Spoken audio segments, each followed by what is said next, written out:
Hey, sup, Badagaboosh. Hey, Tim. It's going okay. I'm a little groggy. I just woke up. Trying to get some caffeine in me. I got this leftover burger that I'm trying to get in me. Hey, thanks for the luck, Badagaboosh. You need coffee? I'm with you.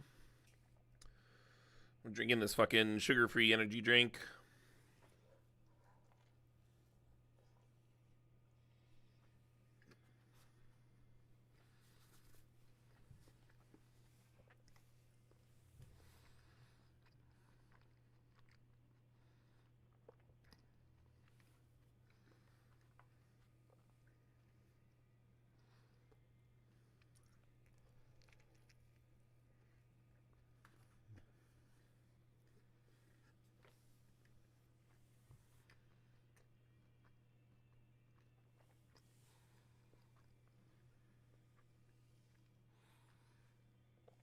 Cool to see me doing the tournament thing. Yeah, I've been really enjoying it.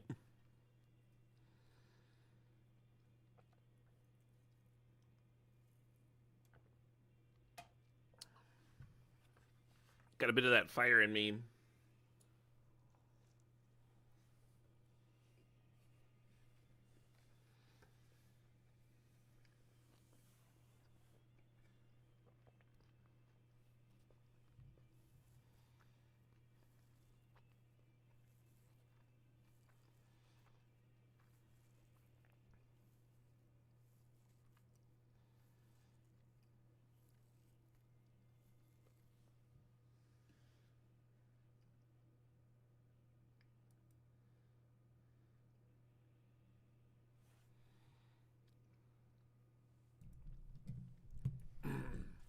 We got like 6 minutes here. Give me a little time. Get my wrist braces on. Oops. That was a Cliff Bar knocking over him. That thunderous sound. I'll hold off. Hold on with the braces until I'm done with this burger.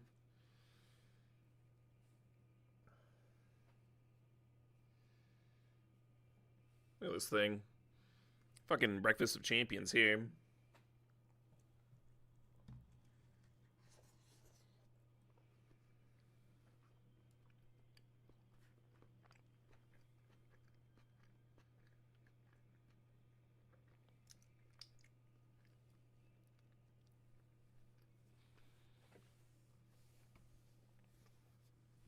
Muya Burger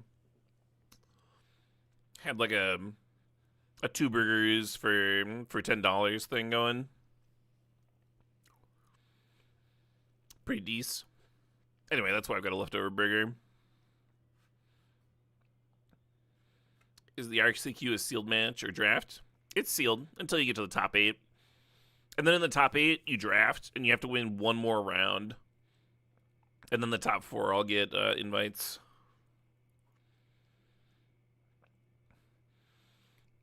So far, I've top 8'd 2 of these things, and then lost the top 8 round both times.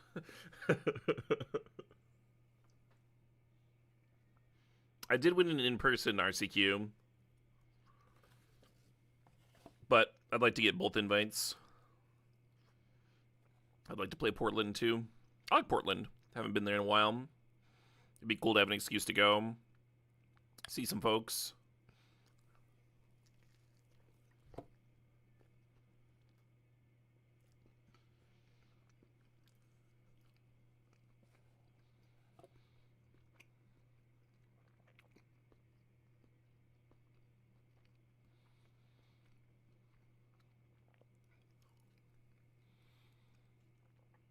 At what point does it go to 11 rounds? 500 people is a shitload.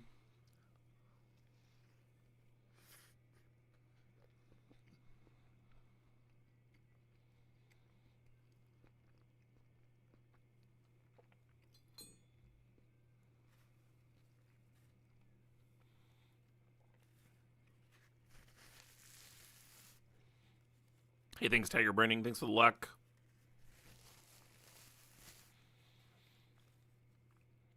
What up, Zodiac? It stops at 10. Does that mean that at a certain point, like, X1s don't make top 8?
Usually the number of sealed rounds is set to make sure that X1 is a lock.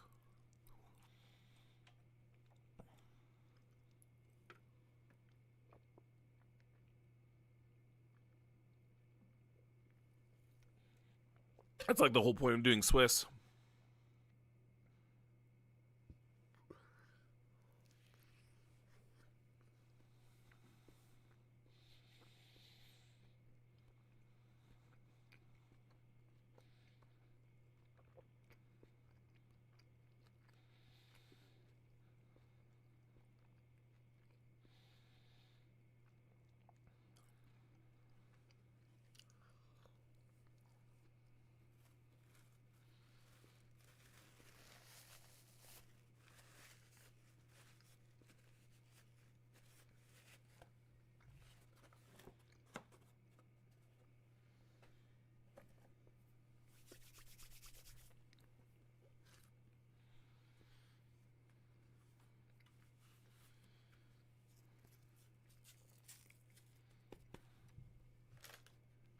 Am I ready for the long day? I hope so.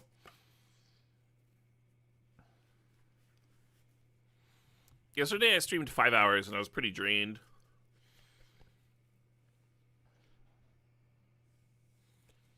But I also, like,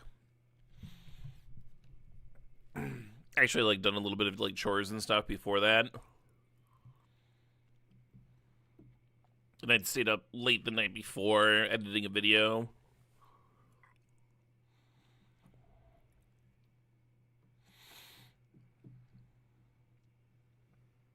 Morning, Pokey Lucky. Yeah, good luck, everybody that's playing.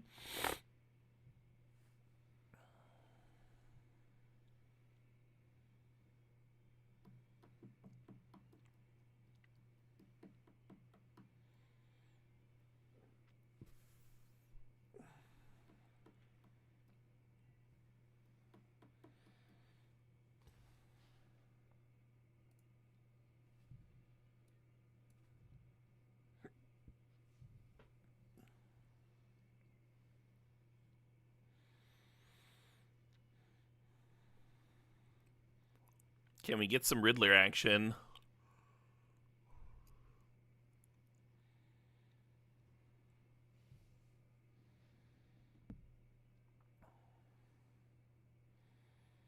Well, we got Biotech Specialist and Battleship. That's not nothing. And Hive Pool. I think we got a sick pool here. Let's build this shit. Hey, Gimpy MN, thanks for the sob.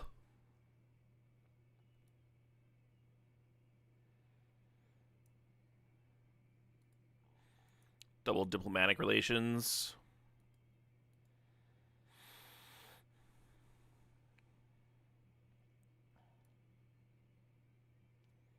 Double grav kill there.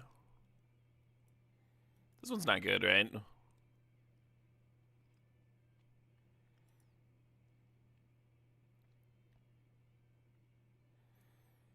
There's a tractor beam in blue, but I don't think it's quite deep enough.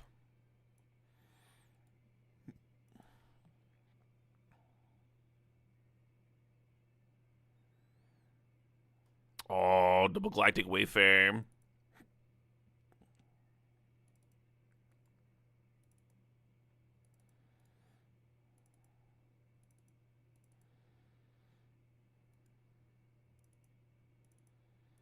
Double Edge Rover.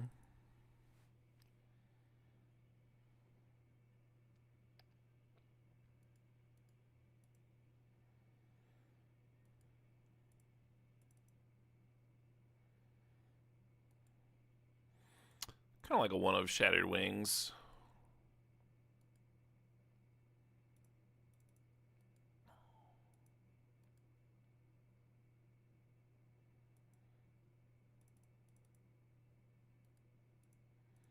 And a Land Seeker, nice.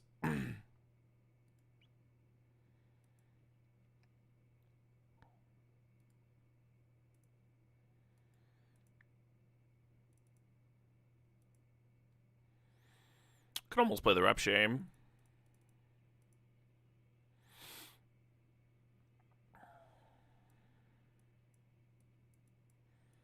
Maybe just play one dragon.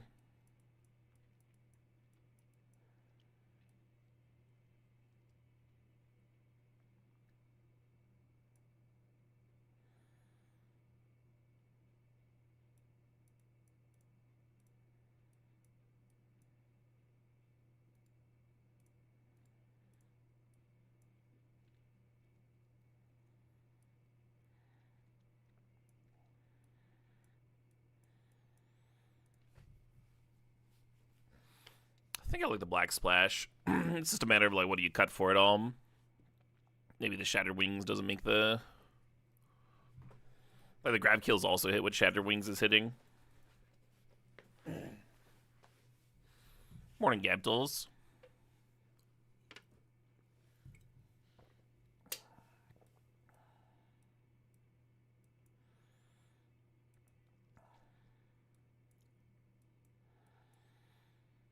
We have a fucking stomping ground here.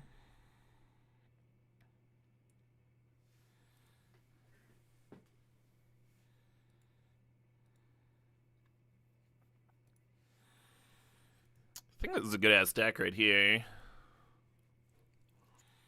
I kind of want to play both Nebula Dragons. We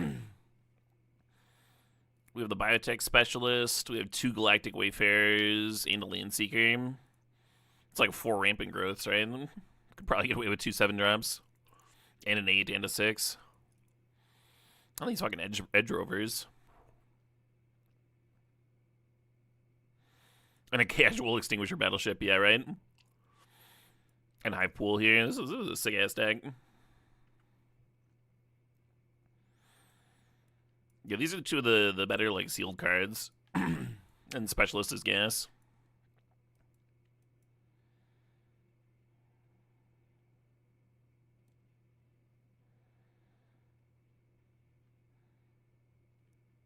Is Aura Plate good here? Aura Plate. Oh, no, but I mean I want 2 drops. And there's not many here.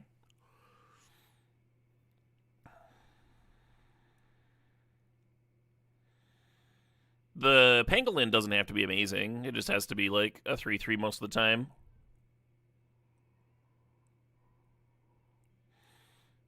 I think it's better than the Elemental. Maybe I'm wrong.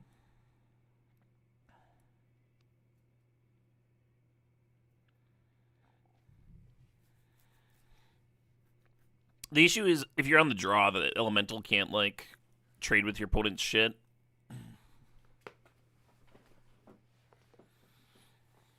Maybe that's not a real issue.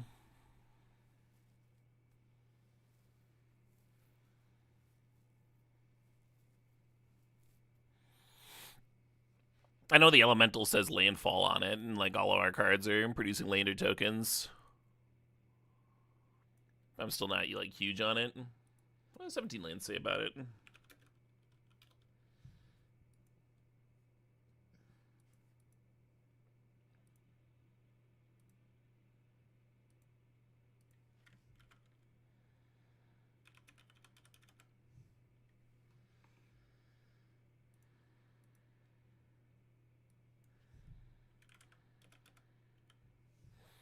They're like the same win rate card. Alright, I'll play the damn Elemental.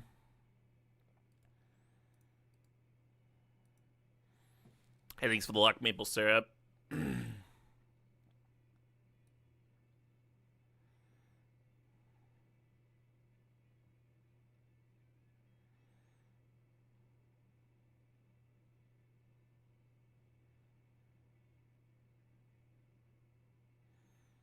I'm not cutting Kabu Landseeker.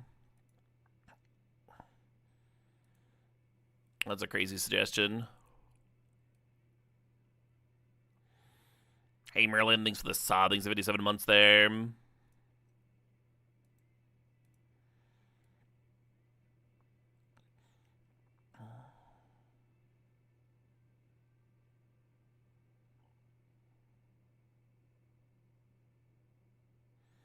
We don't need to get a second dragon in. Our curve's great. 10 green. I mean, I like that.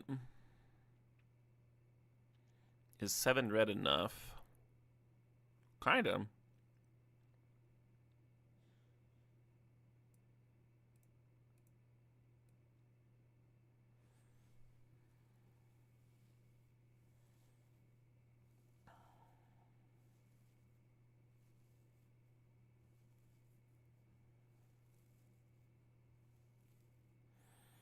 It's so nice to just like draw your draw your colors sometimes. So I don't hate a second swamp.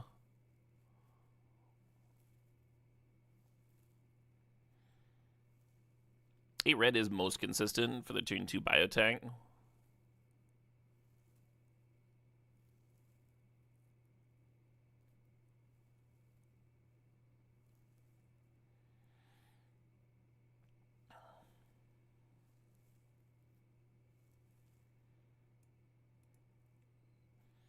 Yeah, let's just chain this.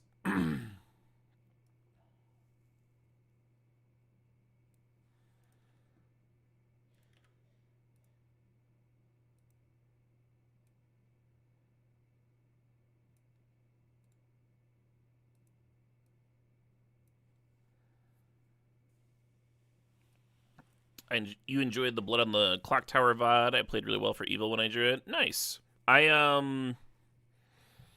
Yeah, obviously you don't play as Evil as often as you play as Good. So I think that was like my 3rd time playing as Evil.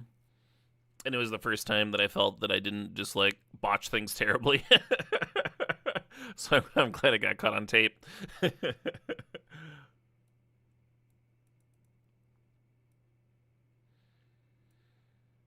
The first time, the day that I learned Blood on the Clock Tower, one of the more experienced players, basically the whole night I just played like very level 1. Like, this is what I am, this is my information, let's solve this shit. And one of the good players at the end of the whole thing was like, you're very good at playing Good, but it'll be interesting to see what happens when you ever play Evil. When you've been like doing like the level 1 face up thing. A lot of the players that have played a ton work like a little bit of Evil into their Good plays. So then it's like less obvious when they're Evil, and then they can win as Evil more often. They're like playing the long game.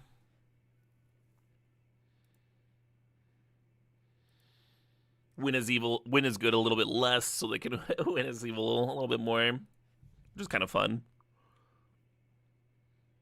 Alright, I'm just making a going live post on Blue Sky. That's why I took that screenshot.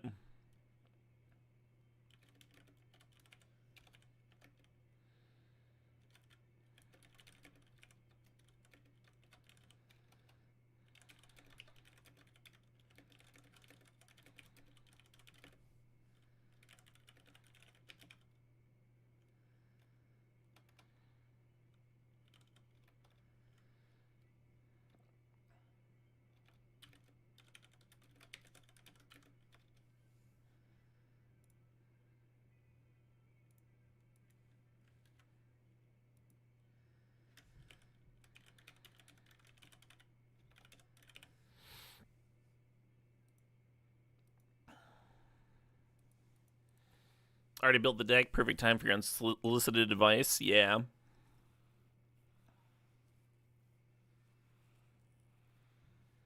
Do you splash an island for Biomechan with 4 or 5 lander things? Biomechan? Is that the 5/5?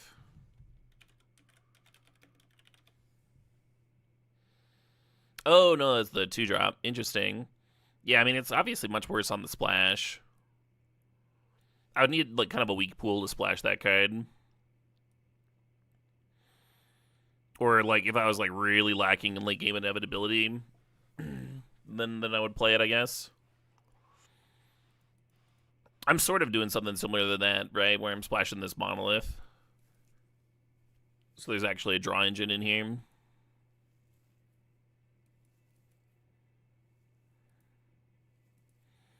Let's throw this puppy in the overlay. Yeah, I kind of wanted one more black source, but I have so much lander, it's probably okay. There just might be some draws where we get run the fuck over, and that I'm a little worried about.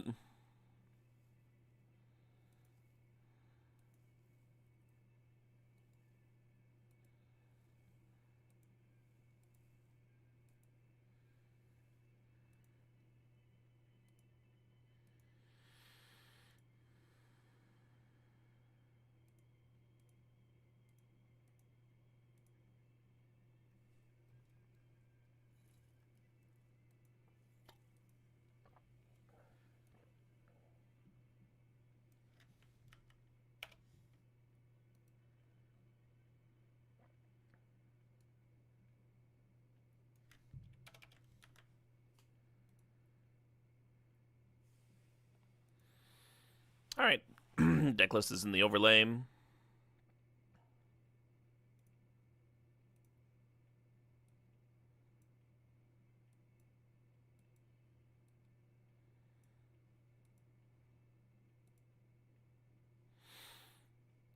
Play most of our rares, that's a good sign.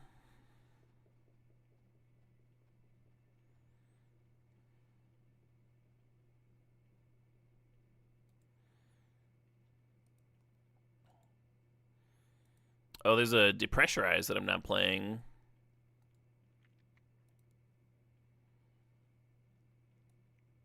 I feel like I would want more black sources to fit in Depressurize.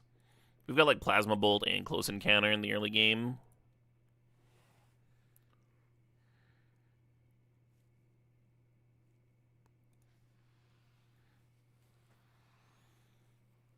Good curve, good top end. Yeah.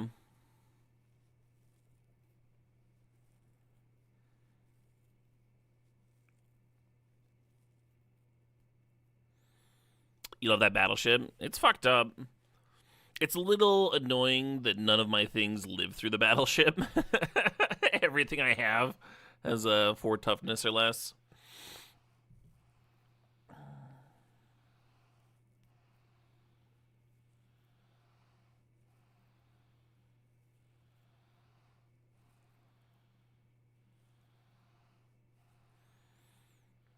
But we have some nice removal to clean up the other big things.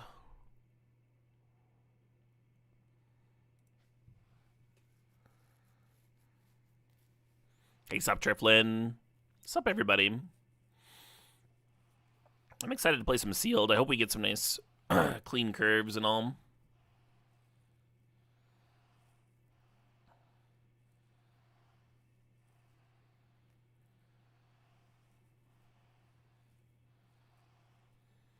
Kind of a shitload of removal here. 12 creatures is like a little light, sort of. The thing is that Hive Pool is like infinite creatures. So I don't mind playing a few extra removal spells. One issue with that is that, like, a lot of our removal is based on having a creature, right? These diplomatic relations and the close encounter.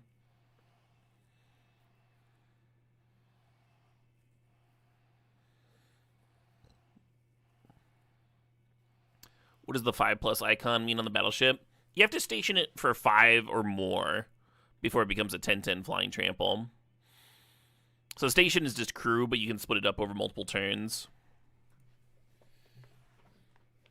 So if you played the battleship and had a 5/5, you could just tap the 5/5 to turn the battleship into a 10/10 flying trample. Hey, morning, Maze Lob.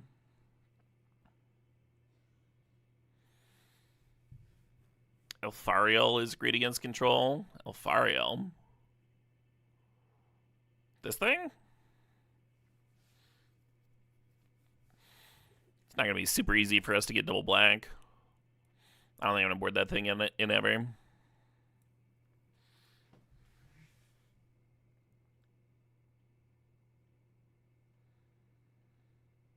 No need to apologize, Red Scorpion. It's a good question. That's why I was answering.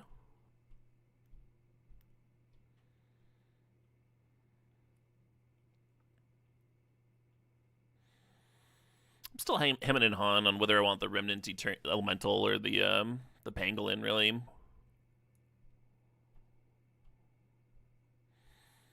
That's a War Rager here. That's pretty good.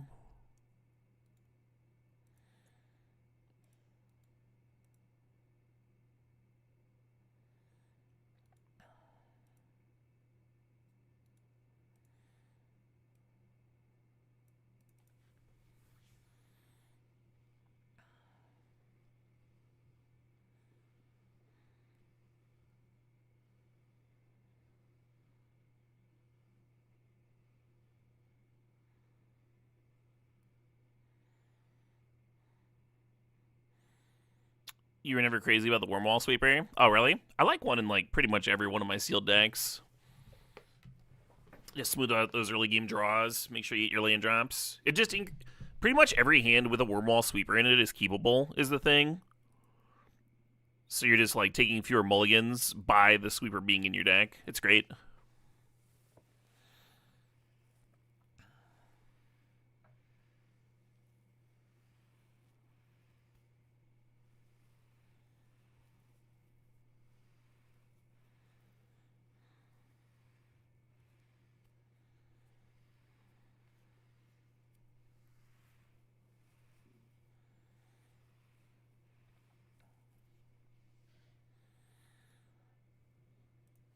I guess Intrepid Tenderfoot could technically live through Battleship. You're saying War Rager could too? War Rager could.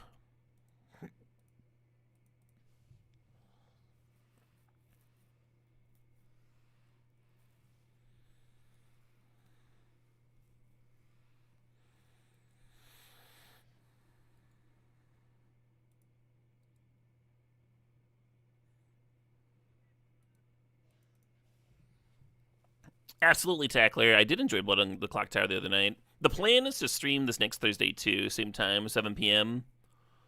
I'm probably gonna stream some Magic first, like play like Cube for 3 hours or something like that. Do a couple drafts, and then do a brief like rules explanation. And then I was thinking we would do a straw poll on a couple of fun characters, and then whatever chat decides, we'll add those characters to the Blood on the Clock Tower game. Because it's really easy to mess around with a script like that, add characters, remove characters. Unless storyteller's really open to that. I think it was the storyteller's idea, actually. Hell yeah, Tim's a turd.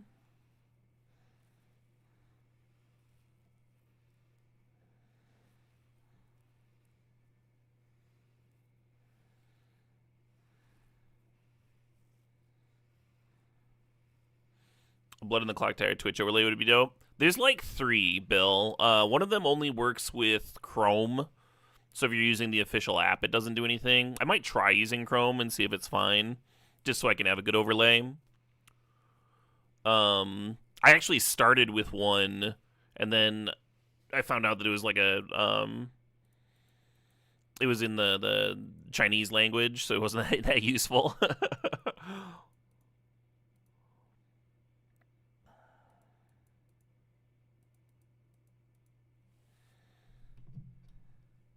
The wiki is very good, yeah, but, you know, when you're streaming, it's nice for people to just be able to mouse over stuff.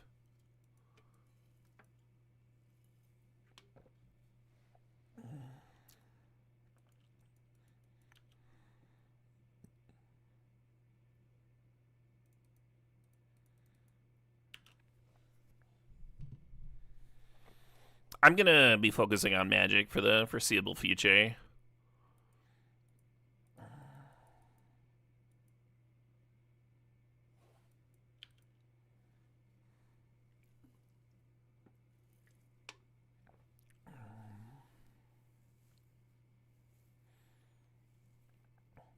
But if you have Blood on the Clock Tower questions, I'd be happy to field them in between rounds.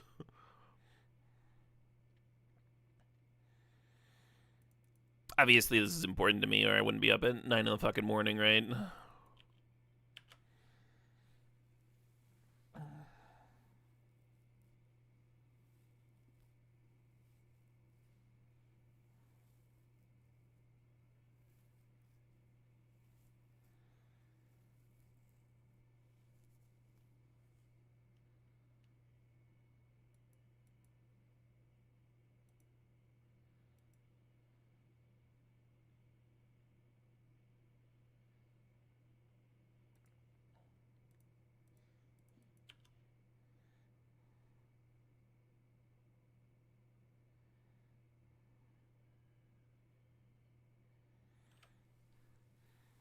Be nice to get the Ice Crasher down, but I think I just want to kill this thing, maybe.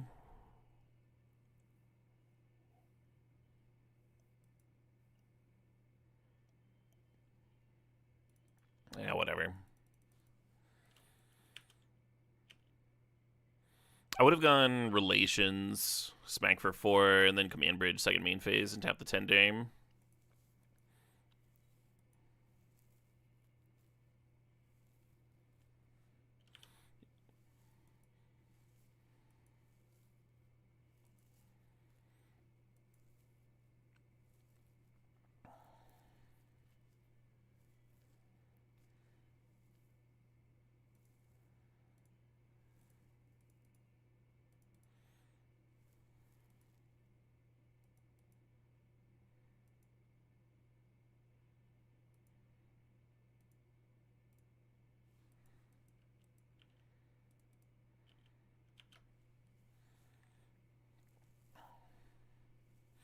Some beats.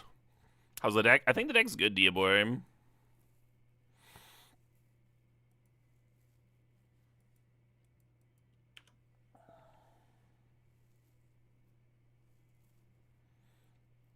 Mana Confluence, maybe not the land they wanted.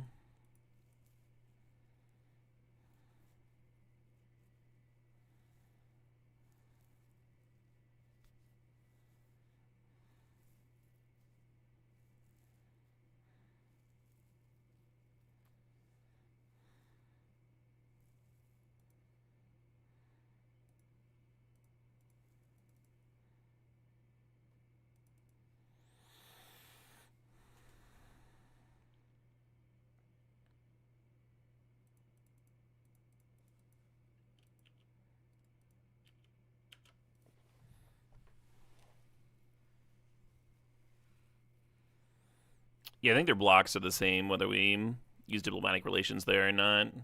I guess we would have gotten one more damage in.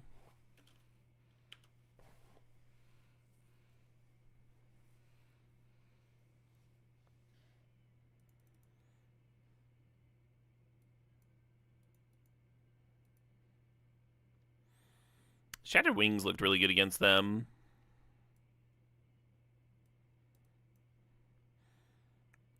I'm tempted to cut the Black Splash entirely.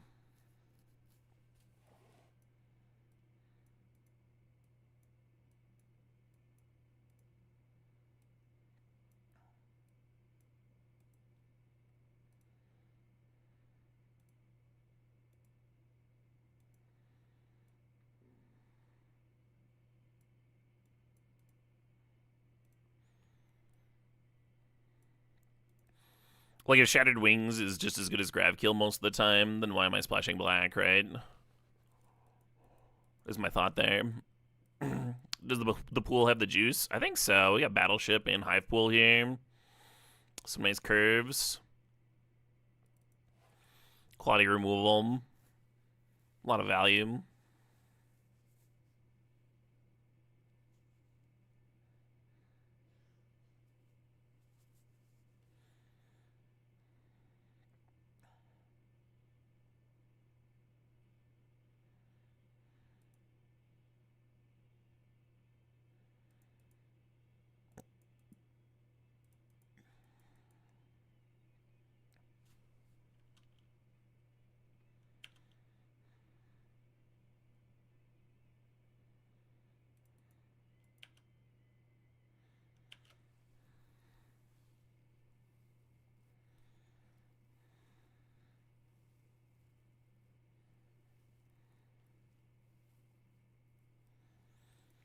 Yeah, it would be much harder to keep without the sweeper in hand, if I decided which of the RCs I'm going to. Well, I already have a qualification for Milwaukee, which is an hour drive away from me. I would like to also go to Portland, is why I'm still jamming these things.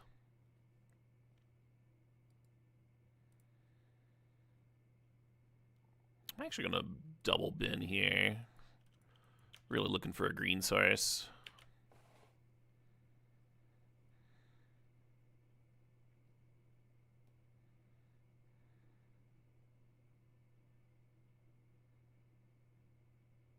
Fuck.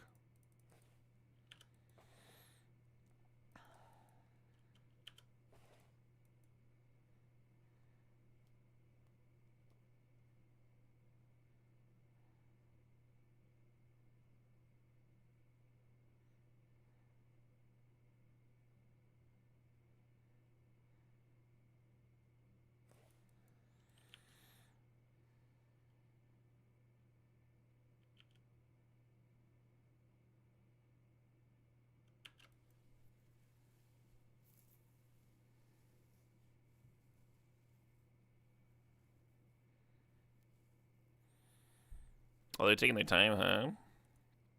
Playing the code cracker with warp there.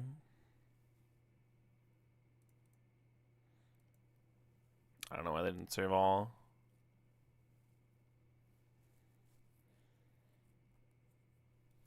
Come on. Come on. Come on.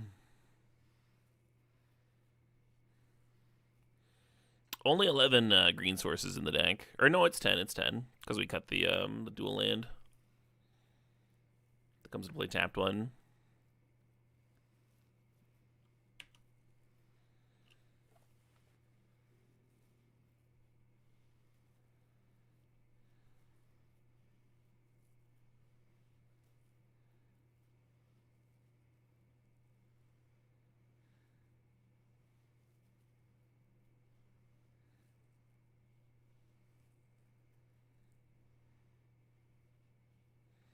One of them focus groups. There's 2 RCs now. They split it up. And each only give 32 invites.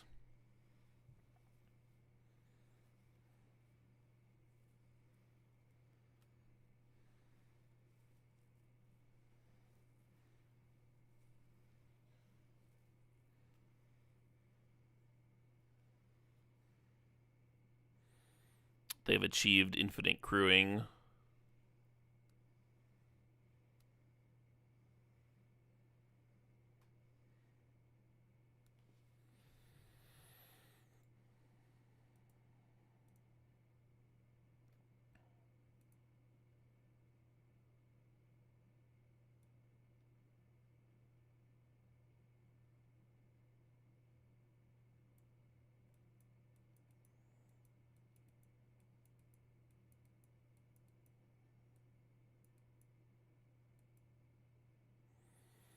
Yeah, 10-8. I do like that because like we got this biotech that we want to play on turn 2, even though red's much lighter. Still think 10 is a good number of green sources.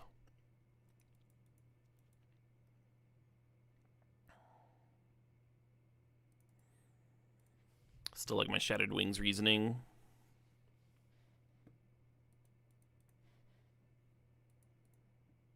Hey, there we go. That's more like it,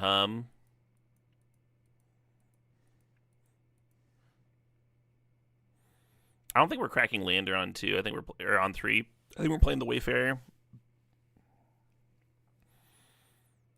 And then double cracking. We'll see.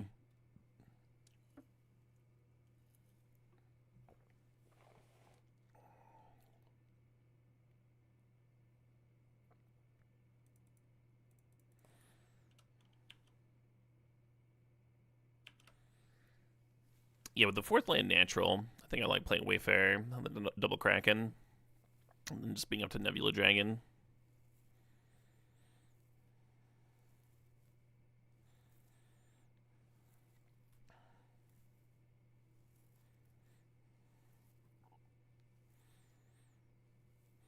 I almost want to kill the... Oh, well. Maybe not if there's 2 of them.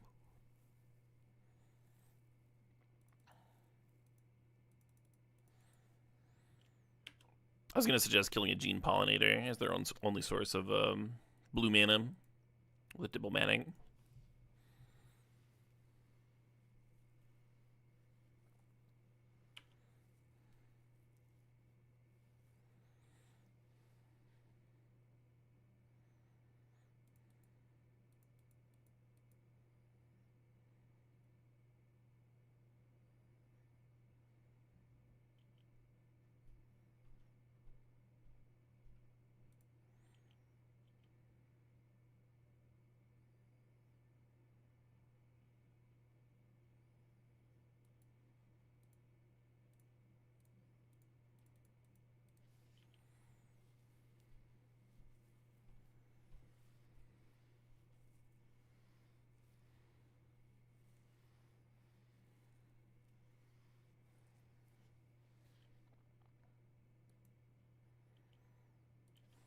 Yep. Regretting not just cracking double lander.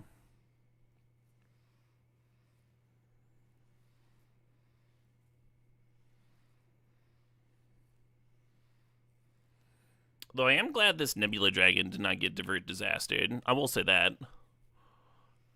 Glad I didn't just ramp into Dragon and watch it get countered.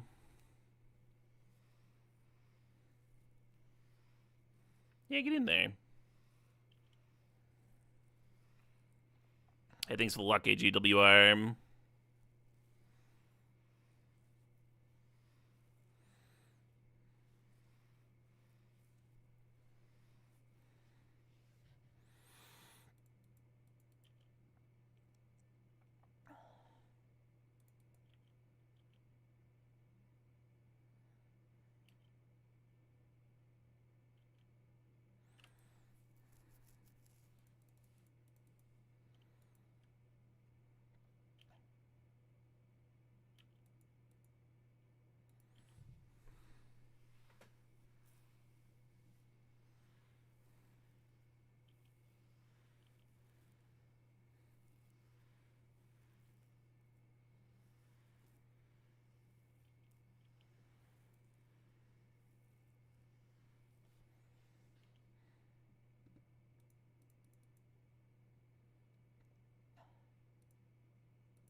Oh shit, what up? Hey, Crazy Gnome, thanks for the sub.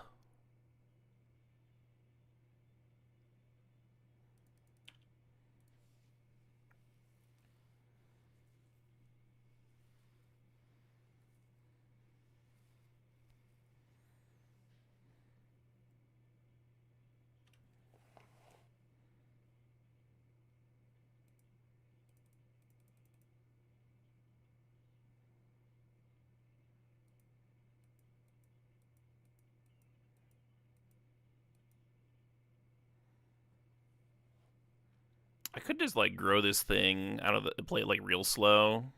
Like double pump this turn, double pump next turn, and then battleship with like a 6/6 here, and they don't have anything. We could also like blow up the entire board, both sides, and kill their forest, leave them without a green source, just blue-red over there, and then next turn we play both of these and crew battleship.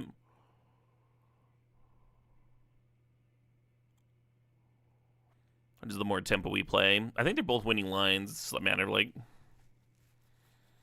what do you like better, right? Yeah, the tender line takes like 3 turns.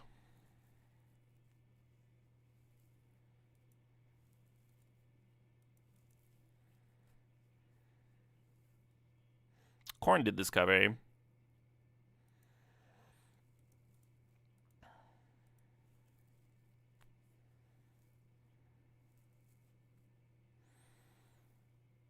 Hey, Vigoratus Next. Thanks for the sub. Thanks for sharing that prime.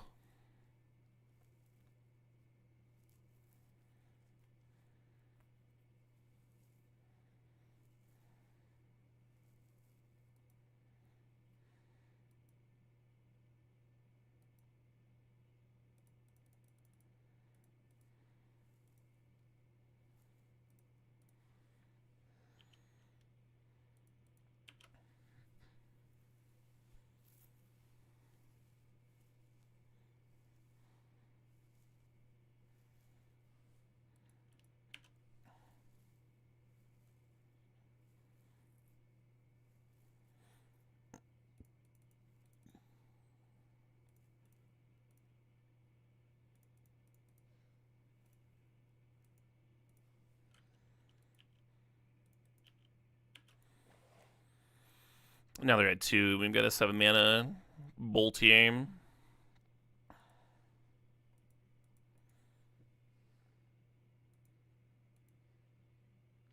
I'm glad I took my time to think through that.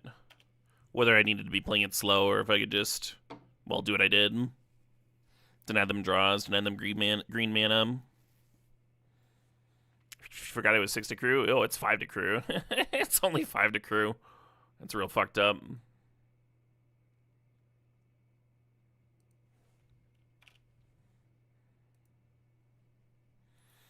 All right, let's play some cube in between rounds, huh?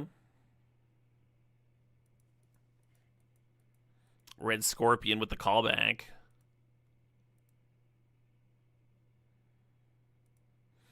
Right, that's what I was thinking, Haste. Made it a lot more clear-cut, the fact that they were just actual Hellbent, and we were removing one of their 3 colors.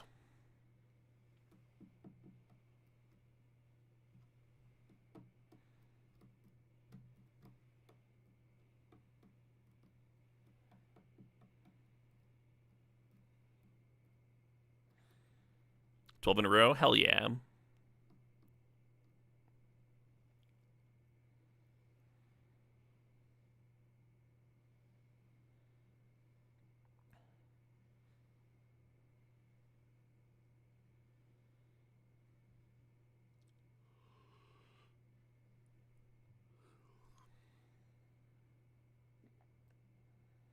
Oh, you like playing the dragon there to lethal them that turn?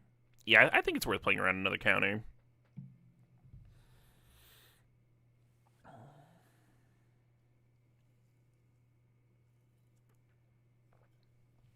Very hard for them to get out of that, right?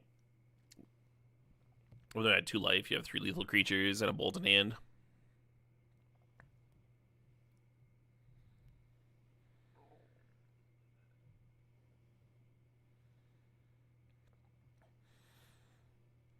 So I wasn't having trouble getting opponents last night, but that might have been because it was night.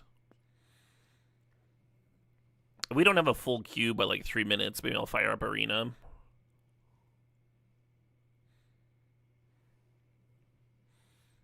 Currently 4-0 in this cube in terms of trophies. Have not dropped a match yet.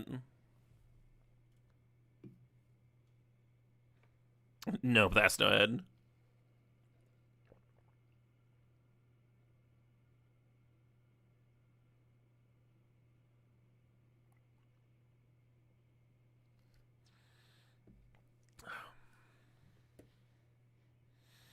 But I get to feel good about myself.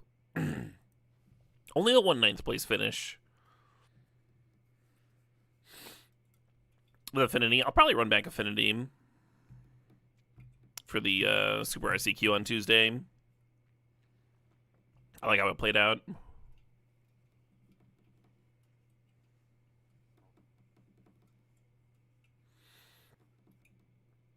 Yeah, Nucleotide.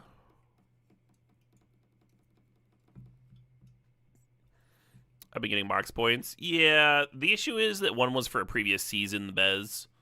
So I think I only have like 7 mox points right now. I don't think 9th place gets you any. And the first top 8 I had was the previous mox season. A little awkward.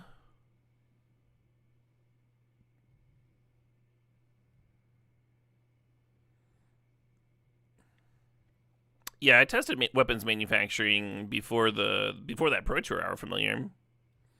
There was a list that had top 8'd, and I was trying out different variants. What do I plan to play in Pauper? So I was planning on playing Mardu just because I have the most experience with that deck.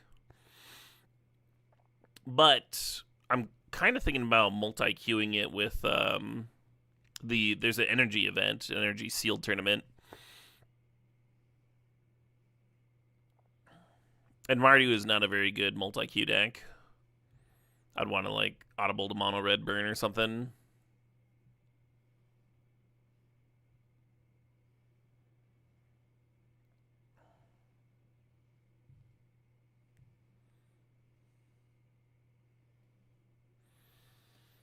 Yeah, this is just taking too long. Sorry, everybody else in the queue.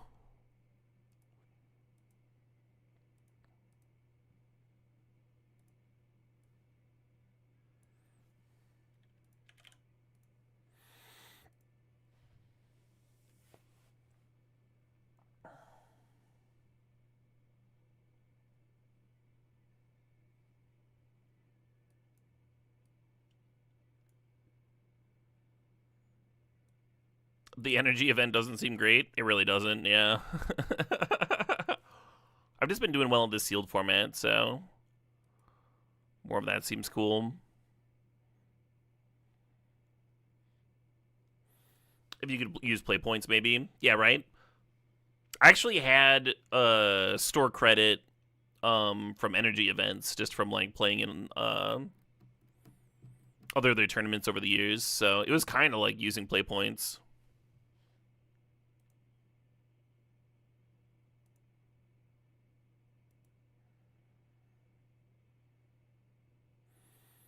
We already have a deck lined up here. What am I doing? Oh, we got Mana Vault, Tezzeret. There's a Black Lotus in here. I was like, what is this curve? Oh, okay. All right. This is kind of a wild one.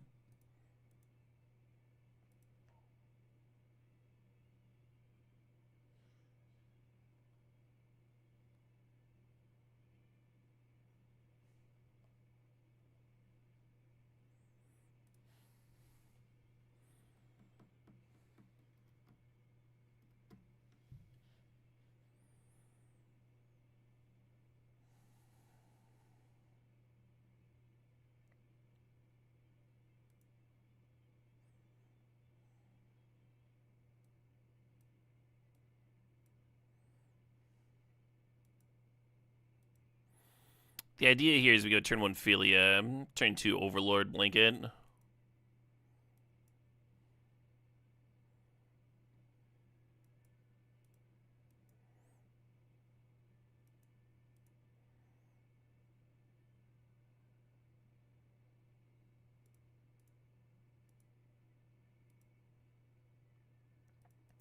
It's a pretty good turn 2.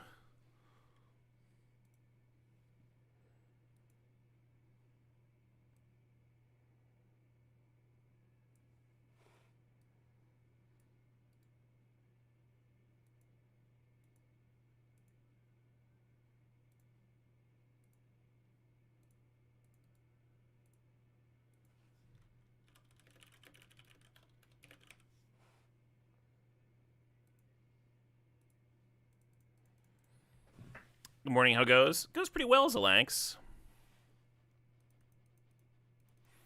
Just killing some time in between rounds here. Playing some EOE sealed.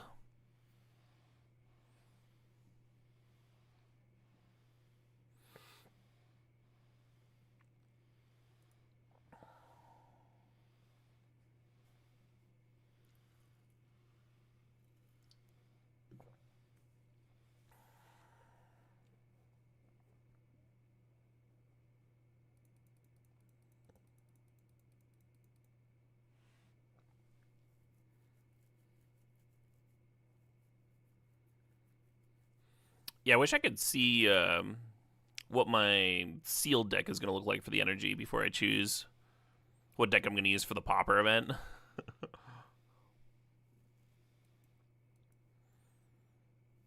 think it's been nice having a powered cube on Arena. I'm kind of resenting it right now, because I've been enjoying the Minguchi cube more.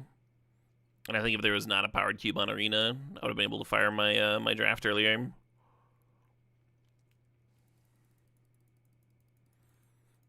So, disagree, but whatever. Is what it is.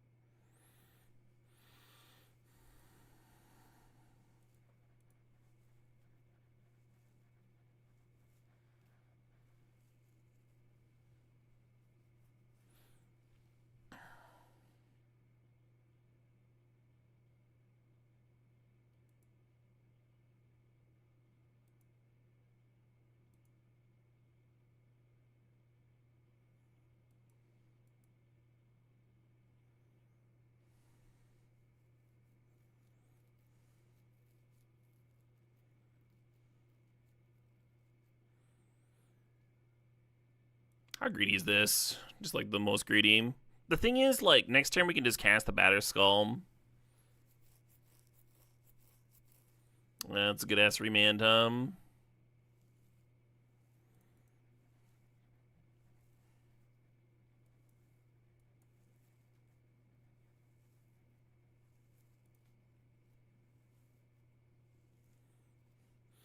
Better Skull kind of gets dwarfed, huh? They activate and then activate, and they have 2 5/5s. Maybe it's still better to Overlord. Or actually, maybe I untap Mana Vault. That's kind of hilarious.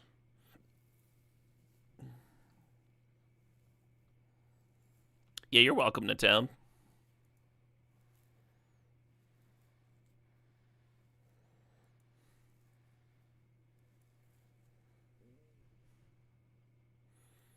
I think that is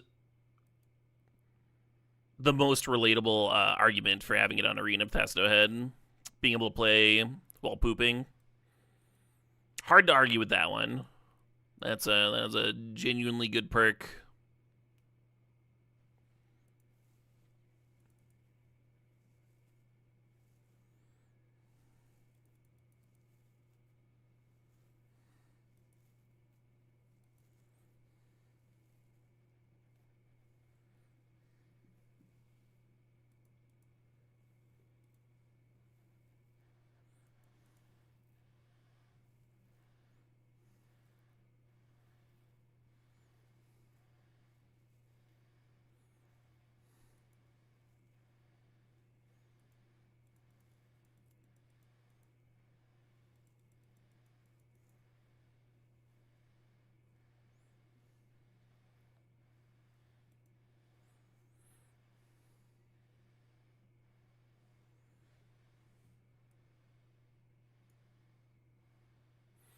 Another white source would have been really nice this turn.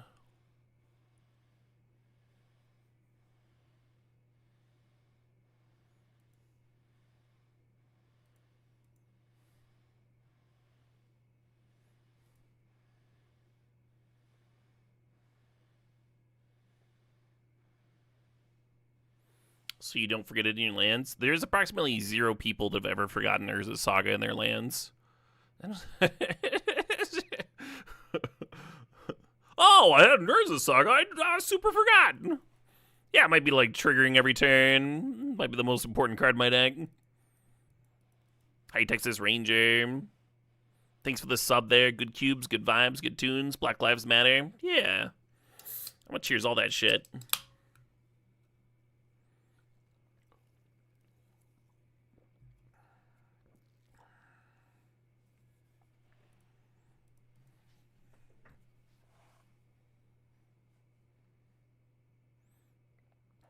Beers. Not this early in the morning.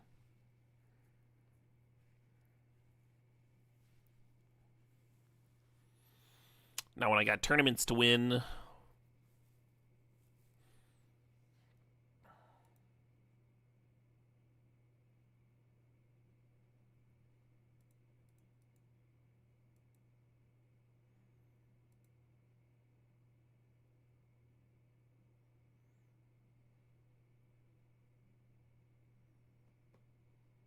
Yep.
Morning beer at the airport? Oh, hell yeah. Or if you got the day off. Got the day off, don't have a lot of chores and stuff to do. Or even if you do.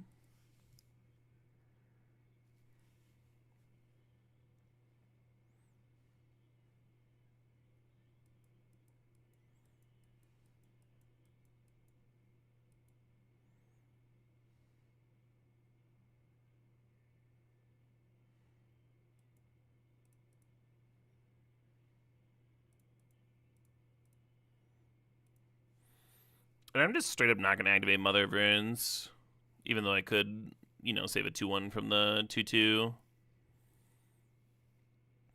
Worried about like a bounce spell on my Overlord.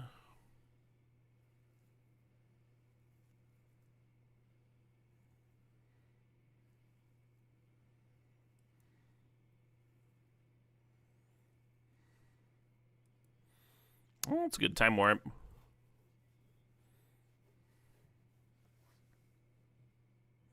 How's the deck? Deck's great, Jafreak. Should be an overlay.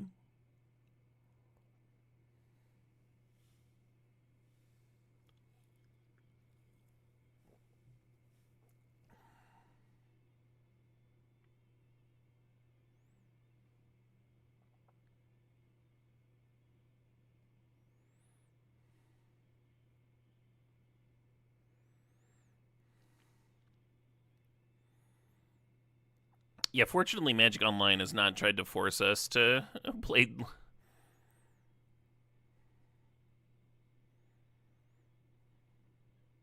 Wow, I'm just dead. Fair enough. I thought this game was going very well, and apparently I was super wrong.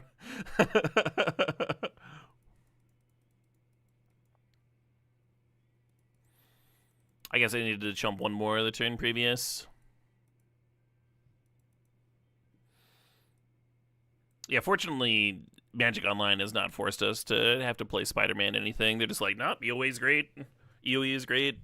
And, like, they have a 510 person super RCQ, right? Meanwhile, like, every other RCQ I've been to has been, like, struggling to have enough people, right? A local store has been running free standard RCQs, and the standard format's so miserable that they'll get like 12 to 18 people.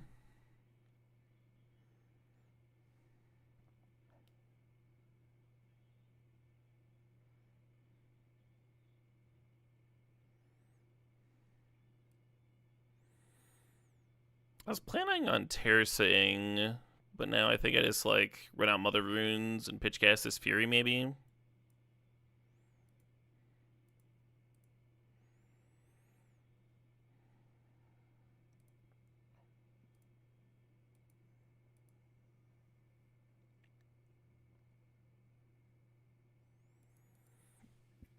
Thunk.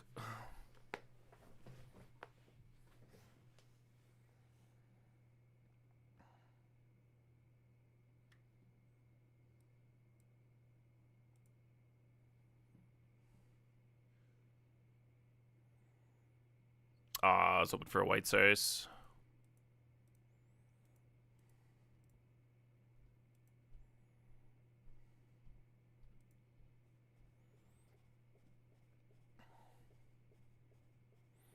New BNR coming out on Monday? Yeah, it's definitely going to change. They pretty much told us it would.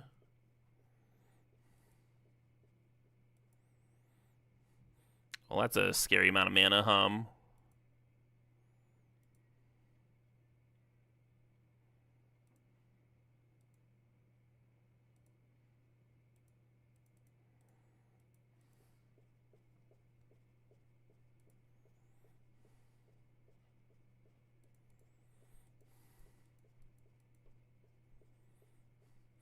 It'd be wild if I managed to like 0-2 die with this fucking busted as shit deck from my past self.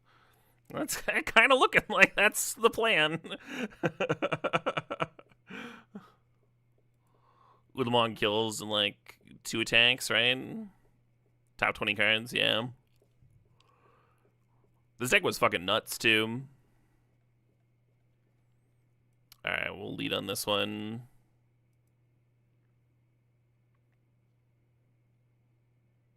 Hey, my second white source right on time.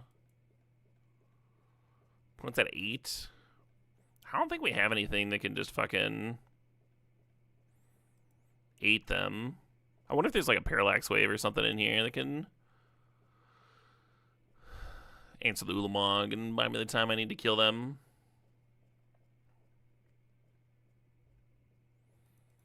Something from Mono Red needs to go too. Really? I've liked Blue Black's matchup against Mono Red. 'Cause,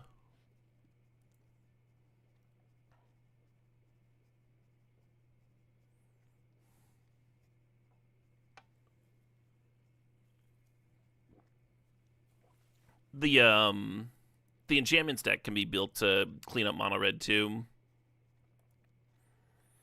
Just like main deck quad lightning helix. And then your 5 mana 3/5 that rebuys enchantments gives them lifelink too. So you're like rebuying lifelinking overlords and shit.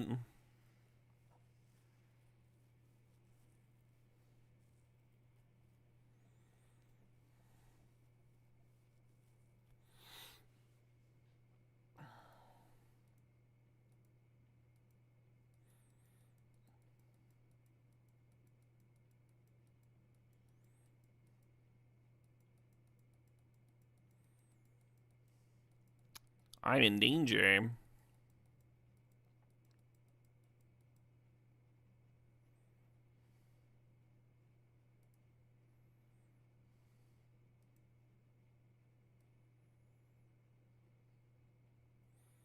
Oh, broadside would have been sick,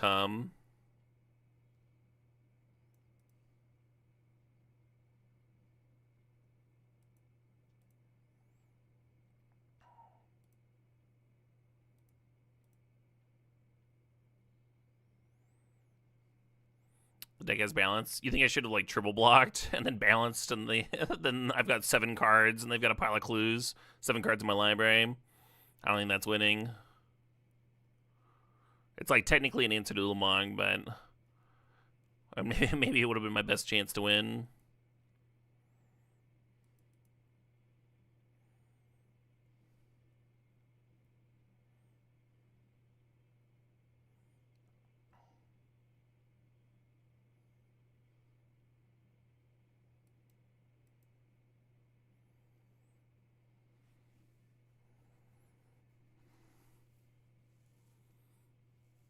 The all-in attack kind of made it look like I had Fiery Confluence, is why they blocked off there.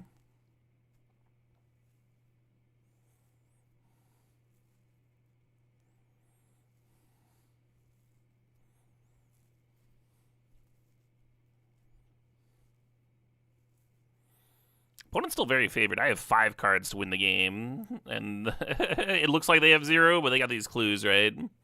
I have 5 cards in my library. They just have 5 cards total.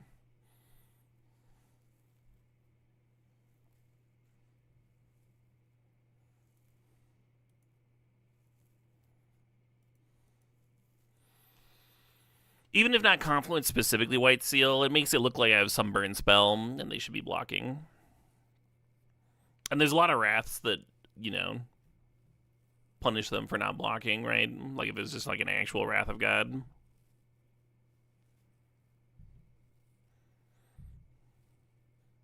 Then they take damage, then they die to more burn later.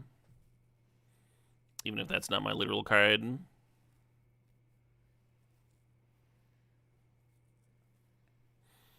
A lot of times when I say like they're playing around X or Y or whatever, I don't mean that literal card. I mean like they're playing around an X or Y effect.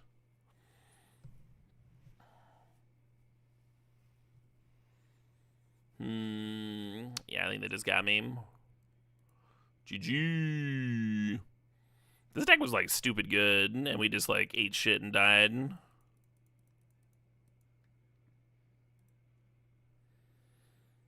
There's currently 10 matches in progress. I don't think that's quite enough time to comfortably draft. I guess I'll open some boosties and head back to Magic Online.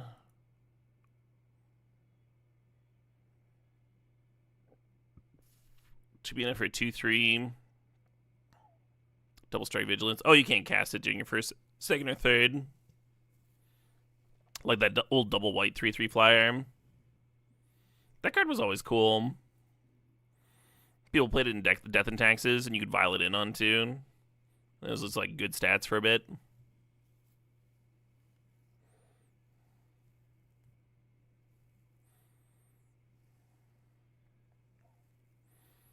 The Spider Crowned. When you attack with 2 more creatures, but it won't count on Rizna. And it starts drawing cards. Oh, great. Another red creature that grows and draws cards. Just what red needed.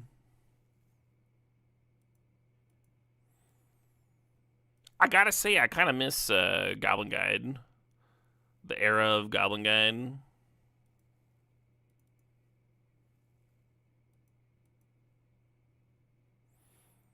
Yeah, I played a solid amount of Shadows over Innistrad.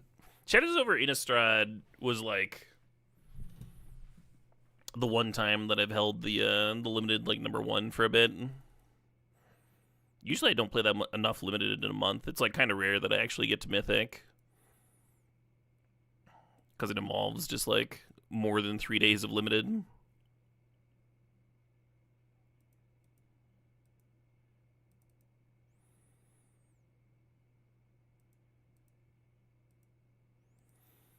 God, these fucking cube boosters are killing me. Shouldn't there just be like a button where you just like open all the random trash one of fucking boosters?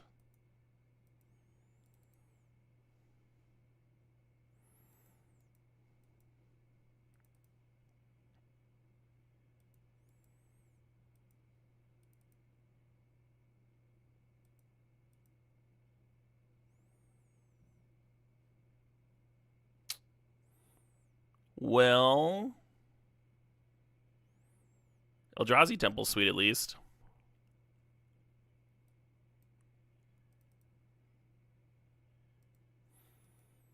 Yeah, I hope I open a Mox Pearl. Aw, man. Oh well. One of these days. They wouldn't put it on the cover if you couldn't open a Mox Pearl.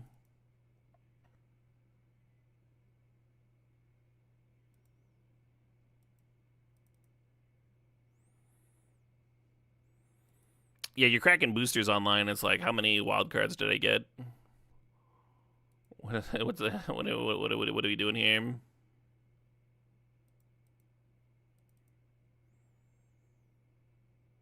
It's kind of insane to give us like fucking 10 1-ofs too.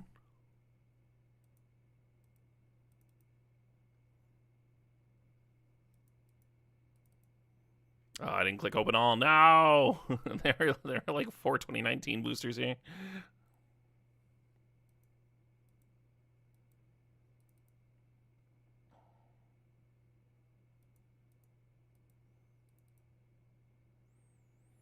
I like cracking in paper boosters so I have something to shuffle.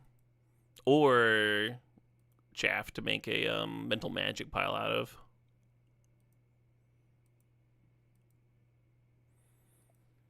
Can't do that online.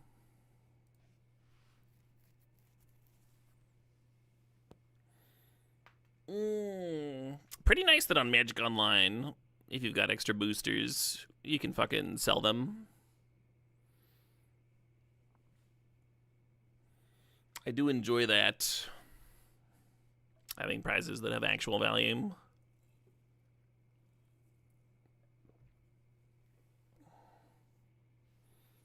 Oh shit, there's Batatina versus Ivan Drago in the first round.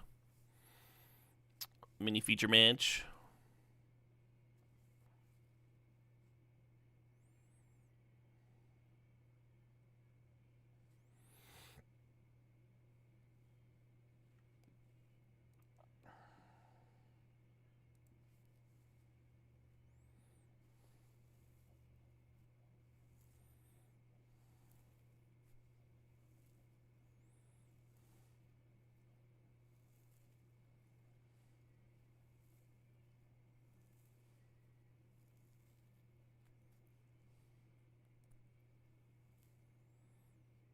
Oak McNamara played him in Cube the other day.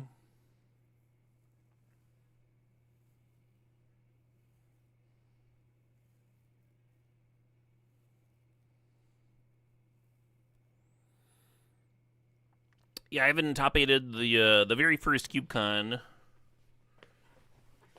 with me.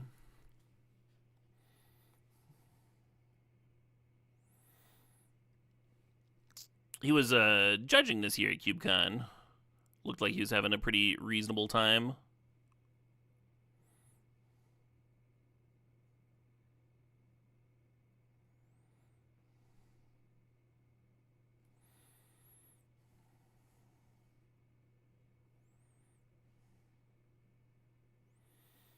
Yep.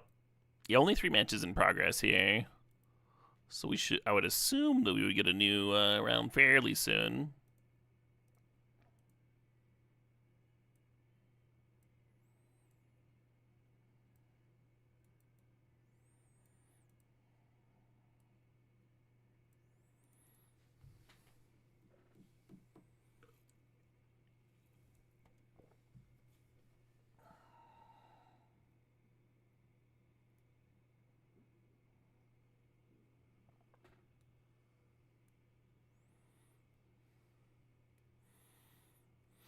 Yeah, I wonder if this Black Splash is a mistake.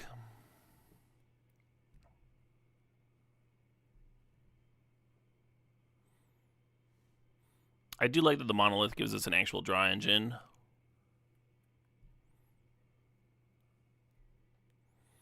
Could I show the whole pool? Sure.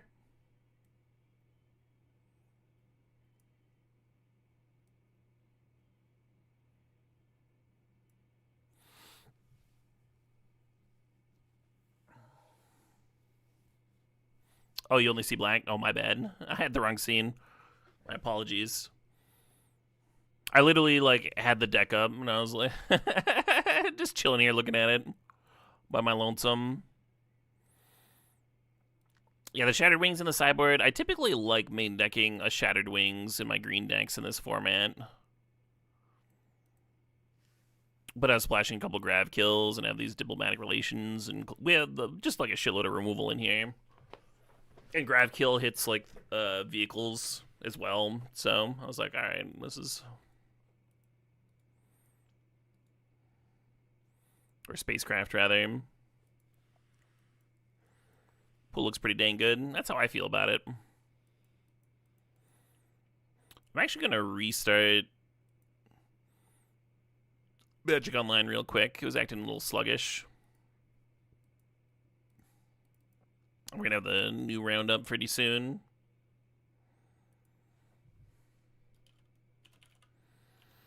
If I could create my own celebrity liquor brand, what would I make? I would choose to make Dan Aykroyd's Crystal Skull Vodka.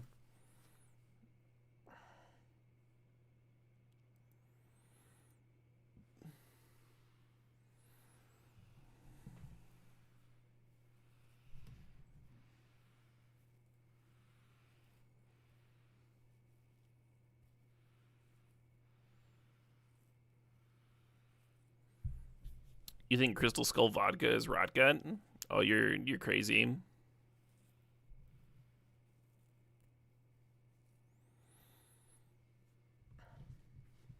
It's overpriced, but it's a quality vodka. That is the joke past no head.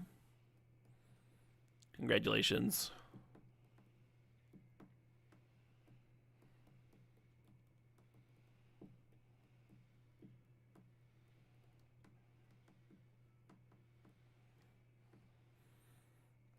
The question was not what original booze brand would you make? Just if you could make one. Hey, thanks for the luck, Hamburglar.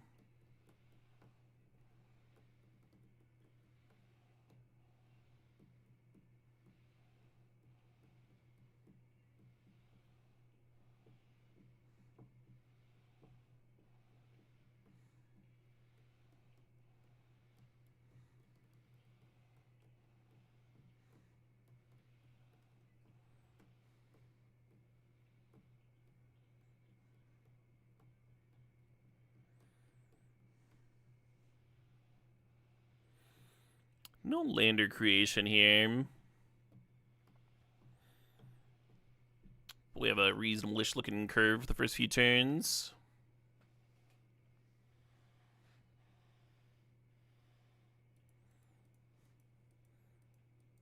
Oh, you were missing a question mark?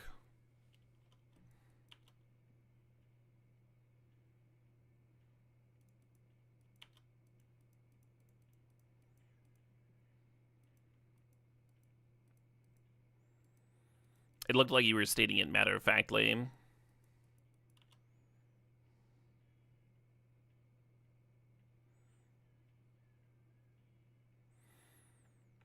The modifier giving first strike could be kind of pleasant against a Death Toucher. Just let me attack it anyway.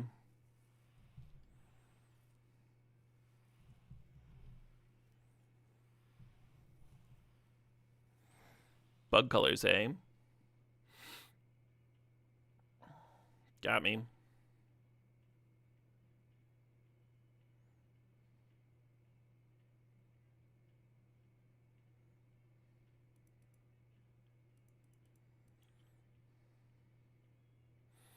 I'm just serving and then passing with 3 mana up has me a little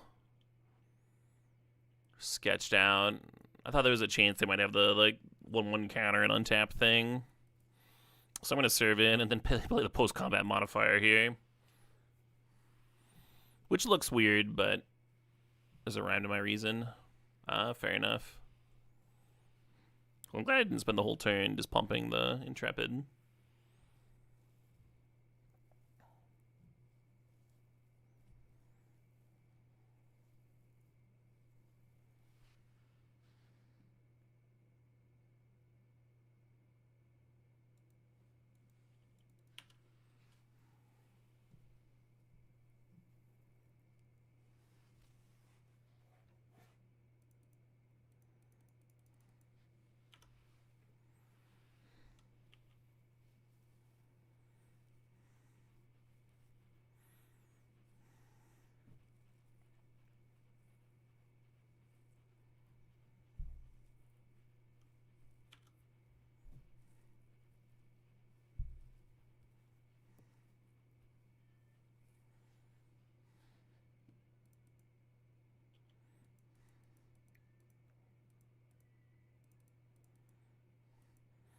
Yeah, Might Form's fucked up. You don't want to let somebody untap with that, I don't think. And I'm just going to accept the trade here. After all that.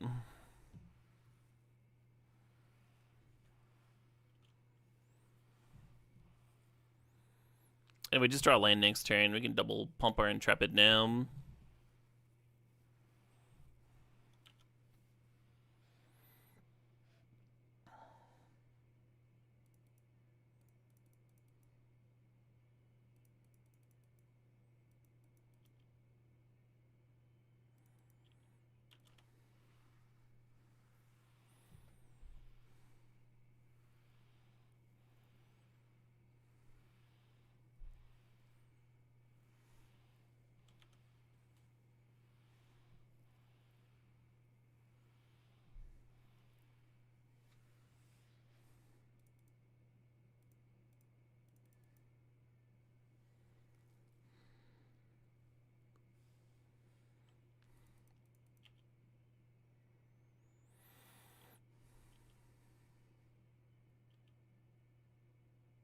Wow, just taking it.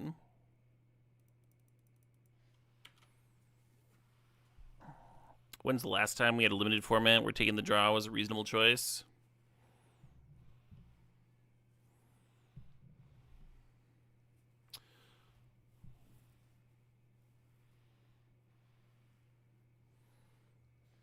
I think taking the draw was always like a matchup decision.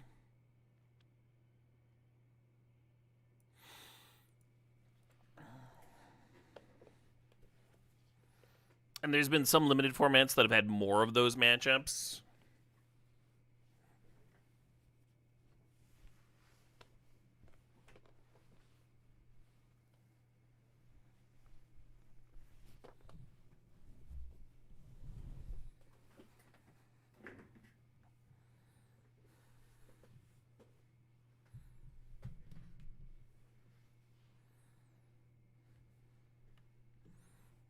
Original Zendikar was not draw heavy. That was a very aggressive format. Original Zendikar, people played every single fucking Goblin Piker they had.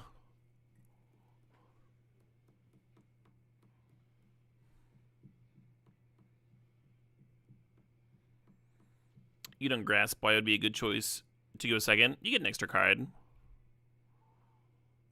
If the extra land drop has low chance of winning the game, because it's a format where tempo doesn't matter very much, or a matchup where tempo doesn't matter very much, if nobody's playing a card until like turn 3 or 4 anyway.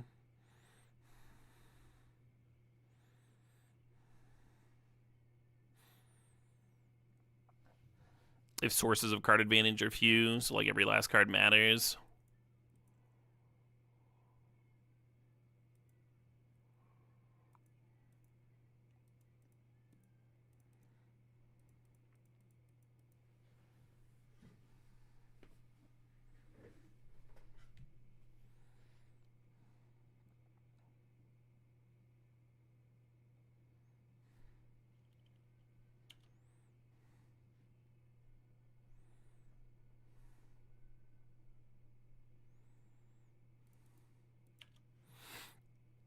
I think this is a very good hand. That's what I think.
I guess.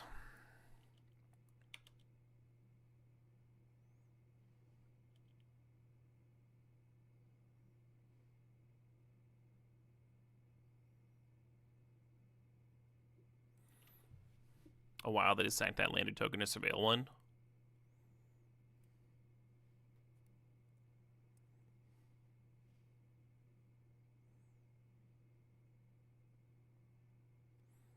Sure.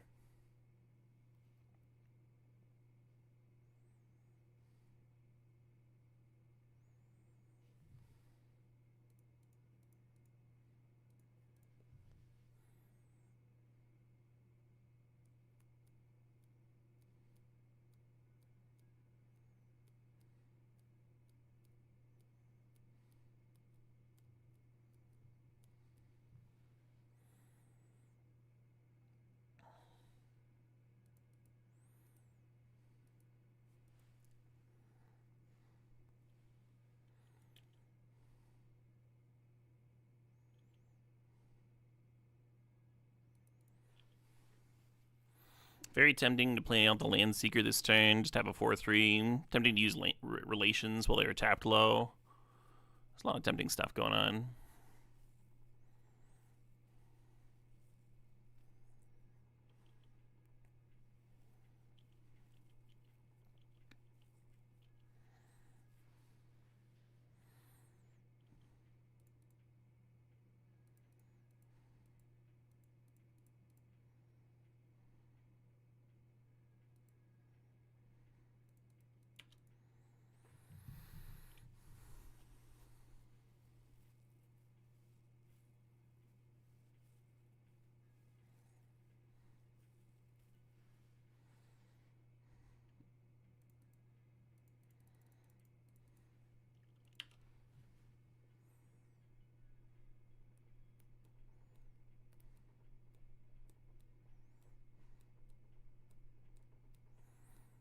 If we had a natural land next turn, we can relations to kill the Umbral, and then just play Grav Kill.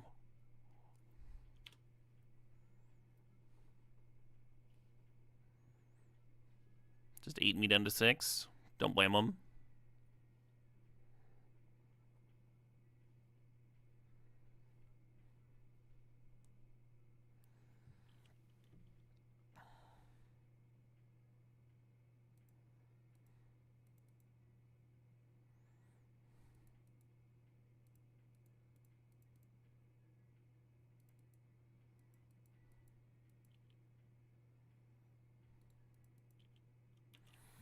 Might as well get in, huh?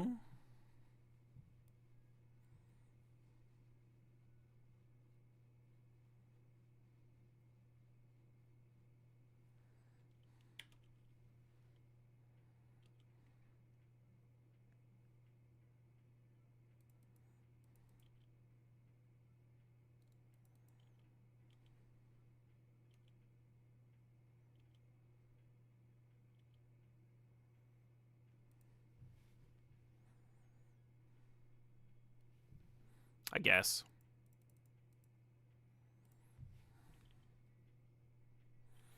Like, if they play a sweeper here, we still have this Thrumming Hive, so it doesn't really feel like overcommitting to the board to run the Land Seeker out.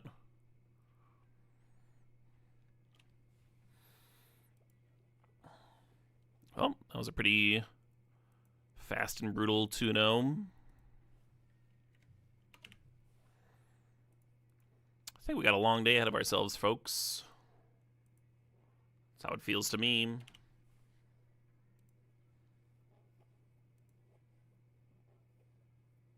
$12 minutes.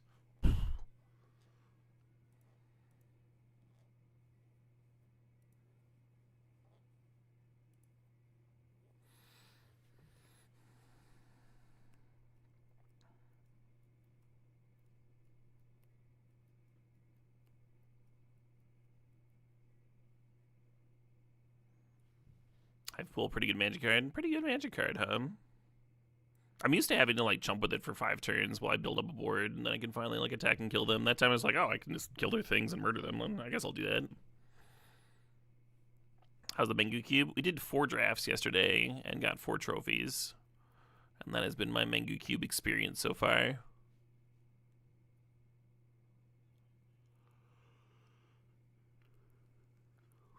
Pretty typical powered cube things. But, like, clearly with a different curator than the Magic Online and Arena cubes. So that's nice.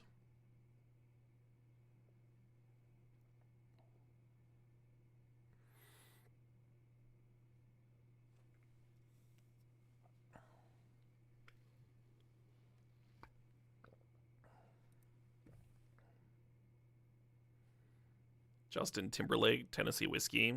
What are we listening to here? What's up, Soul Ring? How you doing? Unfortunately, we can't draft the Academy and the Soul Ring, but, you know.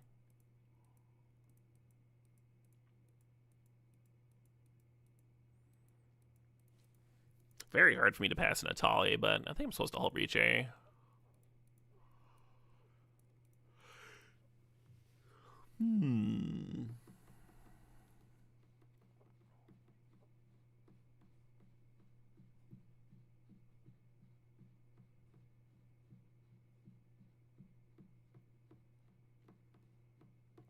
That's basically what they're doing, Blue Bomber, and I despise it.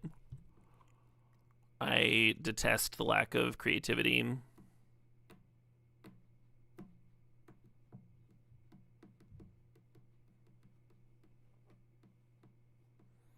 Yeah, that's basically my thought, Roro.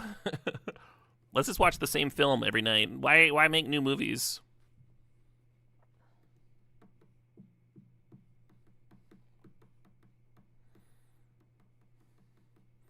Is Breacher as good in Arena Cube? Yeah, it's the same shit, Thrifted Mitch. It's the same cube. It's all the same cube. The Mengu Cube is at least, like, different than the Magic Online Cube. I went through the Arena Cube card by card, though, and there were some, like, 30 cards different that weren't part of the regular, like, Magic Online rotation. And a lot of those cards are, like, some creature lands and stuff. Booster Tutor is the only really new one. So we passed Academy. I don't think we're going to be portaling as much as Soul Ring would set us up for a fast Tinker. But I do want to cut blue. I don't know what to do here. Yeah, I'm just supposed to grab Repeal, even though it's kind of medium. Could Stoneforge.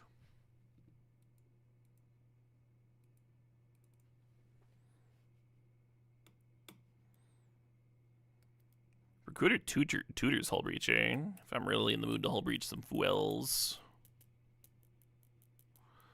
Might grab Talisman here. Usually when you're doing fast mana stuff, like more fast mana is even better. Even more better. Should we Shackles? Should we Mono Blue? I think we trophied with Mono Blue the other day. That was Artifacts, though.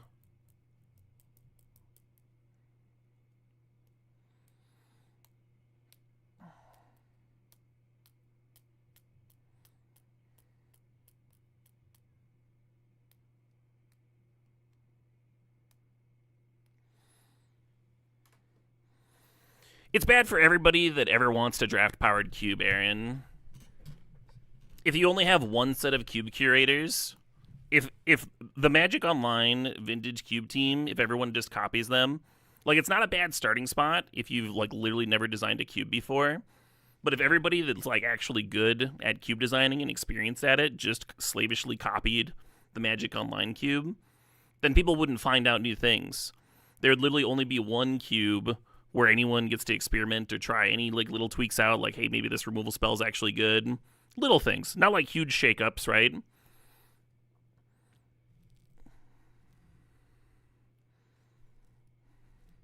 Stagnation is what you get.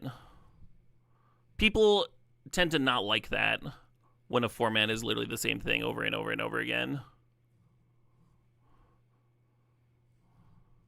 If there's only one deck in a standard format and it's just a bunch of mirror matches, that's usually not ideal. If every single powered cube is just Boros mirrors in the finals, that's maybe not ideal.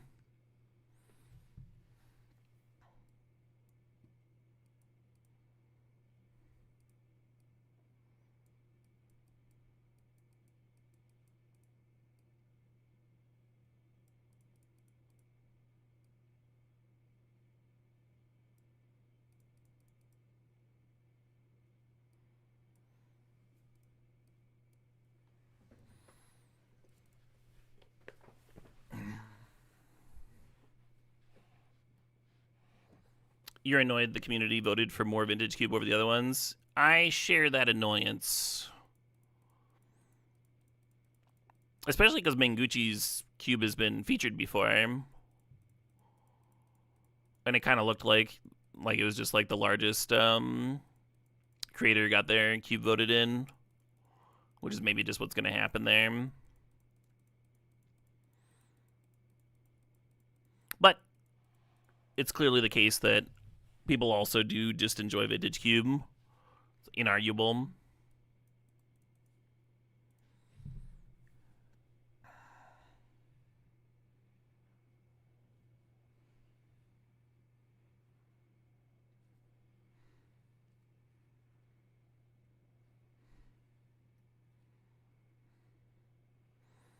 The sealed format is EOE.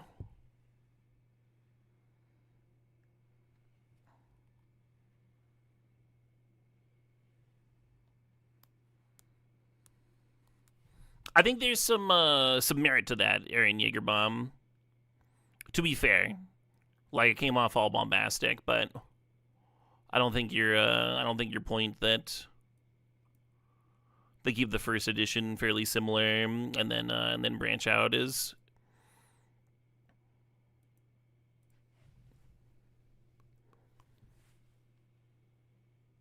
an unfair one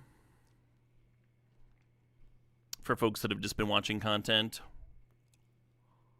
and can't play Magic Online for whatever reason. Like, if they only play on mobile.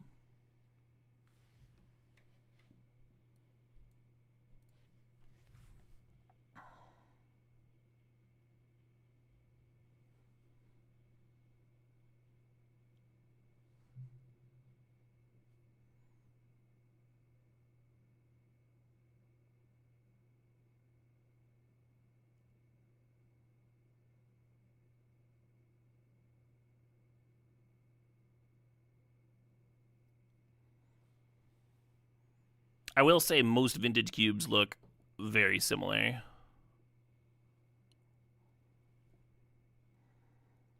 And I don't think swapping out, like, unexpectedly absent or whatever the fuck, or get lost, would have thrown arena players into a loop. Or adding Damnation. What does this card do? I don't understand. LSV's never drafted Damnation. A Goblin Welder.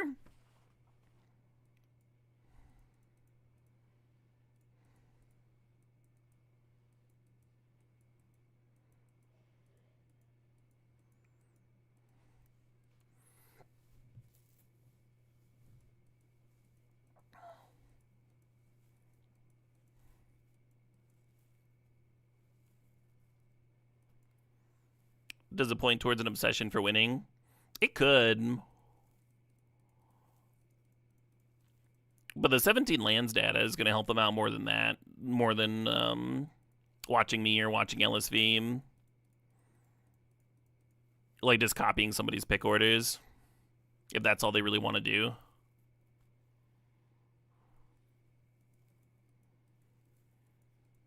Thinking about Foundry, Lorien, and Battlesphere here.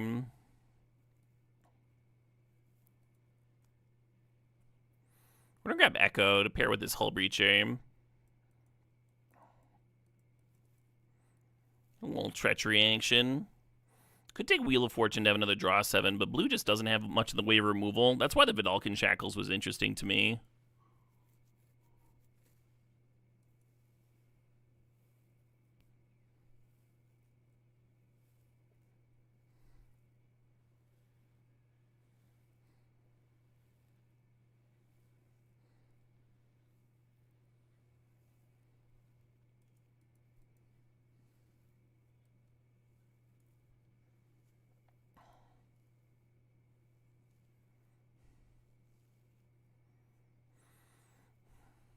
I want to draft the Manifold Key, but I think we're supposed to grab a Spelljacker here. Treachery into Spelljacker could be a filthy fucking turn, I knew we were going to end up with a good Academy deck after passing it for the Sol Ring. I could feel it. And then I resisted. I resisted for a few picks.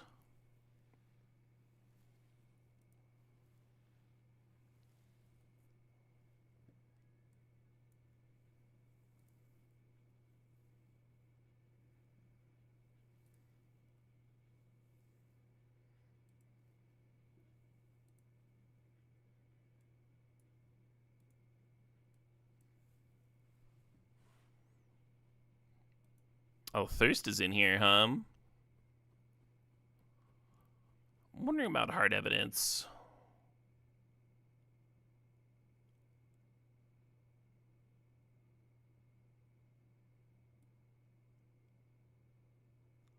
Yeah, I'm going to take Hard Evidence. It's another artifact in play for the Mox Opal. Oh, Winter Orb's in here. Bribery's in here. Hold on. So the Winter Orb's very good with Sol Ring. It's kind of bad with the rest of my deck. Let's fucking bribe. Let's bribe some foils. Oh, there's a Critic Command deck, huh?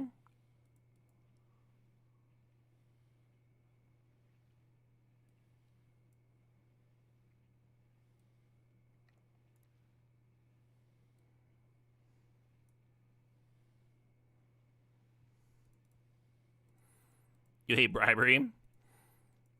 I'm like not bribery's biggest fan or anything. But it'd be a nice change of pace for a cube that's up for like a week, you know? If all we do is relearn that we still hate bribery. I actually hate Spelljacker more. Very frustrating card to play against.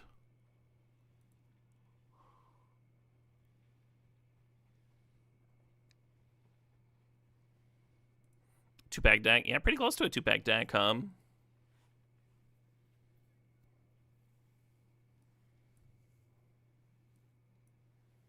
The last pick, Fellows.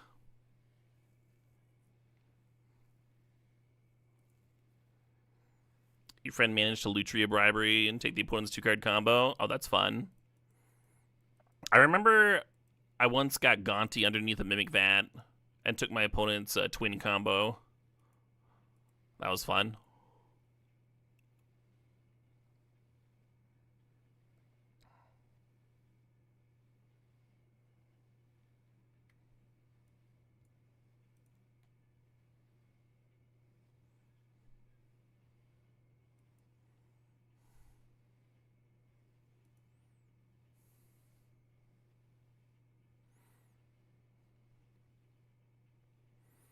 I think Teferi's really good here.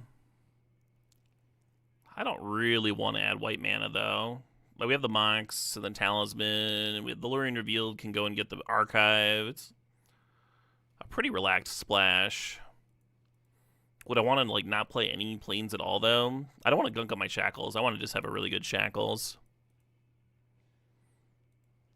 Maybe I'll just draft Force Spike or Converter. Let's take Converter. It's hard for me to pass Converter. That card's so good. Pondering and Lutri are tempting. I'm going to grab this Ugin. Ugin, so like, mono blue control has that that issue with not having much removal, right?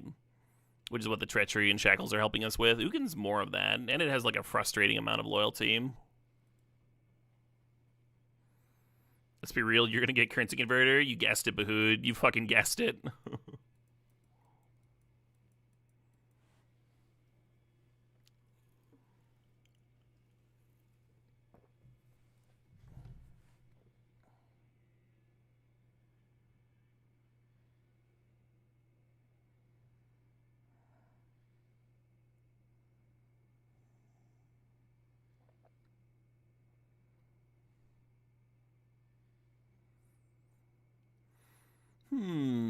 Tez is another way to tutor up Soul Ring. We kind of already have that with the Trinket Mage. Probably want to draft it anyway, though, huh?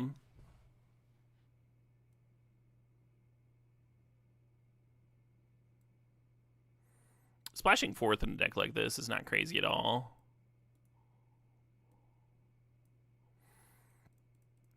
Hangerback Walker is some gas for the Tez and the Trinket Mage to tutor up.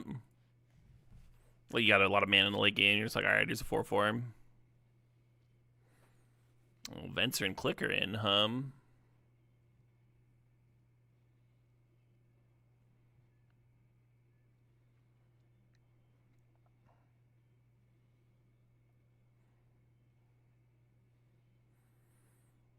think I might board in Umezawa's in some matchups.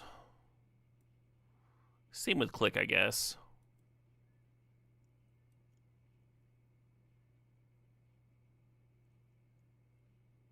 Hey, welcome to Delta.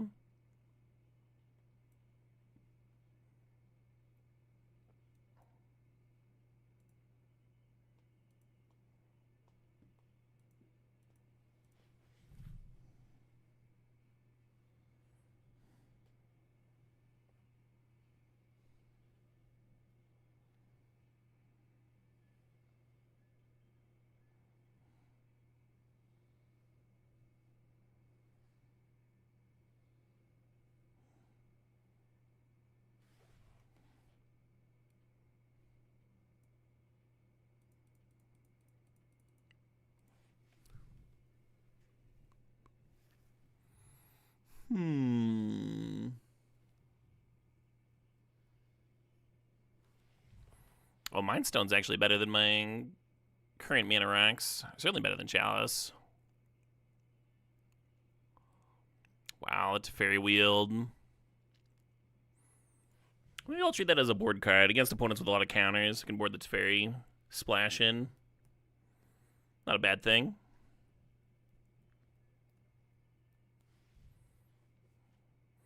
The Nuddle Cyst isn't bad, but I think having the Lutri companioned is pretty real.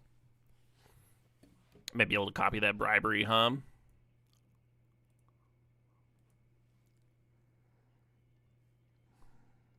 Wild Draft, yeah.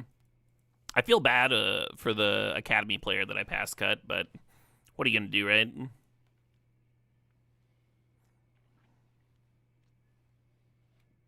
Or Academy, rather.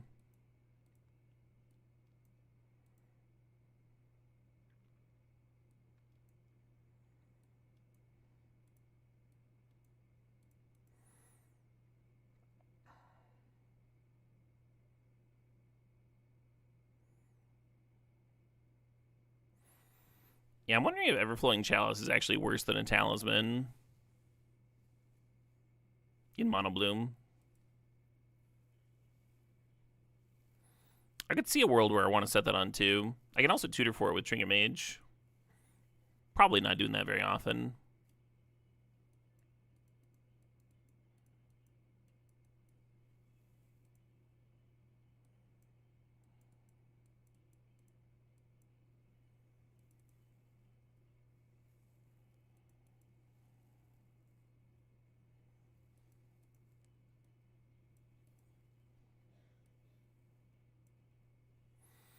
Kind of like Gobin with the Currency Converter. Some free loots.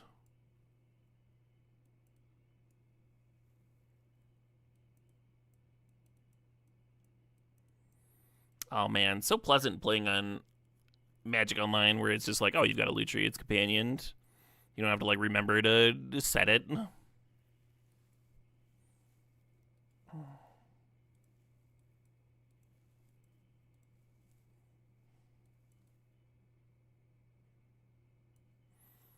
Would I ever board in Containment Priest against Reanimator? I would. Would you ever take a shit for $1 billion? I guess.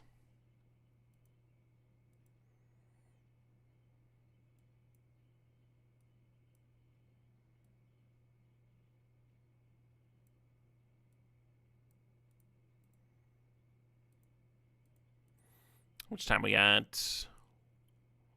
Plenty of time for a match here.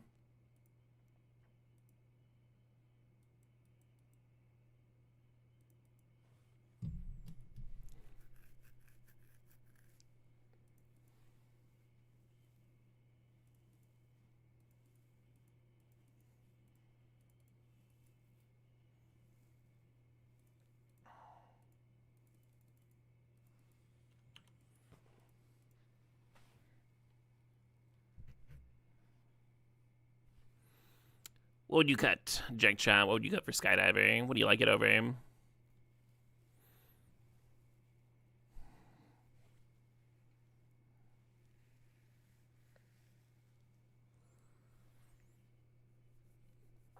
Just because I'm not playing a card doesn't mean that I hate it or you're bad if you like it or any of those things.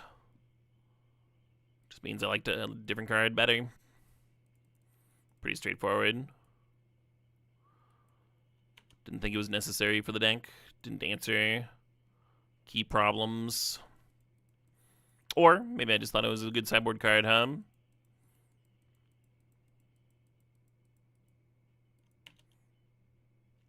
Fair enough.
But Tez is threatening to ult now. God, Get Lost sucks so bad. Just the worst Magic card.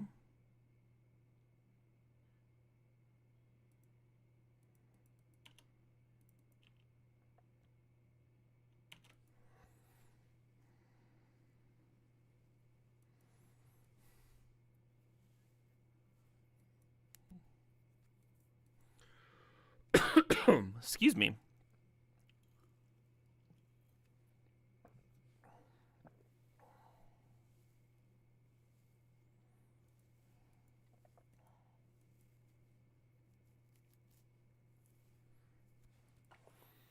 The number of times that Get Lost is like destroy some middling thing.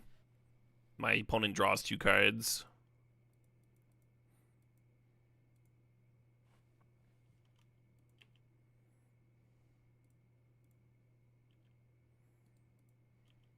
I'm attacking for 10.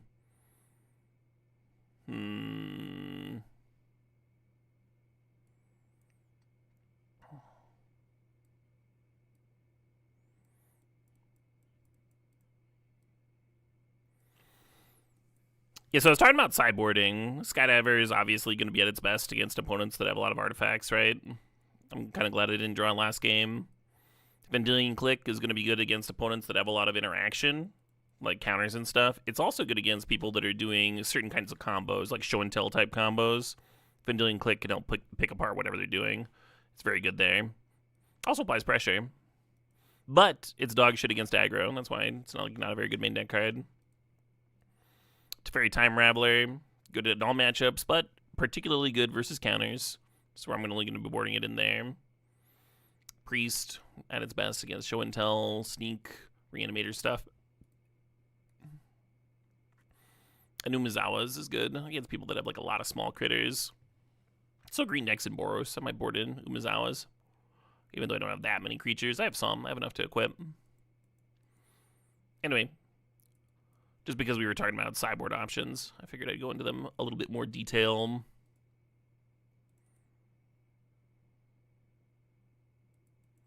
Pretty easy white splash too, with the duel in the sideboard and 2 different ways of fetching it out.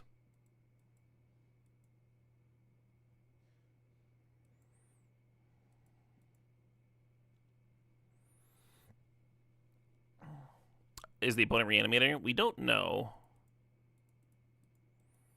So if I had an artifact graveyard heat spell, I might board that in on spec, because at least you can like cycle it or whatever. But I'm not going to add a splash when they could just be some mid-range pile. Hey, Silent Chibi, thanks for the 50 months. That is a whole lot of months. Appreciate you. Got me.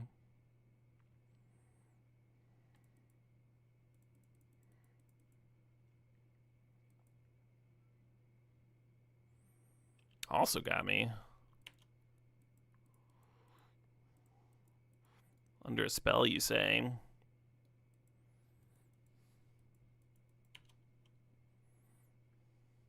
This is power, right?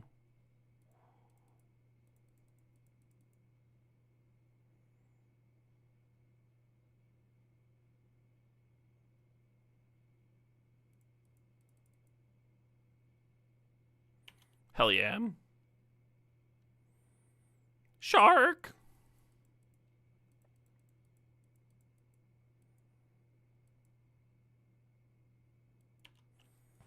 Ooh, that would have been such a juicy fucking 3/3 with the Seed Shark out.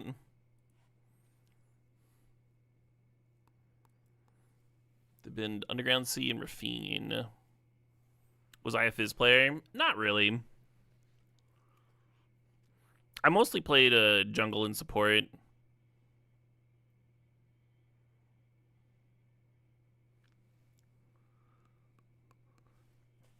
I was in a Moo main for like 8 seasons or some shit.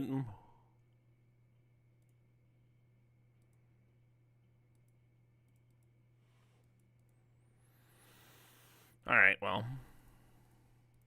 I'm not playing bribery to not bribery people. Oh, 1 card, you say?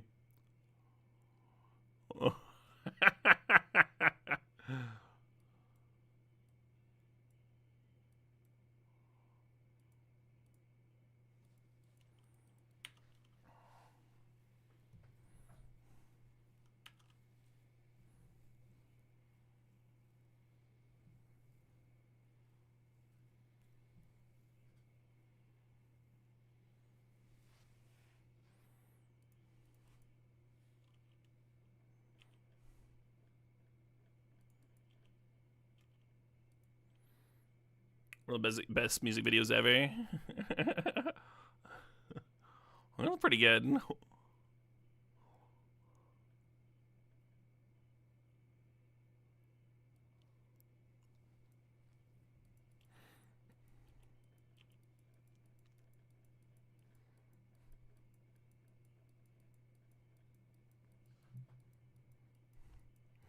I've not seen a music video for Short Skirt Long Jacket.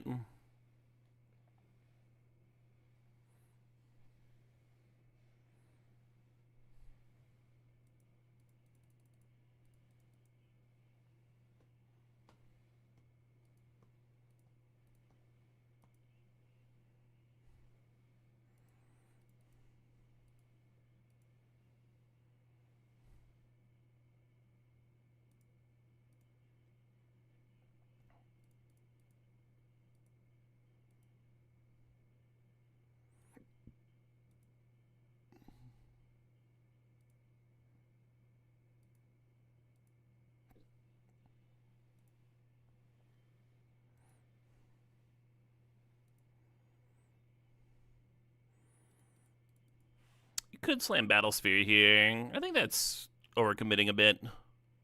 There's damnation in this cube.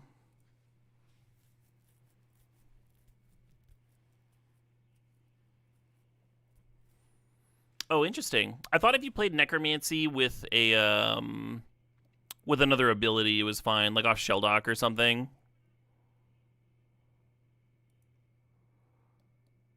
Oh, I understood it. I know that Necromancy reads that it dies if you plays it as an instant. My understanding was that if you played it off Shelldock or something, that it didn't count. That the Necromancy instant speed thing was like tied to using its ability to play it as an instant. It is supposed to work. Moto just doesn't allow it. Really? I've literally like played it off Shelldock before.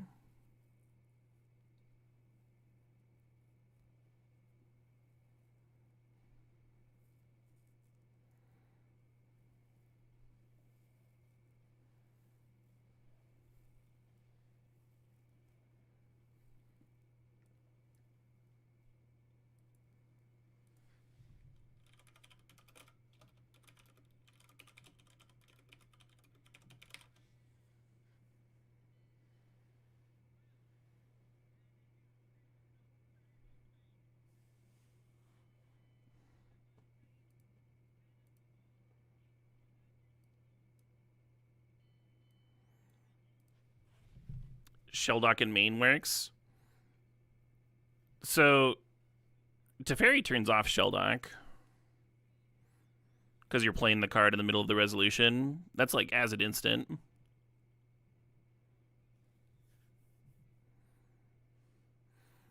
Yeah, I know how it's worded, Mr. Krasny, see?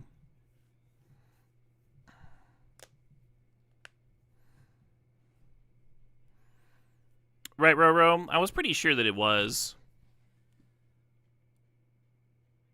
That the rulings literally go over the other ways. And everybody always, like, reads the literal verbiage. And thinks they're being clever.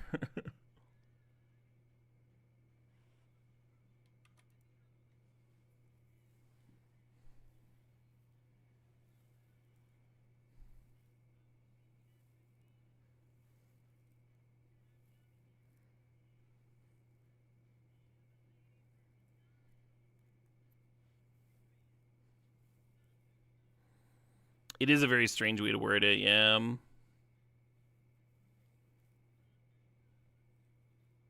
The rulings on Gatherer don't account for it anymore. I wonder if it got errated.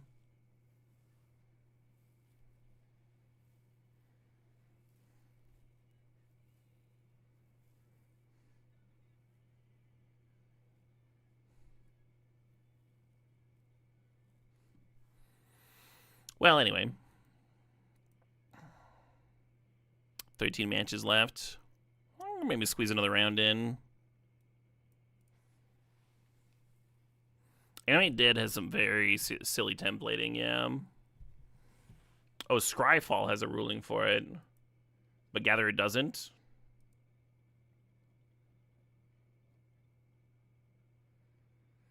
Maybe the Scryfall ruling is old.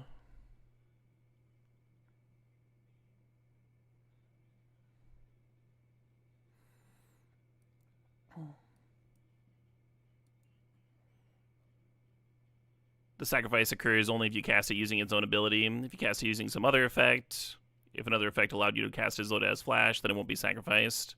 That's 2022. That seems very recent.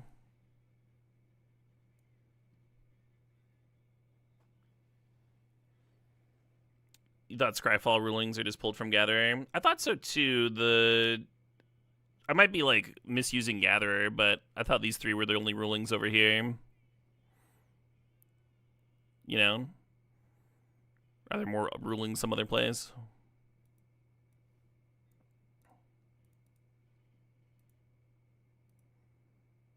Pop out the loot tree so I don't forget about it. It's so easy to forget about loot tree. I'm gonna mull this. Yeah, okay.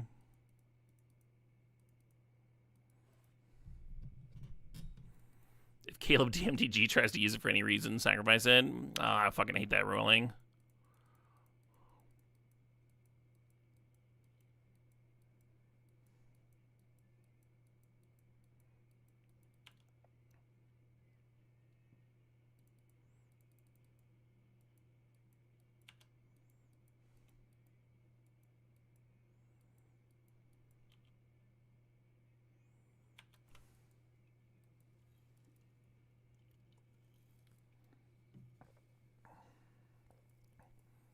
Are song donations open today? Sure.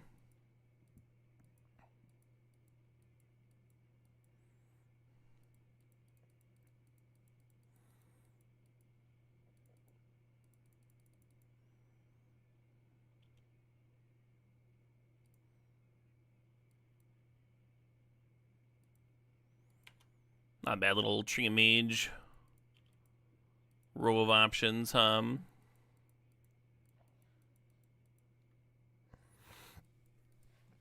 The record of winning games? Well, the record of winning matches is 38 in a row, is my record.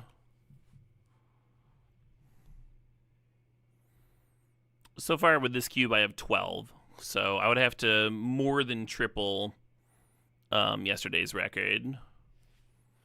Or I'm sorry, I have 13 with this one. So I would have to triple that. That was a crazy run? That was a crazy run, yeah.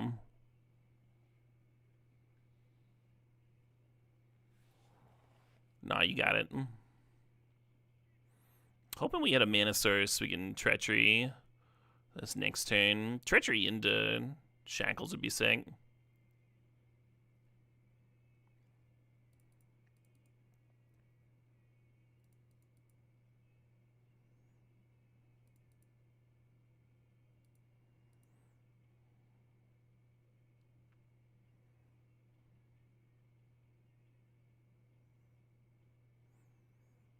I think I'm supposed to Hull Breacher and then Spellbomb bounce something.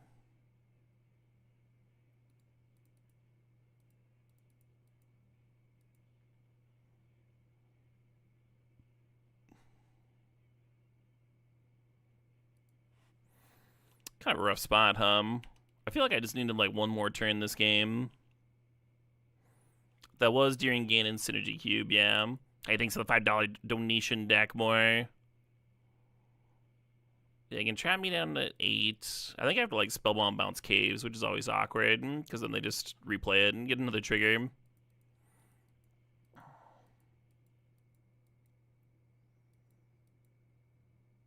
Although, I mean, oh, that's just gonna kill me. Like even flip their Johnny if they want to.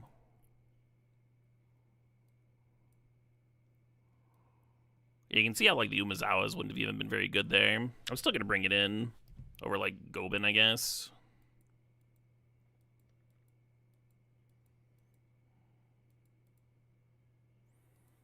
Just need one of them faster curves.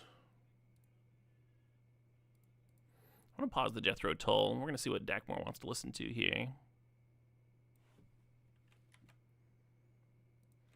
Hopefully something good. Dakmore's got good taste. Oh, some Native Howl. Hell yeah.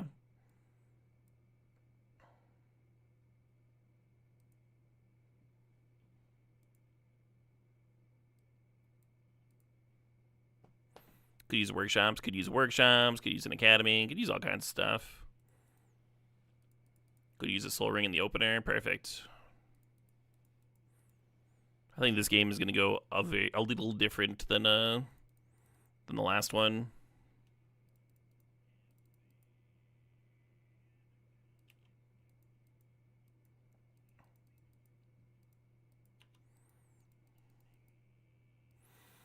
Next turn, I think we're going to play full price for the Metamorph on Soul Ring and then activate Converter. And we're just going to be at Ugin mana. And turn 3 Ugin seems pretty good.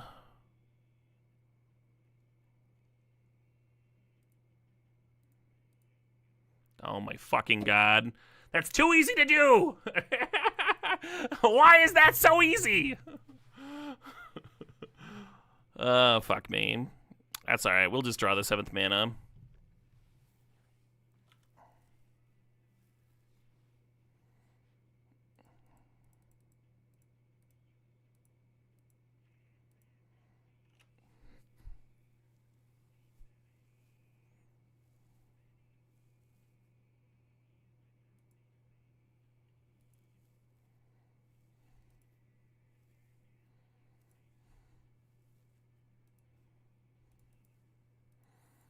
Kind of like holding on to the Aether Spellbomb. I'm just going to do this correctly.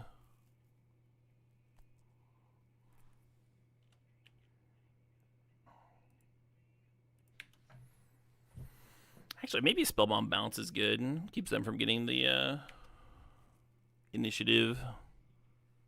I was thinking Spellbomb Post-Ugin would be sick.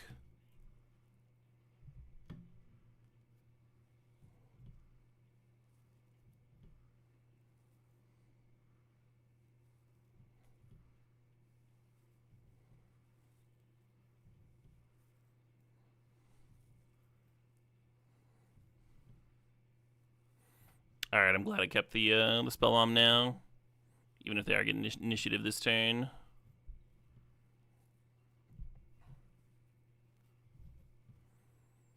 I mean, if they needed to fix for white, it's probably still pretty bad.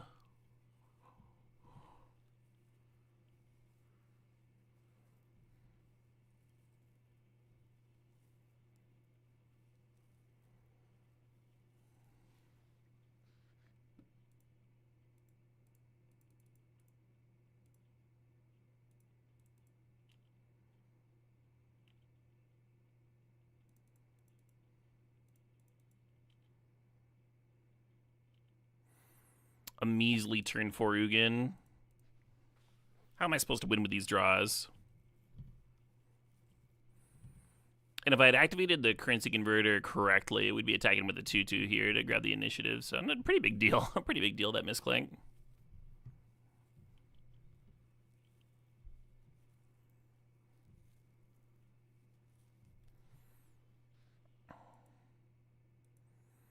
EOE sealed is down to 1 match.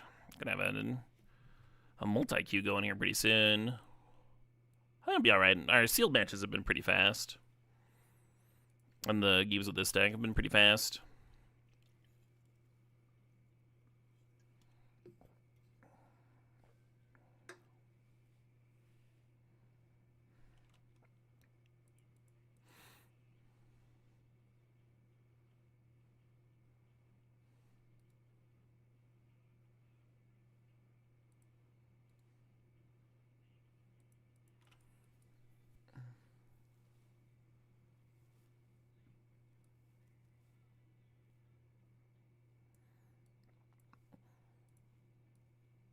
The Nerdster says, holy cow, the person in #1 has 11 trophies. Oh yeah, the great Geeky Jackson. Geeky's ended seasons at #1 before. Very good at Powered Cube. Typically drafts a lot of white aggro, which favors these cubes.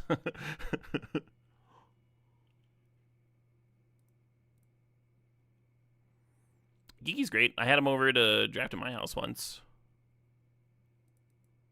Long time ago.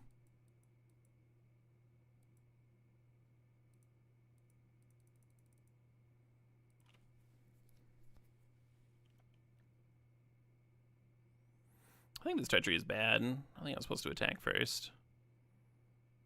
If they had a bolt, they could have bolted their own nemesis and then killed my 2/2 and just like bricked up my turn real good. Whereas if I attack first, then they bolt the rogue, then the treachery lands and I have Cryptic up.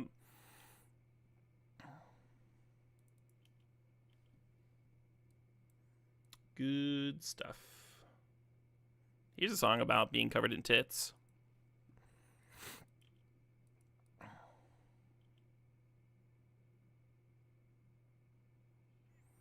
Hey, Mount Clancy, thanks for the sob, thanks for 40 months there. Oh, we're forging. We got a game to end here. Could put the Luchu to hand. I just don't think it matters very much. Activating currency converters. Super solid anyway.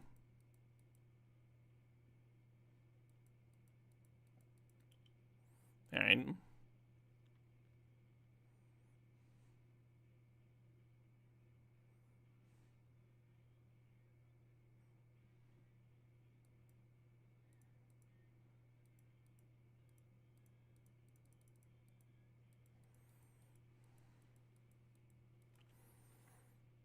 To game 3 we go.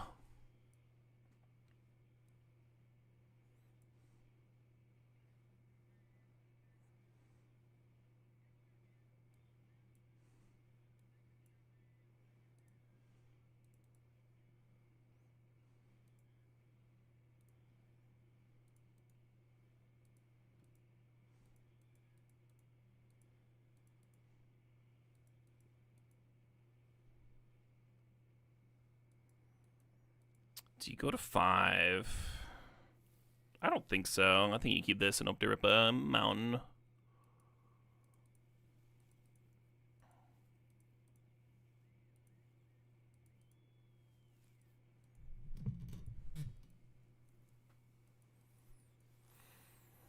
Are you supposed to mull for Soul Ring? Or do you keep this hand because it's got Ugin in it? That's also a tough question.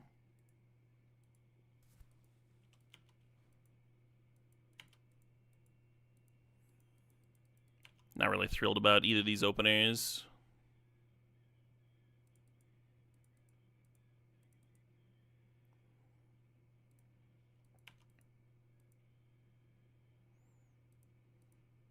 Hey, there we go.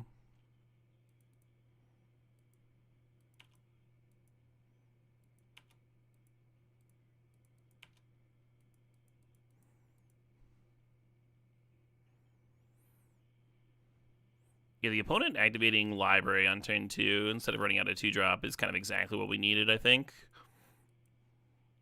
And then next turn we can play Chalice on 2.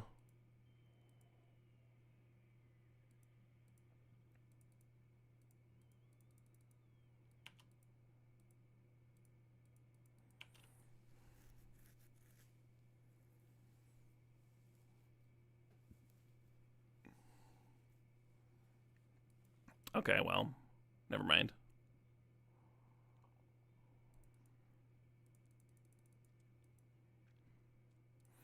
I'm going to play this Mox Opal.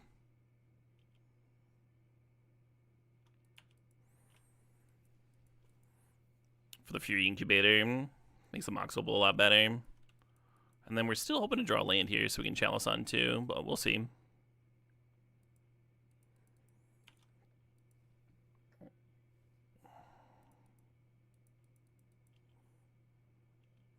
I think the opponent's just cracking their lander token here.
That Archon's a real hoser.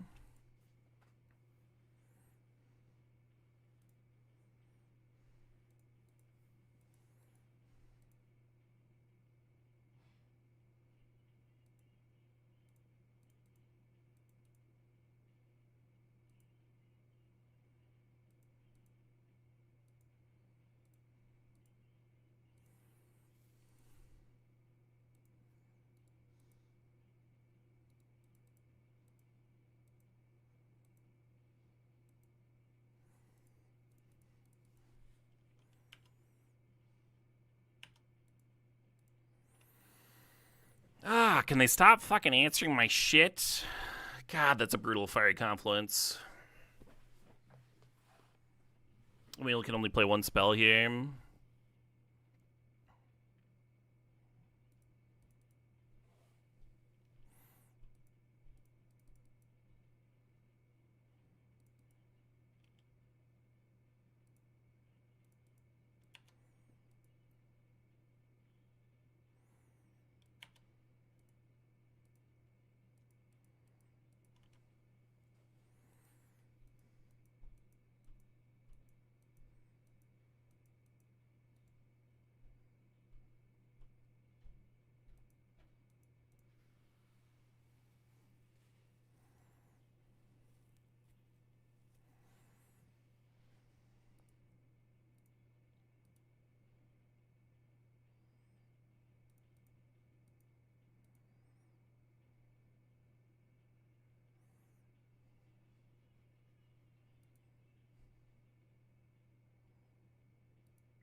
Took me a second there. I was like, okay, okay.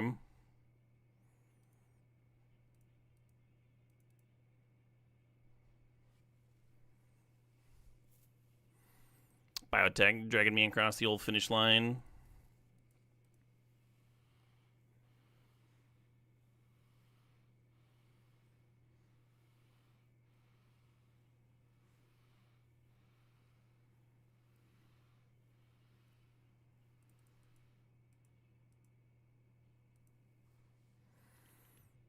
Just never hitting that land.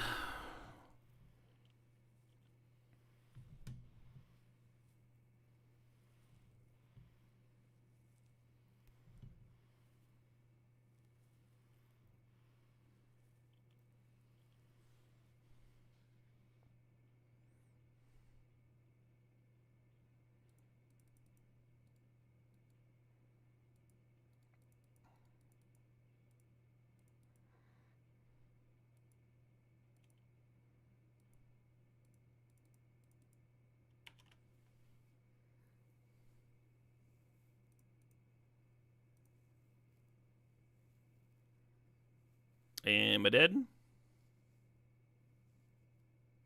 Yeah, fair enough. The winning streak has ended. A mere 13 matches in a row.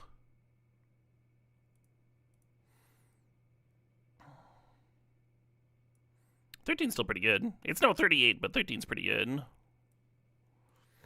I don't think I make any changes here. I think I like this build. Boros controls a strong archetype. Yeah, we still got to take a game off of them. That third game was very frustrating because we were like very close to stabilizing several times, but they kept on blowing up my artifact mana, my acceleration.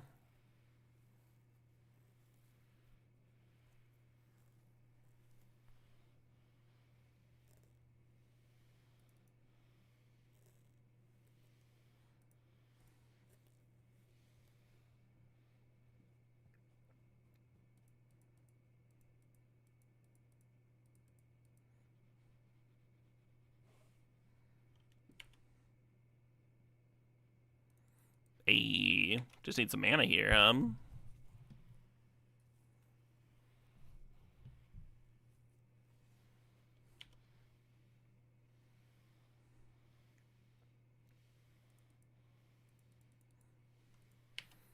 Element, looking better than the pangolin there.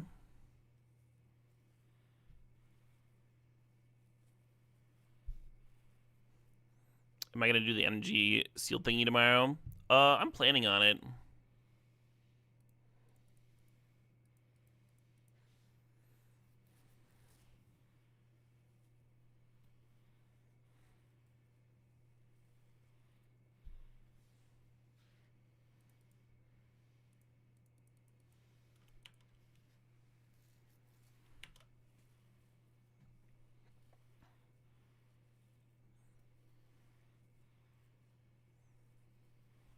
Got me.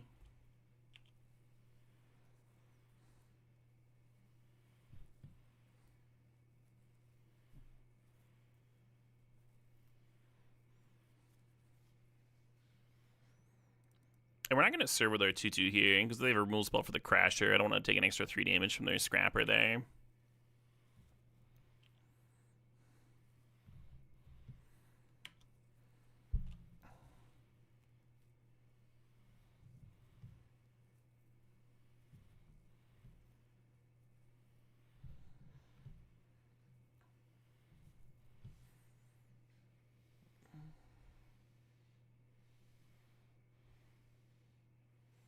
Ha. Yeah, alright. I'll take the double trade if you want. I don't think they want. I feel like they've got some kind of trick here again.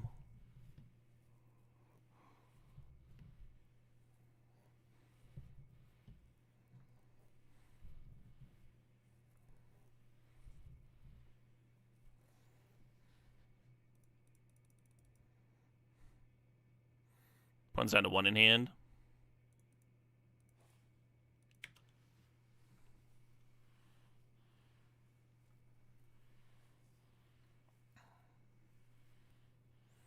How's this format work? You open packs and build a deck? Yep, that's sealed all right.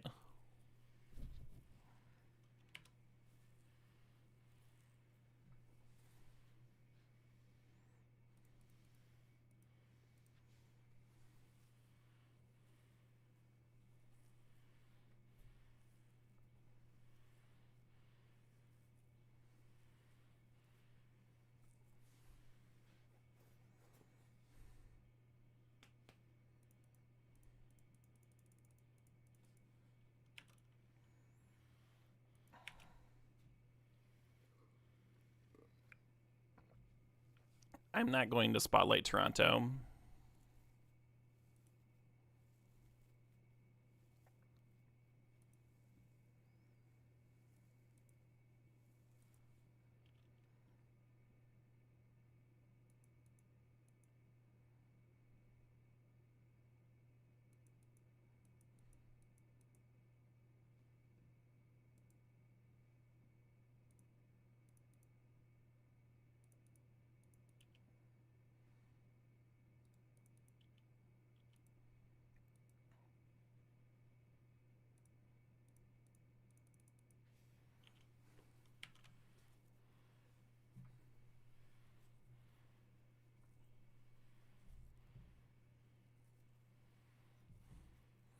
Pretty okay with them using a removal spell there.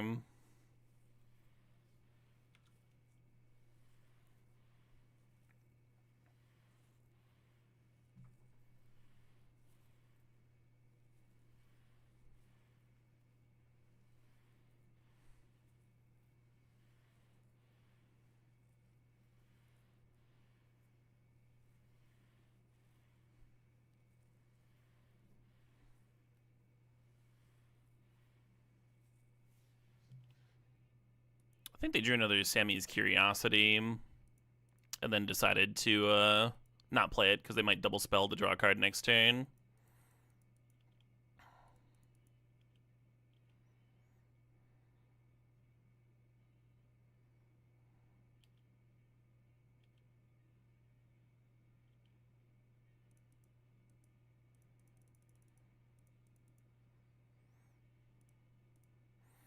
The nice thing about this battleship is it does prevent the Lightsmith from drawing cards, getting him out of this. On top of repping a 10-10, of course.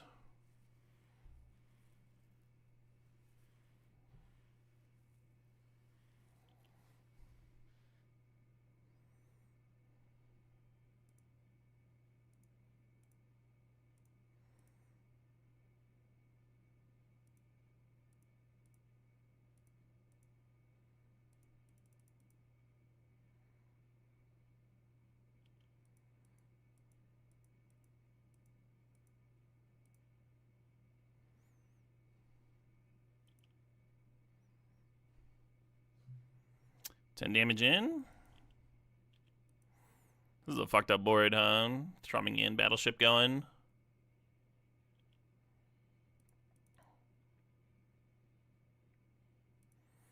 I like stacking my landers on my turn in case the opponent's got a void card. You don't want to accidentally turn on a void card.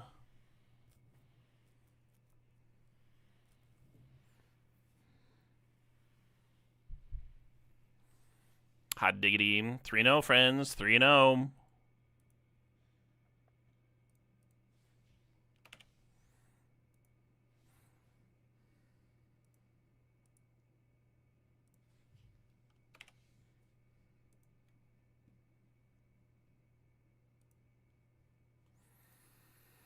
Well, time to play some more of that sweet artifact deck.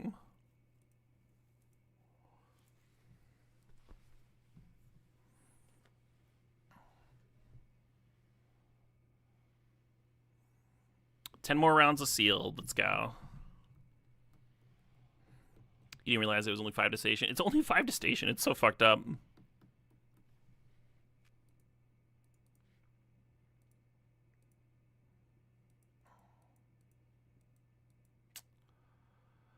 I guess.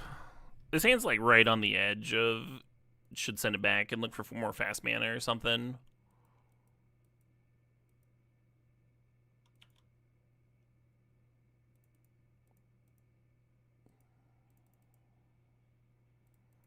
almost like saving the spell bomb for post seed, but if I whiff on a land next turn, I probably want to crack it to draw a card.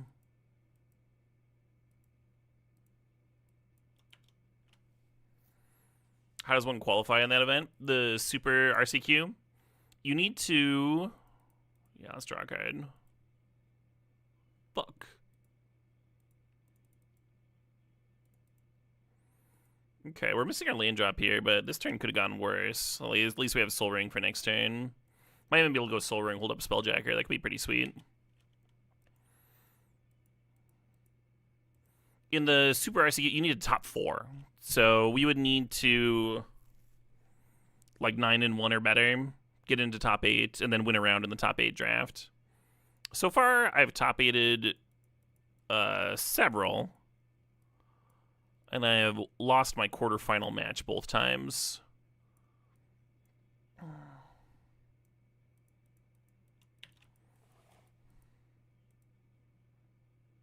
This is a pretty difficult one, though. There's 510 fucking players. That's a lot of players.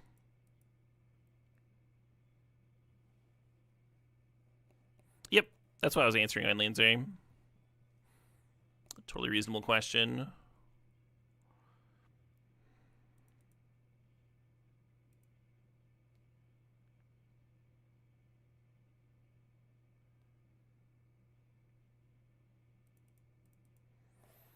I guess I'm just playing my Shark. I kind of hate it. Was really hoping I could hold up Spelljacker this turn. Would they tutor up? They tutor up Time Walk. God, that would have been such a good Spelljacker hit.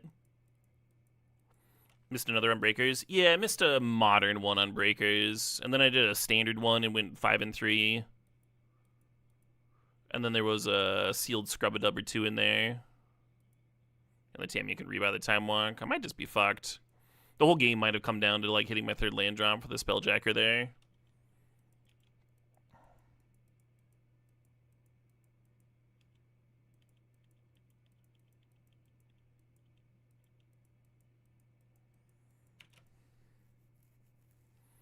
Yeah, Spelljacker would have stopped all of this. In fact, then I might have had a Time Walk. Well, probably not, but maybe. Yeah, I probably wouldn't have played it, huh? Because I would have given them access with the Tamiya. Well, though the extra Time Walk probably lets me clear the Tamiya. Extra turn. Just off the Spelljacker hits.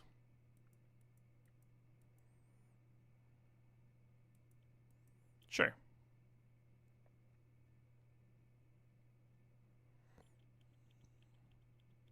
Wonder if they have Eternal Witness in there for the Spring Hard loop.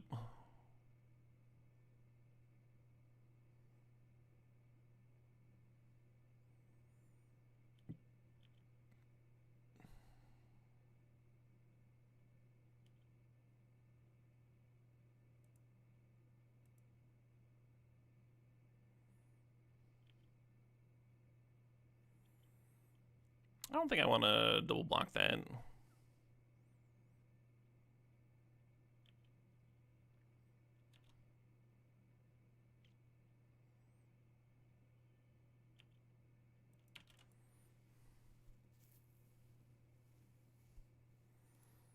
So you can cash in Tamiya for one more.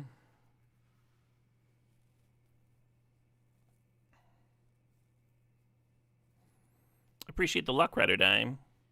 Top 8 is not the same pool. Yeah, you have to draft again.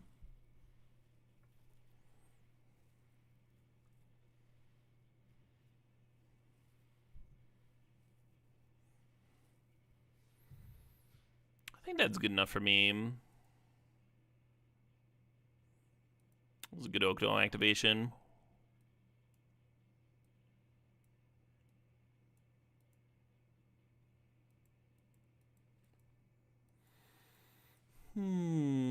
Almost like repeal here.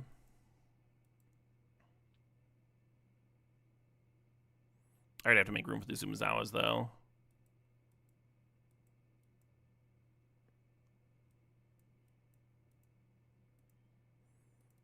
Could cut Battlesphere for the repeal. It's probably good, actually.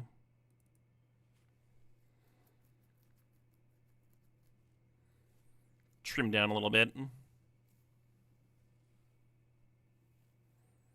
Hell yeah, Zalax.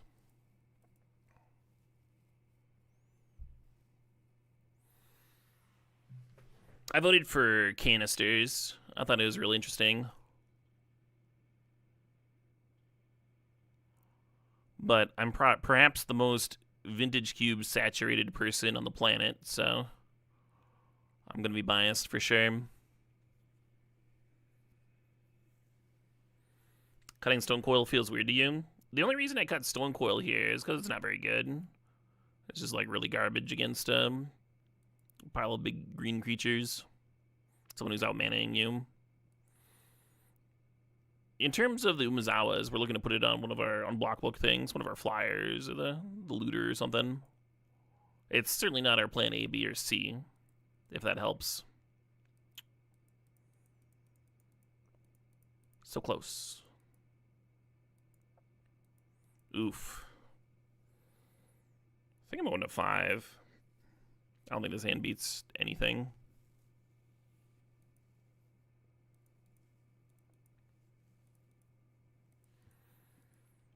I don't think this hand does either, but whatever.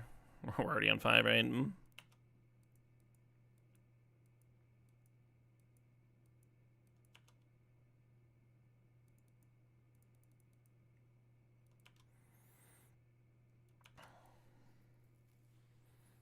Moxopler or Soul Ring would let me Shackles activate here. That'd be pretty sick. Grab that bill real quick.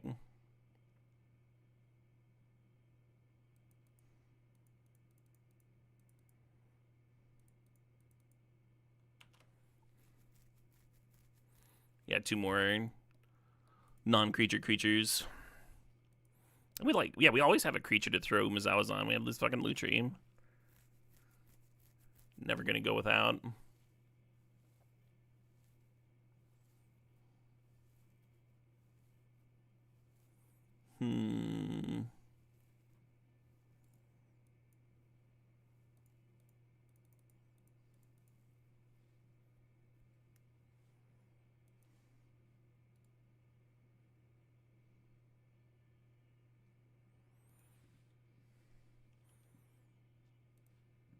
I'm going to double check, but I'm pretty sure you can grow the creature after Shackles activation.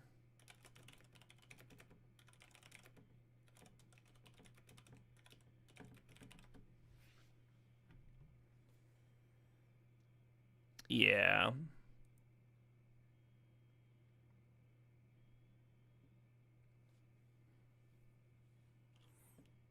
Checks on activation and resolution, but after the resolution, it's not checking anymore. I can grow the creature. So, like, if they target the Undermountain with a thing, I can steal it, and then it'll go become a 4 power, and the Shackles will still have it. That's all I was double checking. I was pretty sure.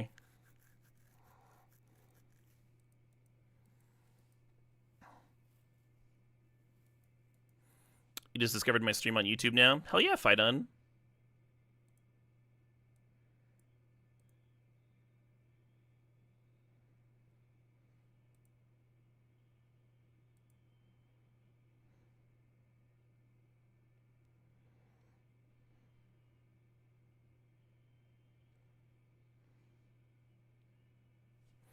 This is my second mono blue deck. This is my first one with Shackles, though.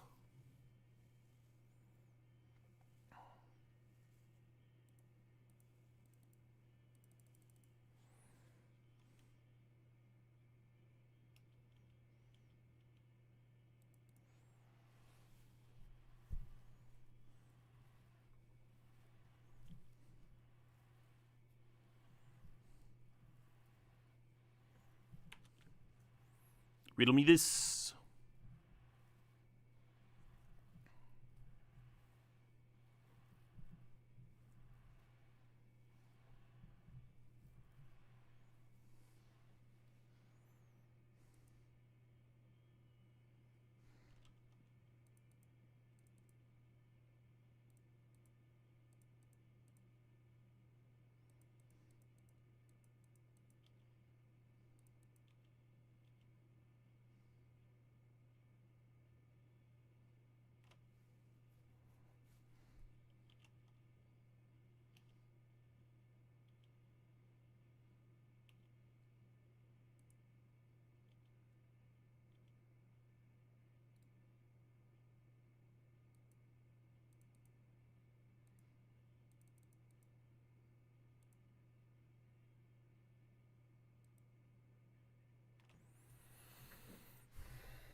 very tempting to just kill the Bill now, but then the Ulven Wall just gets, like, served in and take benefit of Exalted. I think we just pass. I guess they can do that with Tamio already, though.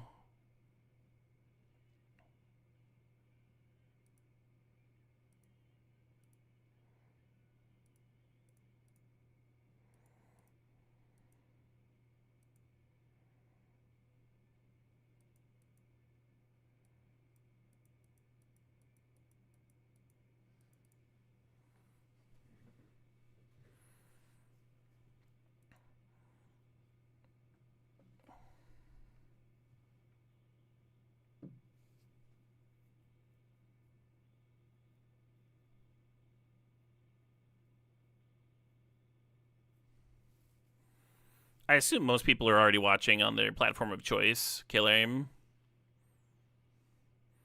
So if someone likes watching YouTube live and they see me on there, I don't know how thrilled they're going to be to leave YouTube and come over to Twitch.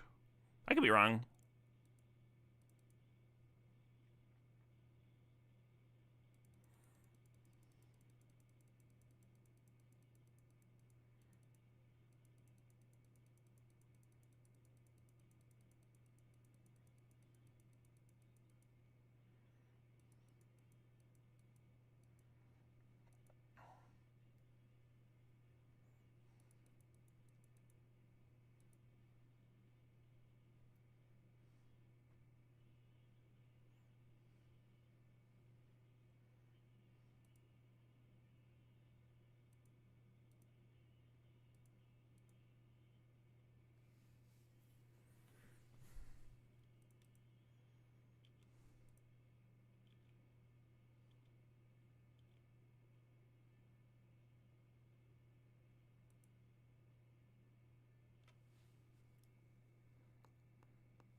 If I Karn down tick here, what am I doing? 1, 2, 3, 4, 5, 6.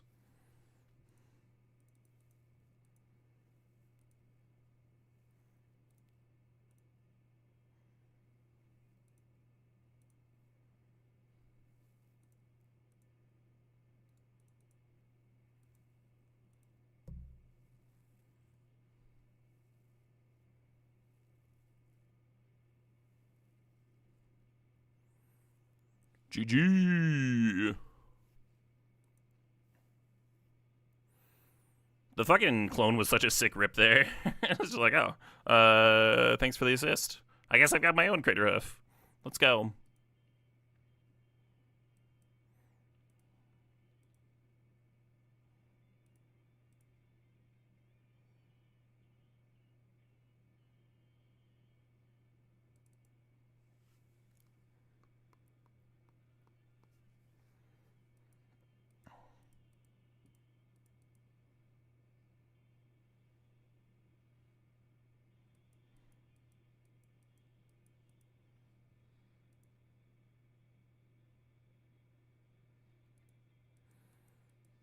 Absolutely.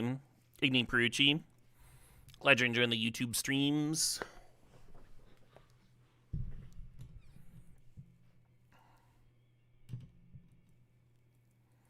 Mirror Twin says your Blood on the Clock Tower video was great. I'm loving that game. Hell yeah, Mirror Twin. Glad you enjoyed it. I've been really enjoying that game too. I think it solves... Like, I'm usually, like, not high on social deduction games. I think, like... I'm just, like... Of the games that I've played, there's been feel-bad moments. And it's, like, never great to, like, die early on, and then you just kind of have to sit there and watch while everybody else plays before you get to play again.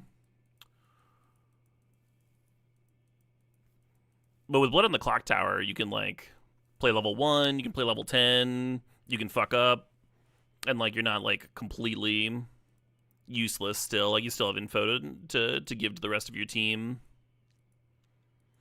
when you die, you're still like a part of the game.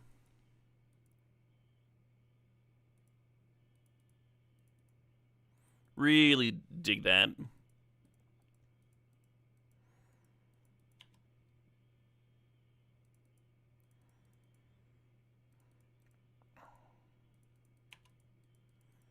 Oh man, we could turn 2 Spelljank something.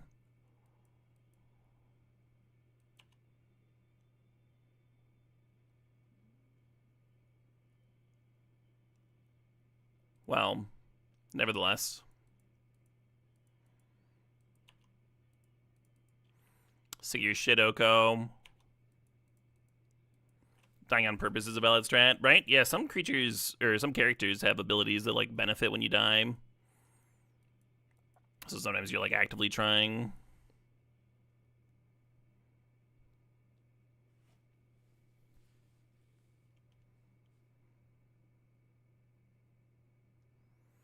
Did all the Battlestar Galactica ruin social deduction for me? I enjoyed Battlestar Galactica. I always thought it was funny that our group had such high win rates for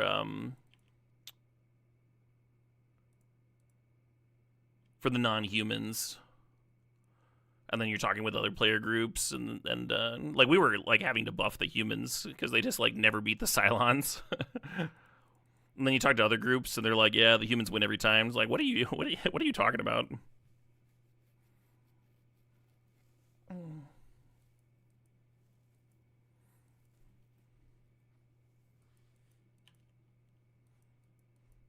We just had a group of natural Cylons. All Cylons all the time, baby.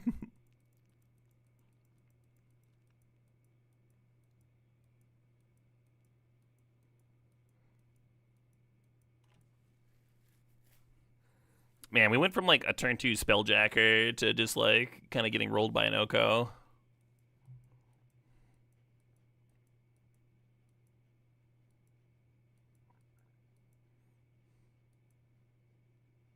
Why does the Oko only have 2 loyalty? Have they not activated this turn? Oh yeah, the clue came from the Tameo. It's not a food token. Or I guess they made this a 3/3.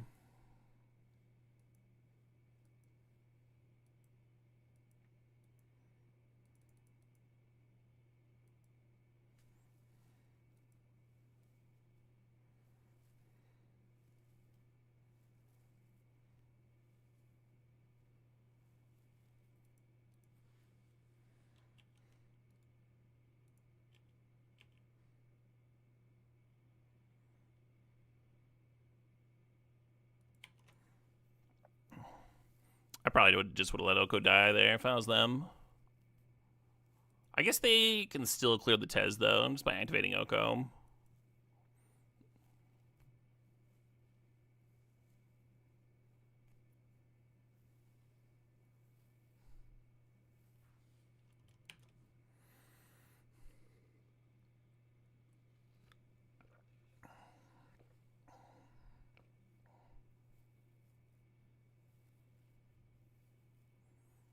God, I'm so fucked. Hey, thanks, Sizzy Man.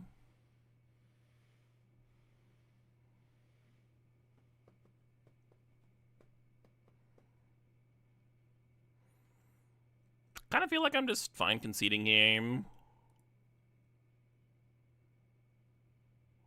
Well met, well murdered. I thought that was a good Soul Ring deck, but my last opponent did a really good job. Actually, both of my losses, they did a really good job of like actually keeping my Soul Ring off the board, right? In one game it got abraded and Fiery Confluenced, and then that opponent was just always like, yeah, Oko, not that. All right, fair enough. Fair enough. Oh, the round time is only in 35 minutes. I guess that's enough time to draft. I kind of want a break to get some water and stuff. This is a good time for that. Hey, GG's, Jackoblix. Thanks for the match there. I was just saying you did a really good job of keeping me off my Soul Ring mana. I had some spicy curves that never came to fruition. Some well-played Oko activations for sure. Alright, I'm going to jam a 3-minute ad break here. And then that'll turn off ads for the next hour. It'll give me time to go refill my water. And I'll be back in a minute. Elk the Soul Ring. Yep.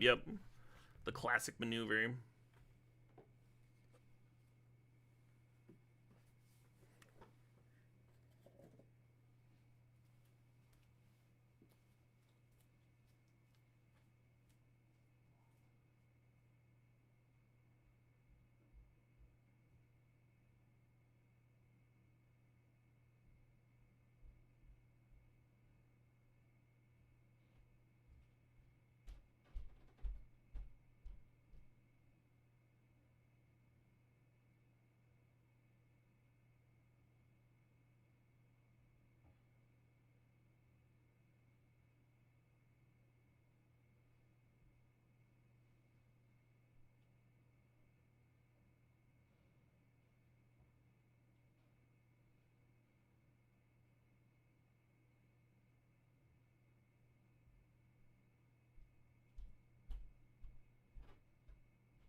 Caleb could have had an extra counter on the walker.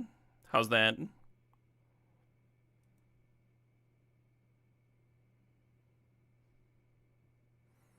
I didn't have mana to activate the Hangerback Walker. Yeah.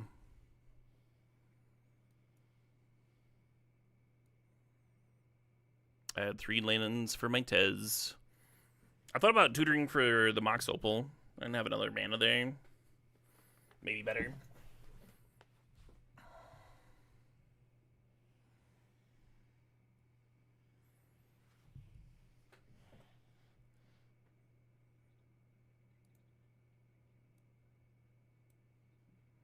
Not pressuring the Oko didn't feel great either, though. I think both lines are losing.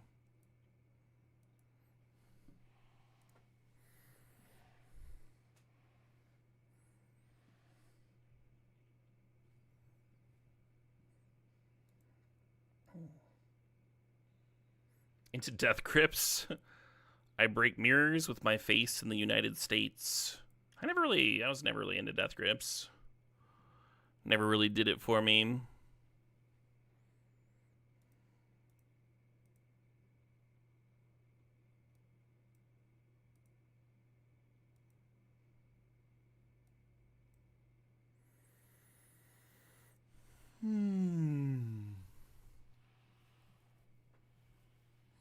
How's the pool? I think it's pretty good. Like having Hive Pool, Battleship, and Biotech Specialist is really nice. And then there's just like a solid curve in there, bunch of removal. Kind of exactly what you want.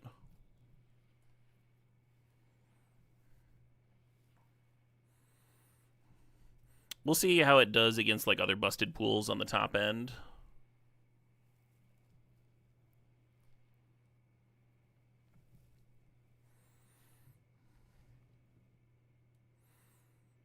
I might regret not main decking a Shattered Wings if I end up like losing to opposing Hive pools. I guess Battleship's an answer to opposing Hive pools.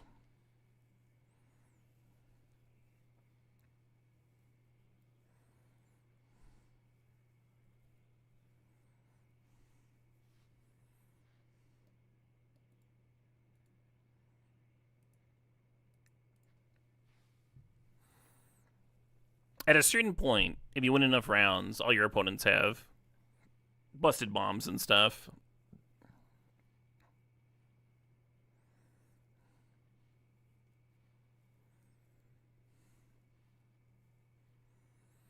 How's everyone's Saturday going?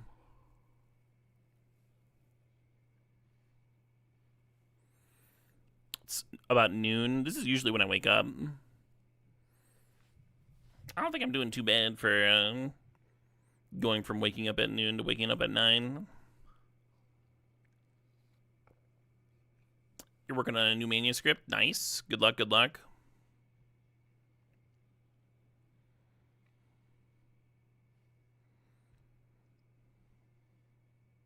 I've started working on a creative project. A disappointing last farmer's market of the year. Yeah, I mean, near the tail end, it's going to be worse, right? As people wrap it up. Burritos, video games, D&D. Oh, love it, Tater Chimp. That's a good-ass Saturday. Lumbering Falls is road tripping from Michigan to Arkansas. You're not driving and watching me, are you, Lumbering Falls? That doesn't sound safe.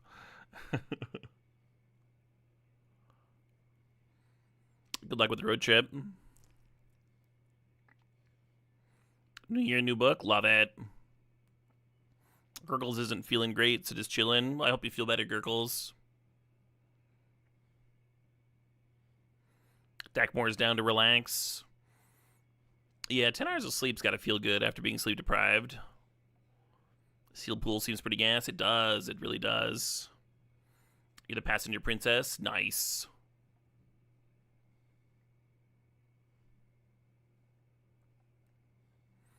You're taking a 35-minute float plane from Victoria to Vancouver. Float plane? I don't think I know what that is. The name reminds me of like a hyperlight, but that's not what this is going to be. Oh, just one of those water things. Very cool. Like from Indiana Jones. The guy fishing off the side of it. Go! Go! How many rounds are in the RCQ? 10, and then a cut to top 8.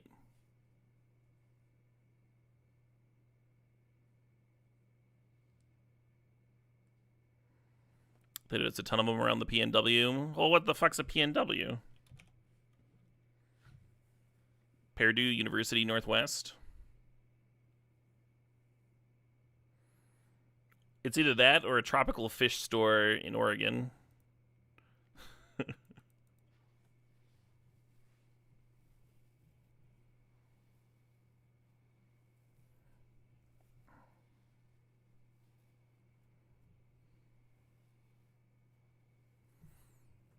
Yeah, I've never ridden in a seaplane before.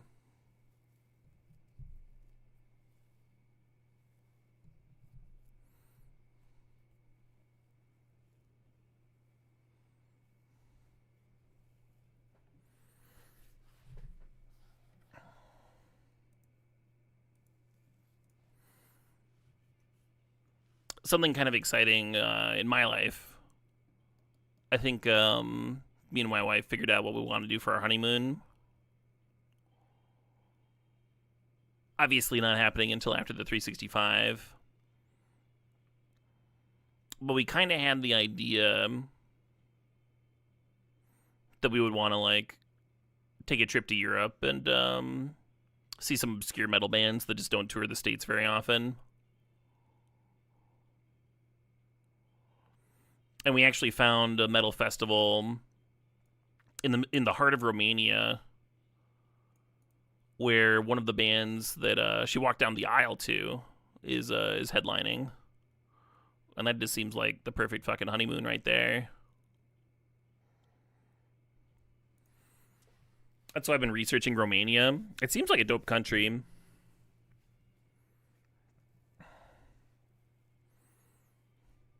Apparently they put like a ton of work into their highways and stuff recently. But the back roads can be iffy. And public transportation's hit or miss. But it looks like you can find good food pretty much wherever you go. And there's like a ton of spots for good hiking and stuff. A lot of sweet old castles to check out. A lot of people check out the Dracula Castle is one of them. But there's a few other really interesting ones. Romania is generally considered to be on the rise, yeah. And it's still a little bit cheaper than traveling to most European countries, which is nice. Actually being able to afford your honeymoon is a perk.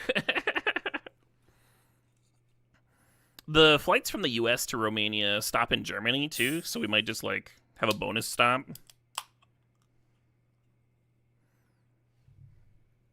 Check out, what was it, Munich for a day or something? I've been to Germany before, but it was just Berlin, also for a metal festival. And I have the impression that the rest of Germany is very different than Berlin. Ivanko lived in Romania this summer. Country's dope, can recommend. Hell yeah. That's exciting. Yeah, I've heard pretty much nothing but good things. What's my favorite version of Dracula from all media? Oh, that one's going to play on nostalgia. But I'm a fan of Alucard from, what was that fucking anime? I watched both versions of it. Helsing, yeah. The Helsing anime.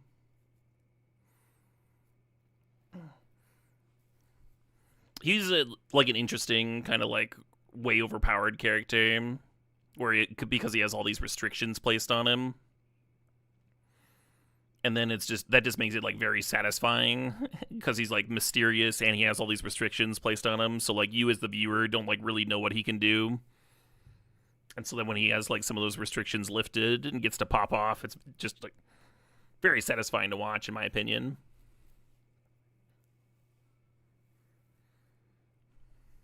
And he's just so jazzed for, like, anything interesting to happen, ever.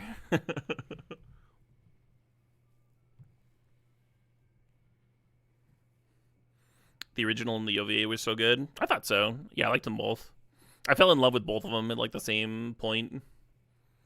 When he's fighting the fake vampire in, like, the third episode or something.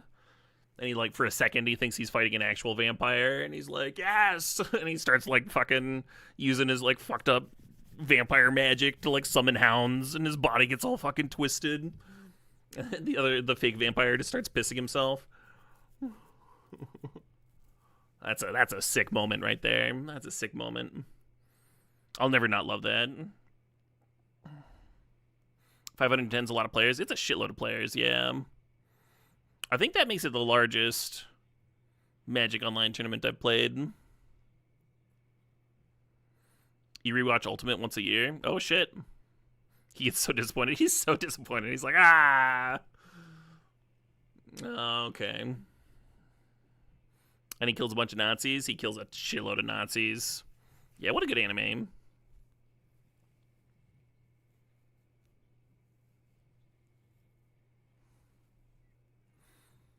G2S3 went to Romania last year. It was great. Nice.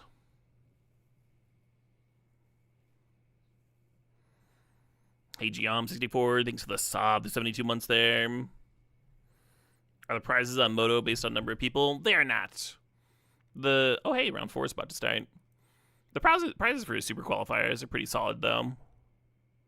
If you win the whole kit and caboodle, you get 200 treasure chests, some leadership points, a foil set, and some extra boosters.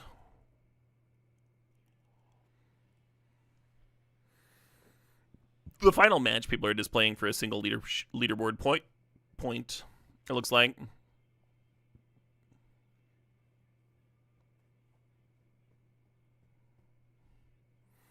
But yeah, the top 4 get the RC invites.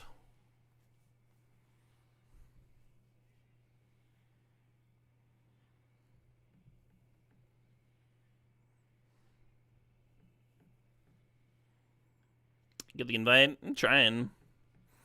I'm already queued for the one in Milwaukee, but I would also like to play Portland. I'd like to play them both.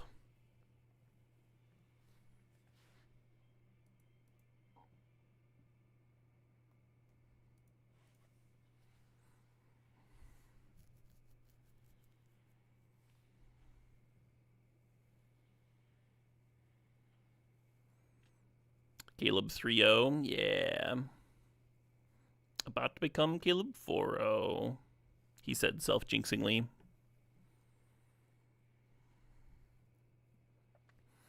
It will be interesting to see what standard looks like in a month. I'm looking forward to it. Bit of a shakeup. Yeah, not having a 2 or 3 drop is pretty rough, but we do have our colors. We do have an early removal spell. I think you're supposed to keep this on the play.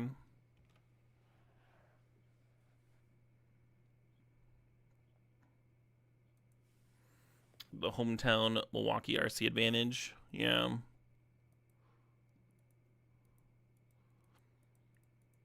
Pretty sure I'll be renting a hotel. I don't really want to drive for an extra hour every day.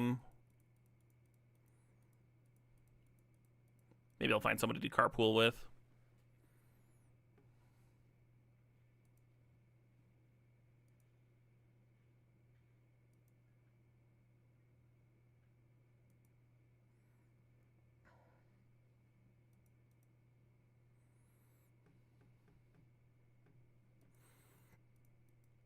I could see a world where you're supposed to mulligan this sort of hand. These red-green decks feel so much better when you curve out.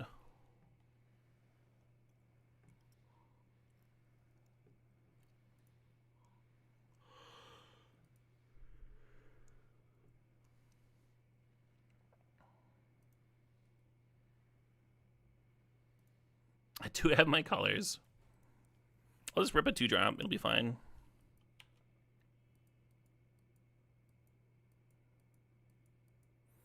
Or the 3-drop that makes a lander would actually be. Or the 2-drop that makes a lander. We have a lot of those. If we drew one of those, the hand would actually be pretty sick, I think. Mold for Soul Ring. Yeah, essentially. That's kind of what the 2-mana 1/3 is. That makes a lander and shocks the opponent when you sack a lander.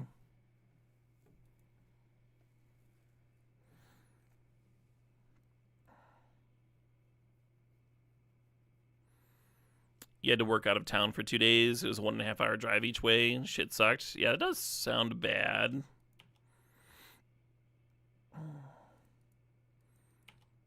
Did work comp anything?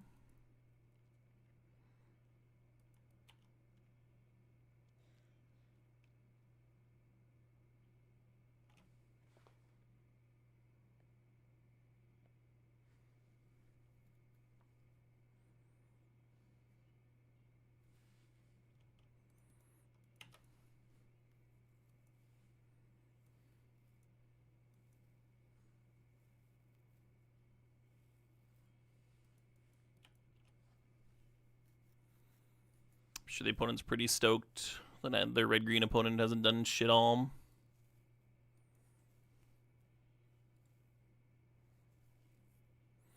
Sarfariel card has a high win rate.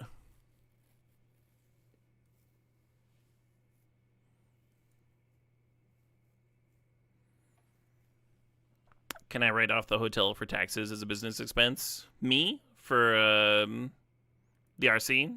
Yeah.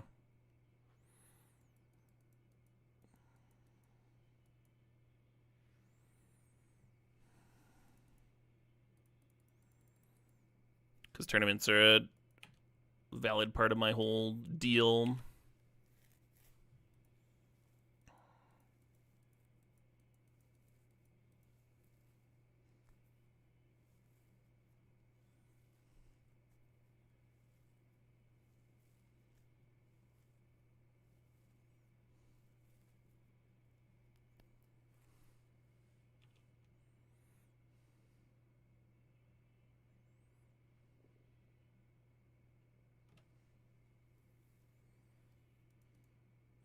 Well, we get to kill some things. That's nice.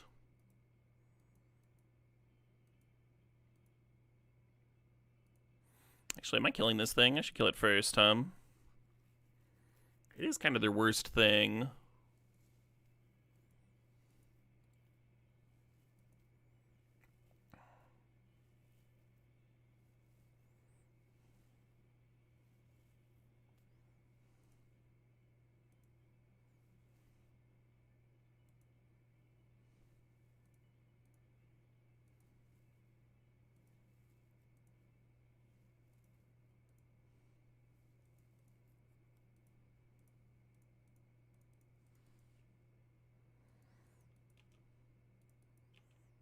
We call this turn, oh thank god they didn't kill my fucking Ice Cave Crasher.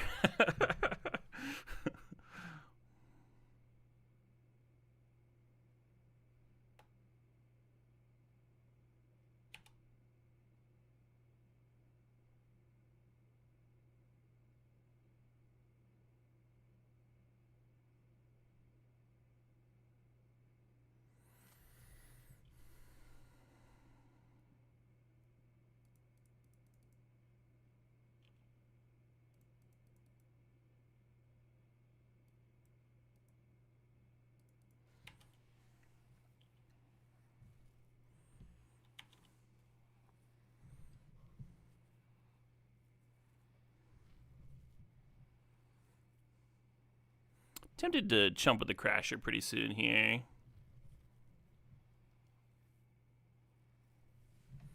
Yeah, let's do that.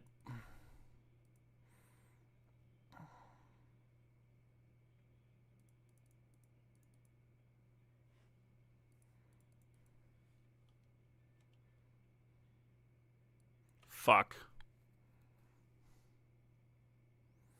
I really wanted an untapped land.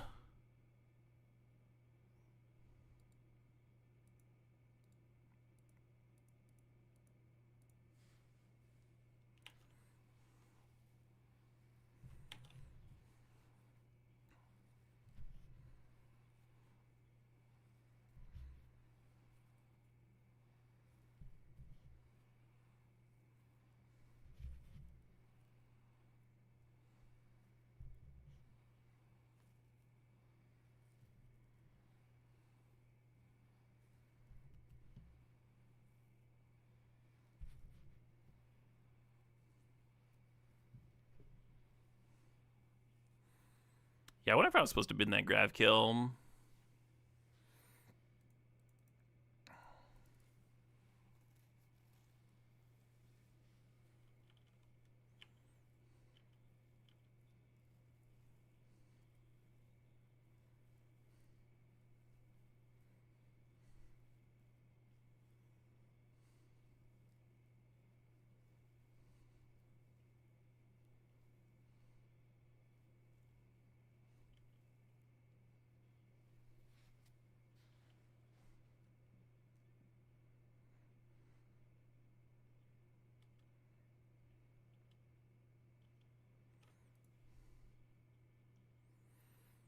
So if I grav kill the color, I take 2, go to 4, and then they can, if I drag in this, I lose 1, and then I'm just dead on board of the delicacy. So I actually have to grav kill this fucking thing. And then rip an untapped land here, maybe.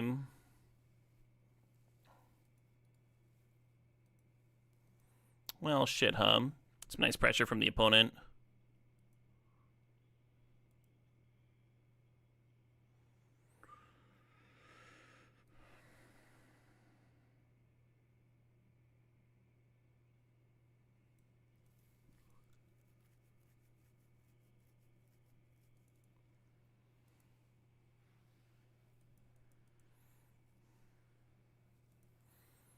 Maybe a matchup where I don't want Monolith.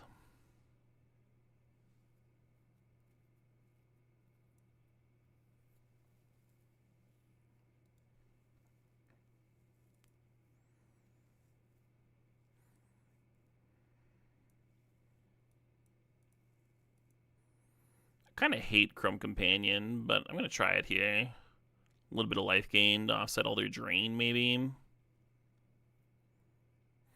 Can also potentially answer their 2-1 recursion card.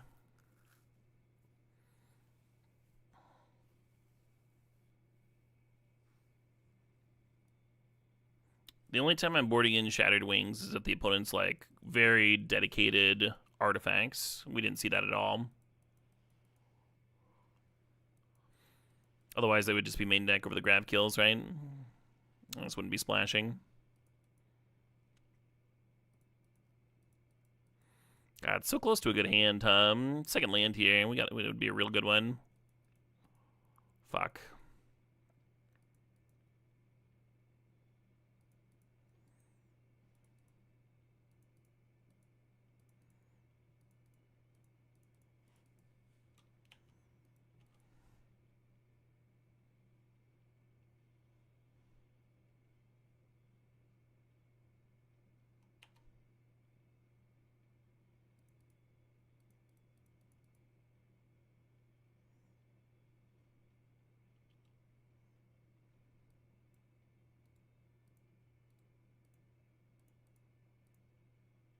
Station up.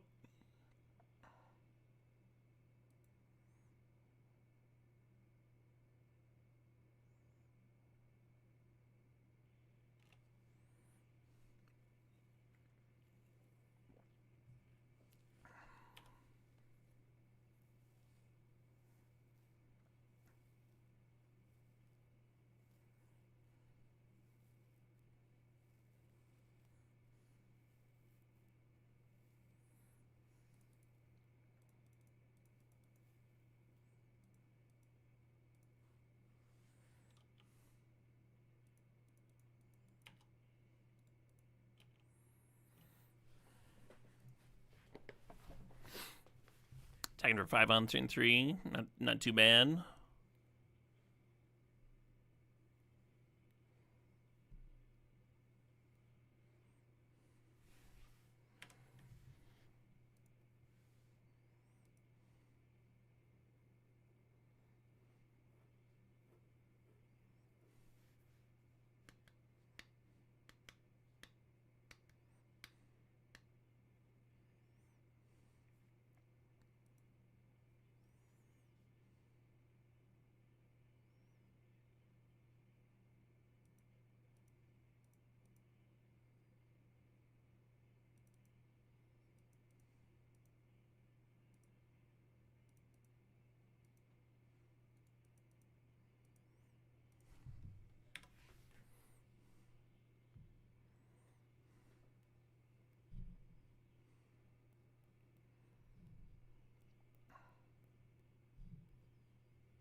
If they can't interact with my board, then the molecular and pumping the edge rover and getting in for 5 next turn makes a lot of sense to me.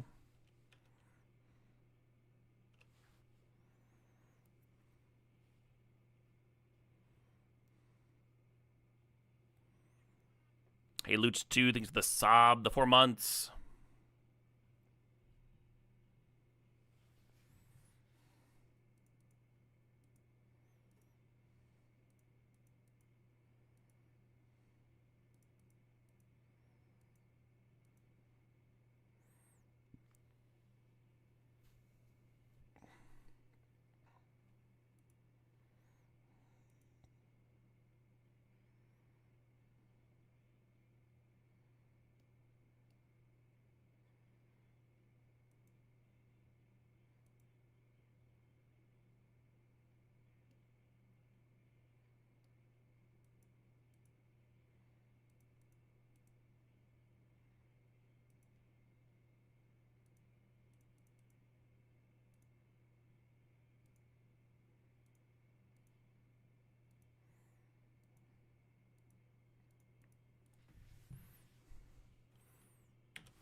McGrath kill.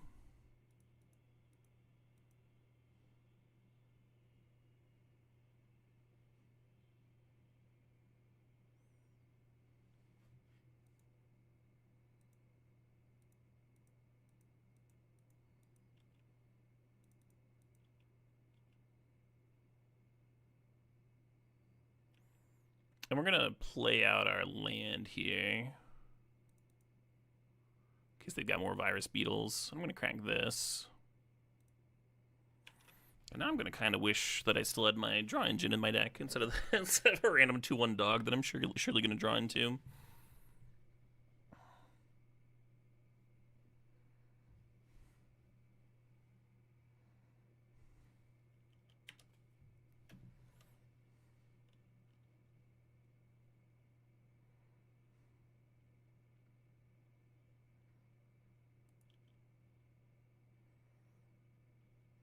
Feels like a grab kill from them,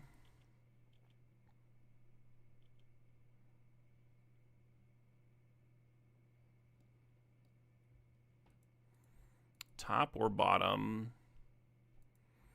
I guess I'm leaving it on top.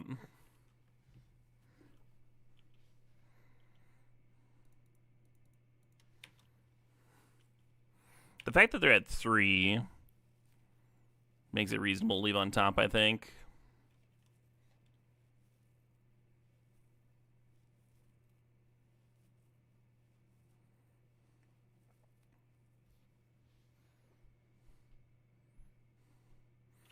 Odd little tune.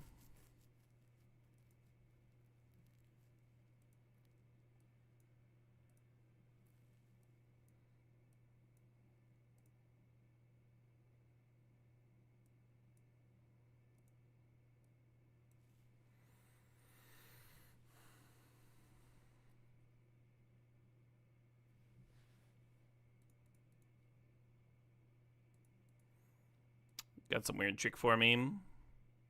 Sure.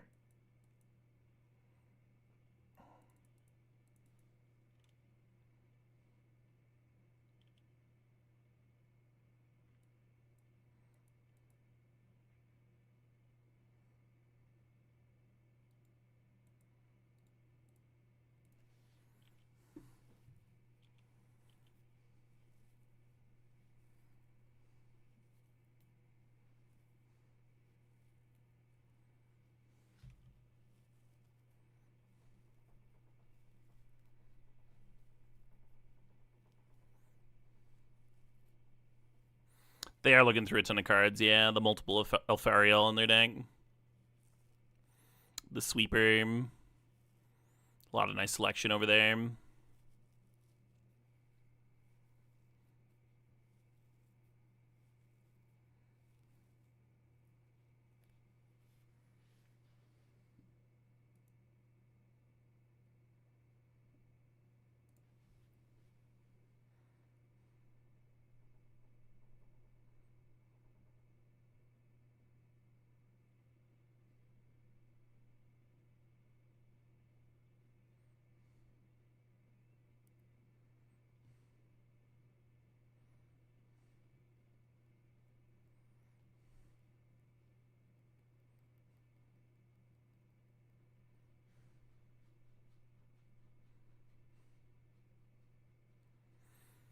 I wonder if my stacking was correct.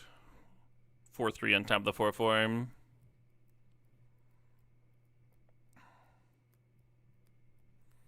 The trample on the 4-4 might have been good, at least against what they're showing, I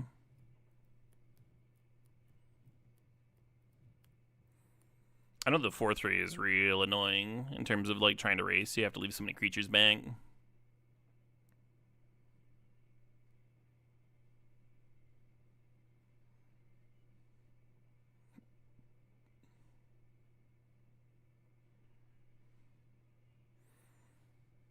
Opponent's in the fucking tank,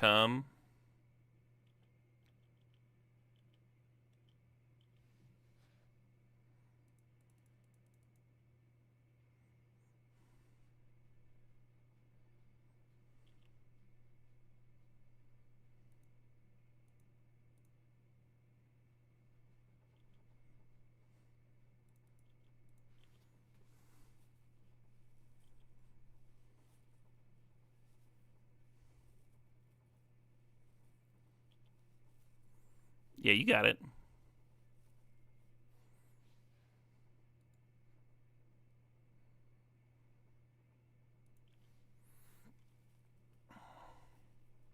That comes with a play trigger. Could have done sturdy. It could have, yeah, if they'd had removal spell for the lander maker. Would have prevented me from crewing. I do like that if a 4/4 trampler doesn't do it though, we can shuffle it away now. Could see that world.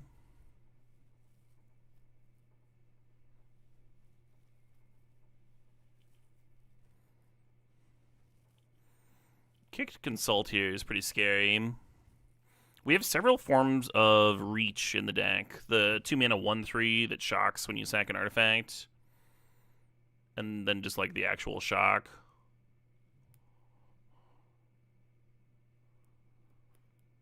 Those are both reasons to crack a lander here.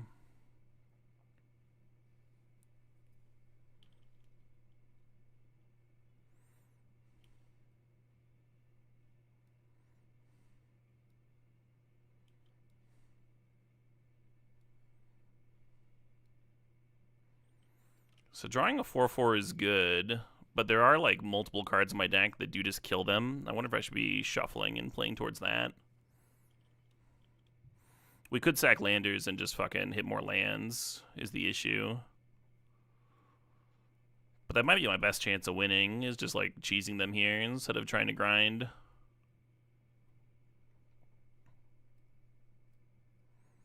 I think Steel Destroyer. Does the dragon go face? The dragon does also go face, yeah. So there's 3 different ways to instantly win the game here. Whereas if you let them untap the Dubious Delicacy, then all of a sudden they'll have some life gain. Number go up. Hey, Captain Red, thanks for 110 months. That is a mighty number of months. Appreciate you, Captain. Hell yeah.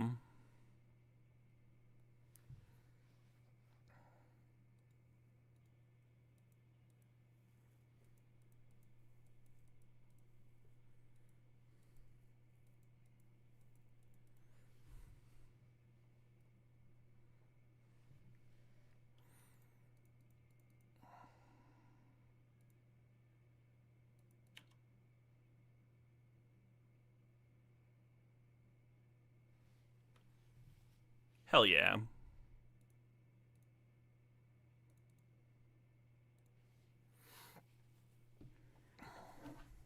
To game 3.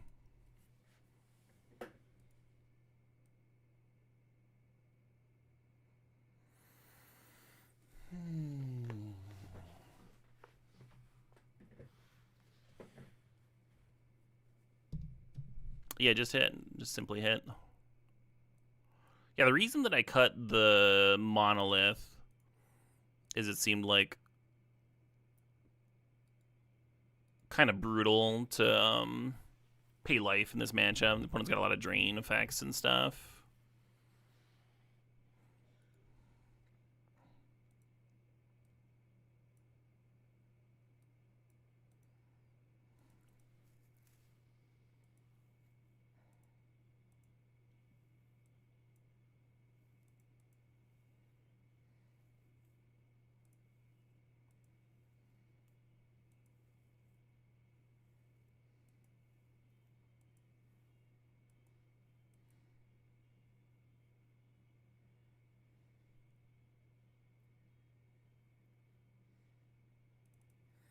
A little bit more than can go wrong with my mana base this way, but we have more solid answers to early game aggression with the way I just boarded there.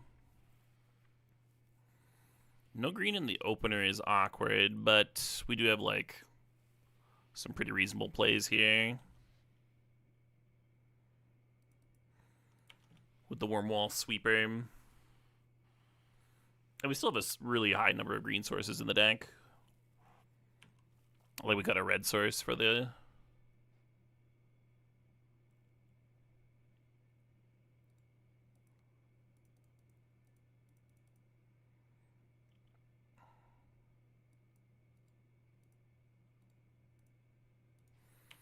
Got a red source for the extra black mana.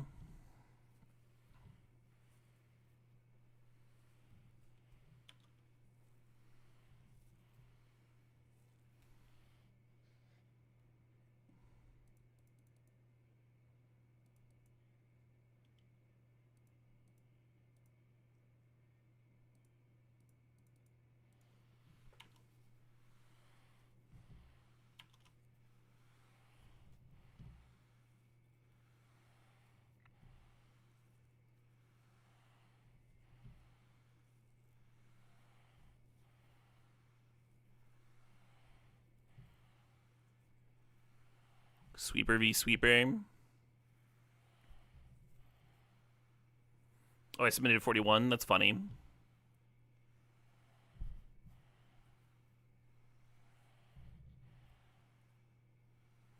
I think I would have cut one of these crashers if I'd noticed.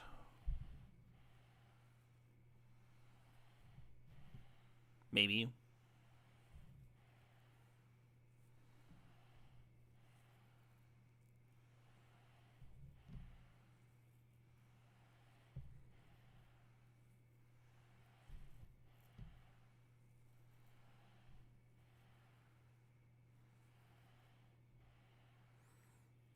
Opponent tank is good. They tank often. They take their pauses. I wouldn't put any stock in it.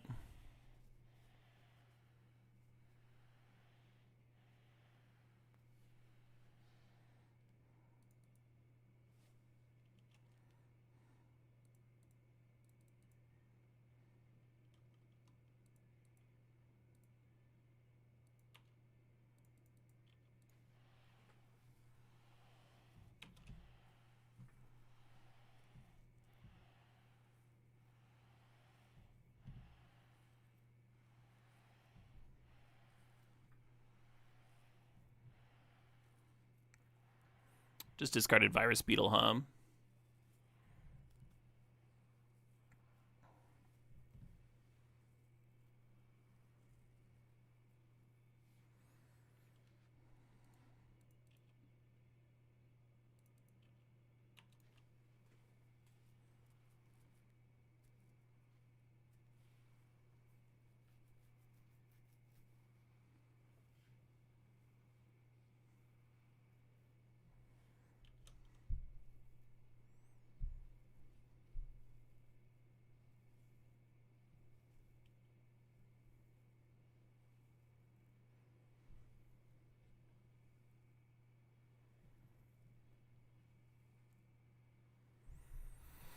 Yeah, that Mechanizo is pretty scary, actually. Making me regret the sweeper attack.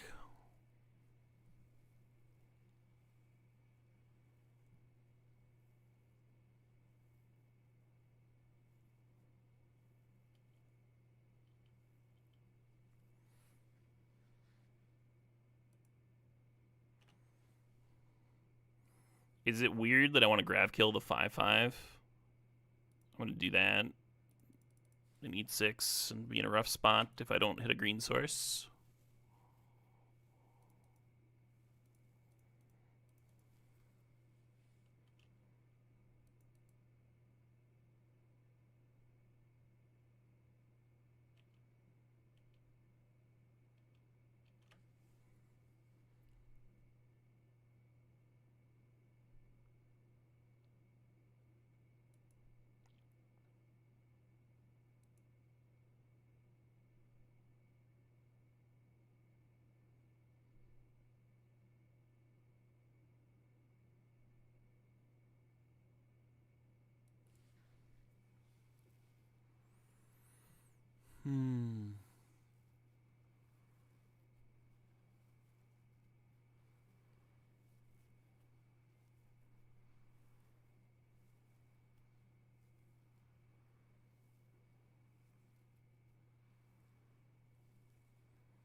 Sure.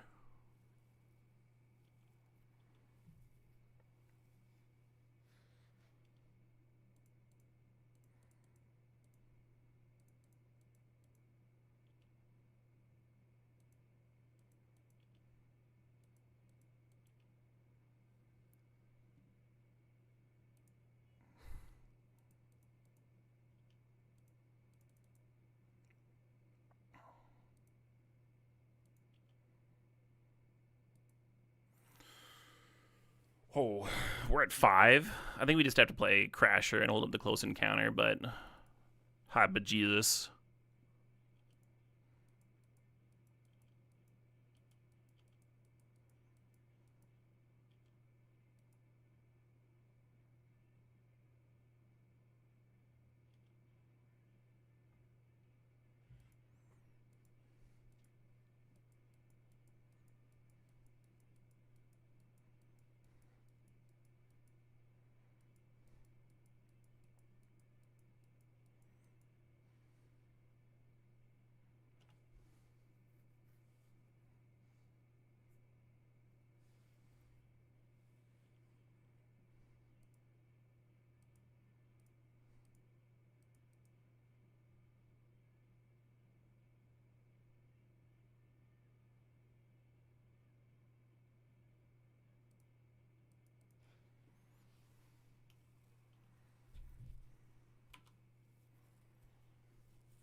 Let's go Thrumming.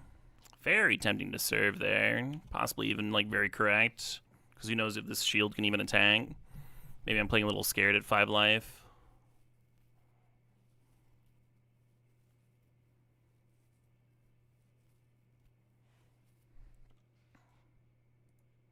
At least they didn't tractor beam it, Oh, I can't do that. It has to get a creature or spacecraft.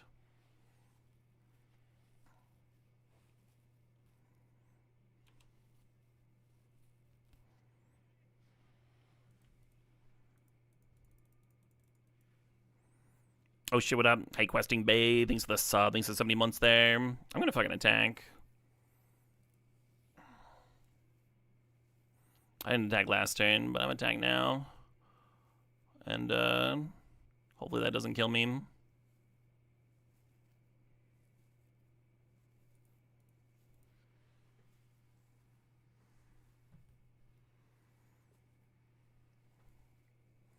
I mean, we know of a few artifacts they could play that kill us on the spot. The food drain thing.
I think they're just thinking about whether to crew their space station or not. Because they take 8 here, they won't be able to activate it anyway.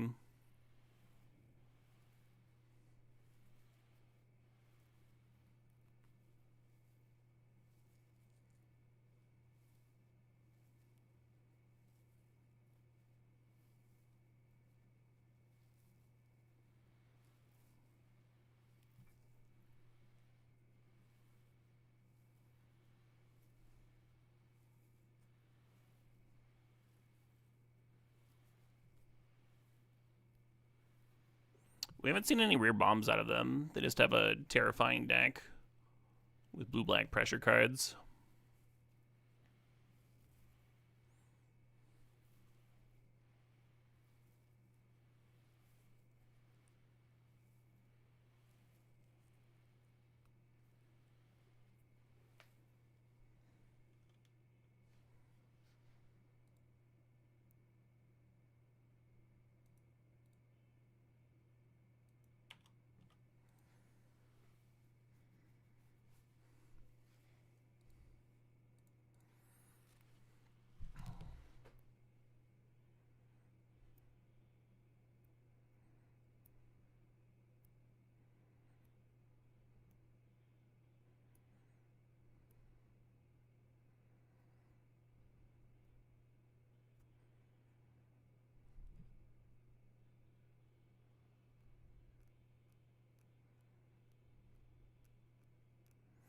Well, they just got a shitload of cards. They are at 8. Consult's a good sign, I think. I mean, unless they just have the... Alright, we need to draw a creature here to have lethal, or another removal spell. It's a lot of the deck. Almost anything but a land. That will certainly do it.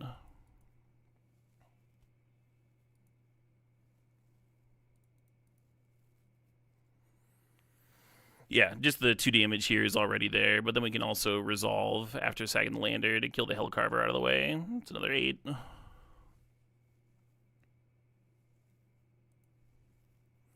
Phew.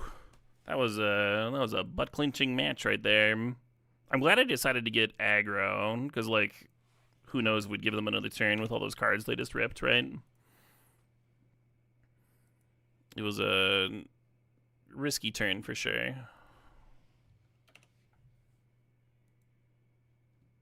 Hell of a match, yeah. Phew.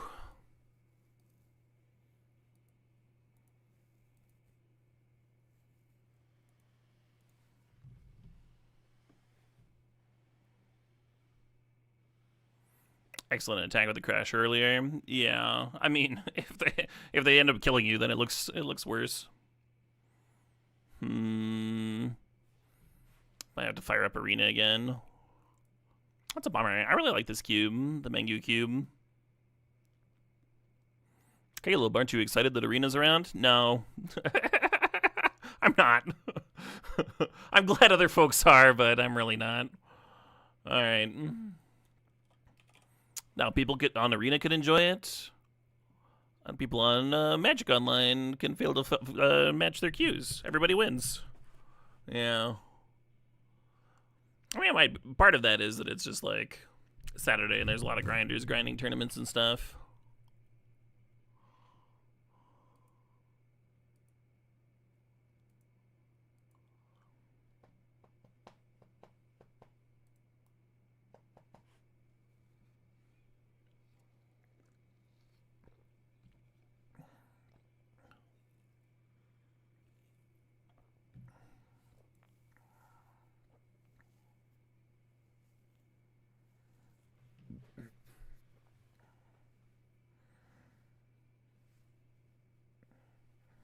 On a Saturday, some people are touching grass. Not us. Yeah, other people, you know, but you can imagine that there would be people out there touching grass. It's almost winter. It's almost winter where I'm at. I'm kind of playing catch up. Part of that is like the 365, and part of that is like I had a month where like my back just didn't work and I was bedridden for a lot of it. And then I was like sick for the past week. So all of my like things that I want to do to prepare for the winter, I'm like just getting them finished. It's been a little touch and go.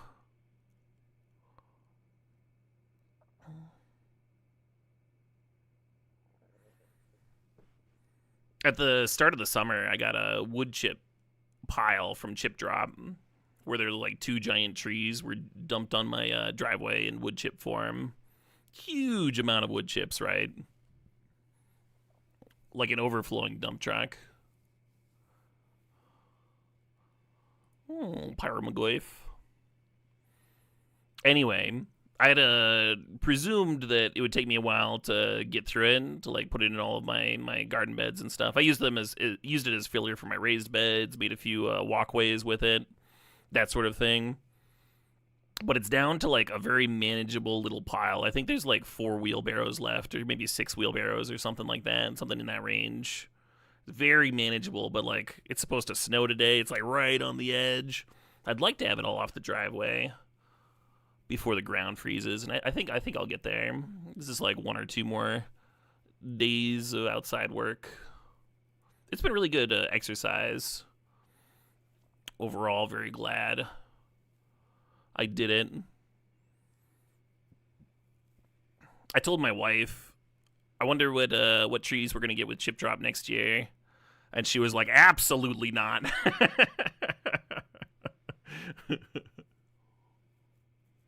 Which, fair. It didn't work as well as mulch as I would have liked, the wood chips.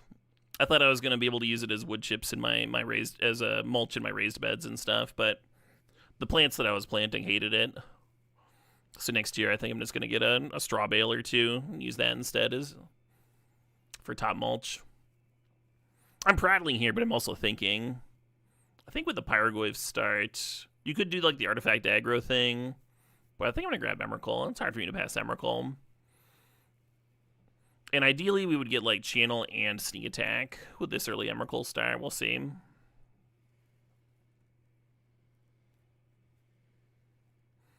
When did the snows start in my neck of the woods? Right now, I am 3-3. We're scheduled to get some snow today. I don't think it's going to be like ground freezing, though. I think it'll melt pretty soon.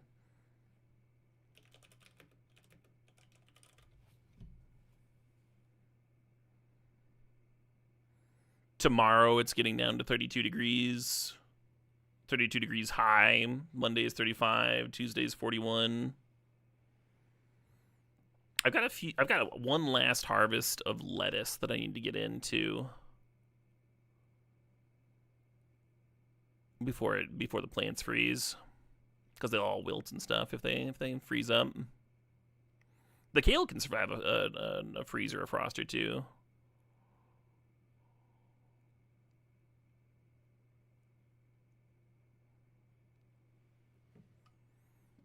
Kind of considering an early Raphellos.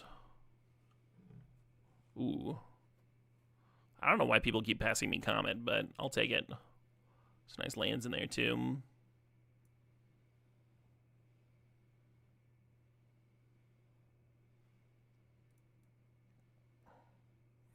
Crab's the highest win rate card in the pack, I think. Good-ass black card right there. Yeah, hard to pass a library, but if I am thinking about channel sneak attack, this Wooded Foothills is going to be nice. On the Pup Splash. I hope this doesn't turn into, like, regular Boros. That'd be a boring end to this start.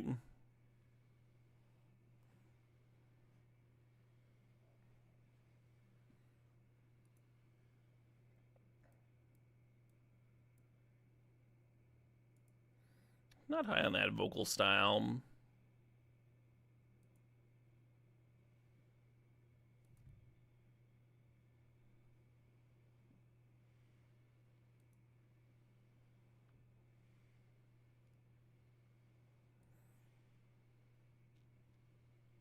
So Nexus is another way to cheat out Emrakul. It's just very slow about it. It is the issue.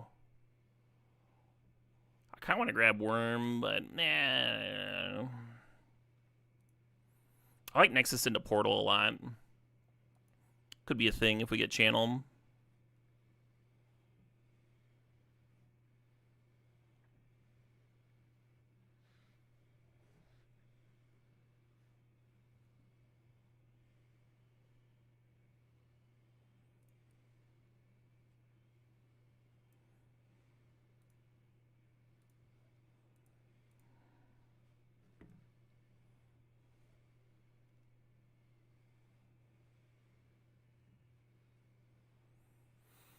You love the Worm? Worm's sweet.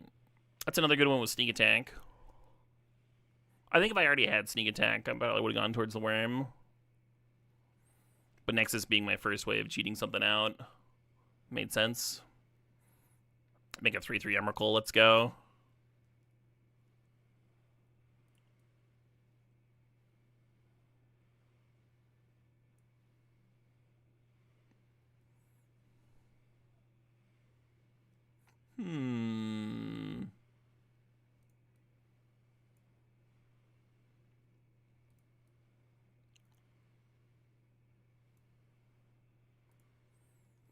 If you are playing with Raphellos, it's really nice to have a bunch of duels to tutor that are forests, like this Lush Portigo.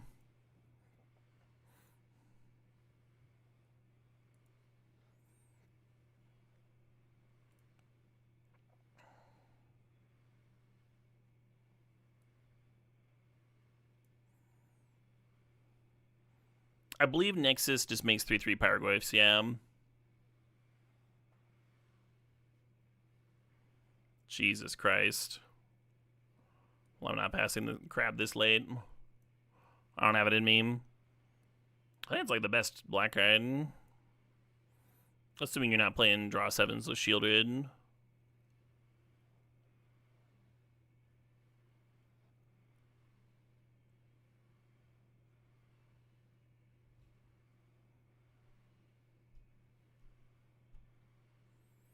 Looking at this Bloodstained Mire, thinking about the prime time. It's a bad sign if you're thinking about prime time, by the way. It's not ideal. Hardcasting Emrakul would be sick, though.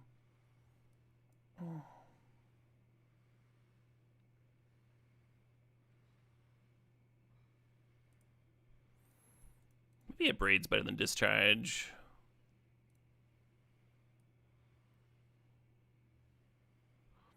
God, Bloodbraid Elf sucks so bad.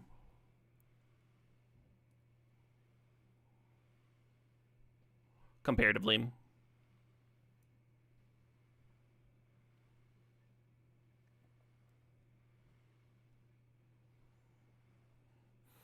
kind of like the idea of stage depths for prime time to tutor up.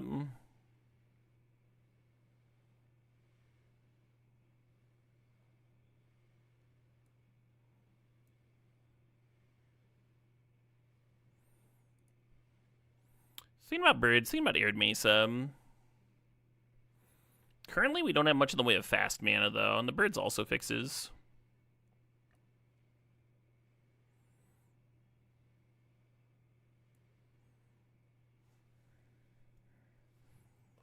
I did see the Dark Depths. I'm not too worried about it. If it comes back, great. If it doesn't, it doesn't. It's not currently not a key part of what I'm doing here.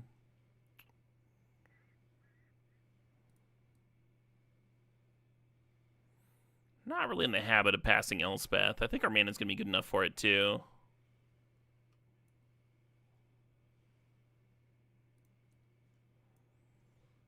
Lotus Cobra, though.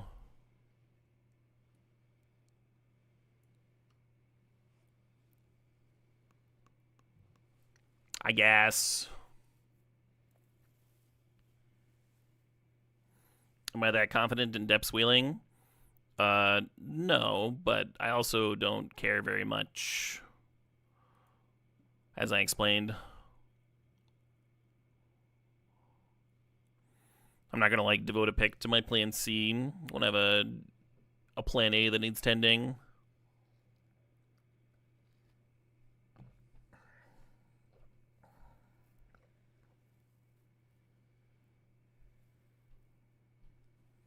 Barrowwave has a higher win rate than Graham. I believe that. They're pretty close, though. They're within, the margin, right?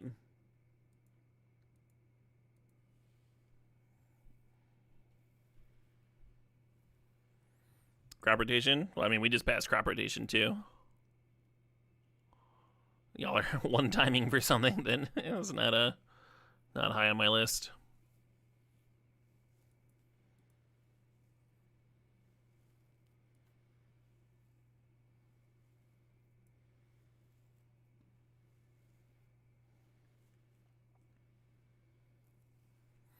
You didn't respect the crab at first, then you lost to it 3 times. Very easy to lose to crab, right? A card out of your hand gets pulled. It almost always finds something awesome.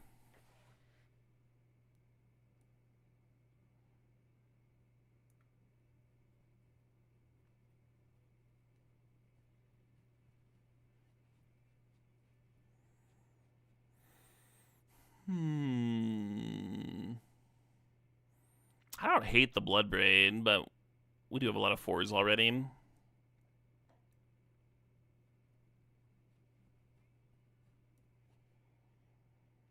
Sideboard cards, even pretty mopey in best of 1. The Woodland is another way to make a Dark Depths token, if you copy the Dark Depths in your graveyard. Now we're gonna win all of our fucking games with 2020s, aren't we? Phoenix giving the 2020 haste is kind of cute.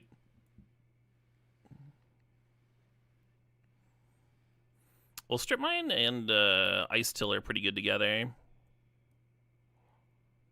Some kind of a plan. Could use a little bit more white removal early on. Oh, well.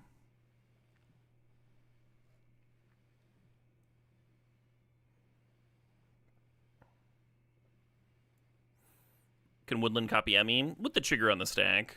We don't really have ways of binning Emmy, though. It's not a real thing in this deck.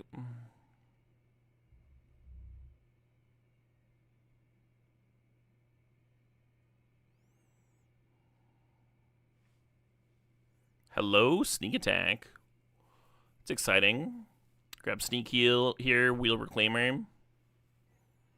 Oh shit, what up? Hey, Brickmaster Flex. Thanks for the sub there. Cube for the Cube Gods.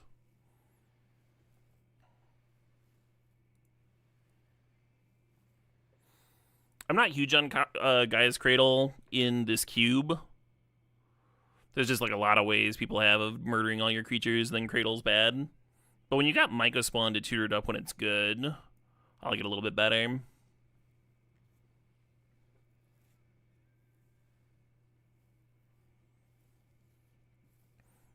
Yeah, I mean, if crop rotation's wheeling, we should wheel Reclaimer too, Reclaimer getting Guy's Cradle is also nice. I like the Fnatic here a lot. Really light on playables. We're doing okay. We have essentially 10 lands here, because you count Dark Depths as a spell.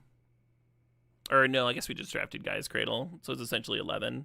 So we need like 5 more playables. We got Phoenix and Liberator in the sideboard that we could play as filler. So we need like 3-ish more cards.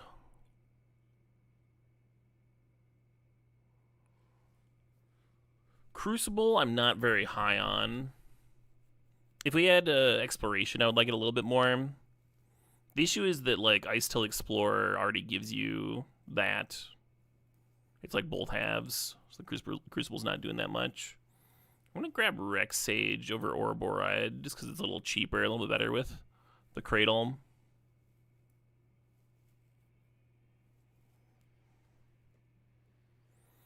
The Wasteland's tempting. I think I want that Temple Garden.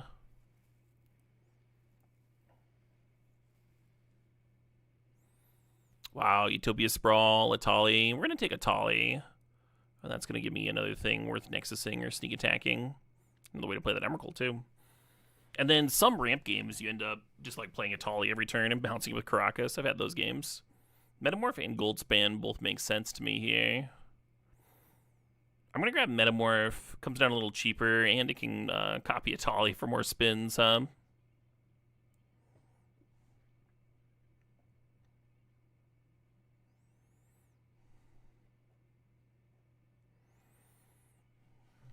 Metamorph also good with that Pyroglyph. That's nice. I don't think I'm playing Seething Song. Am I playing Talisman? Maybe. Seething Song just never fucking performs for me is the issue with it.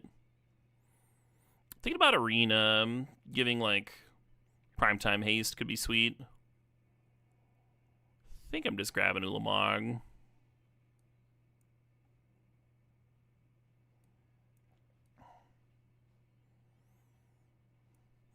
Rex Sage upgrade.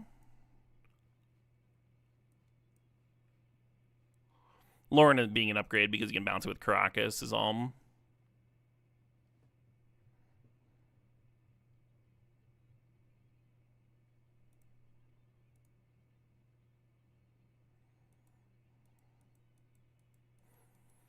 And I actually want to make one cut here. I want to get one more land in this mana base. Or are they not showing the counts? Amazing.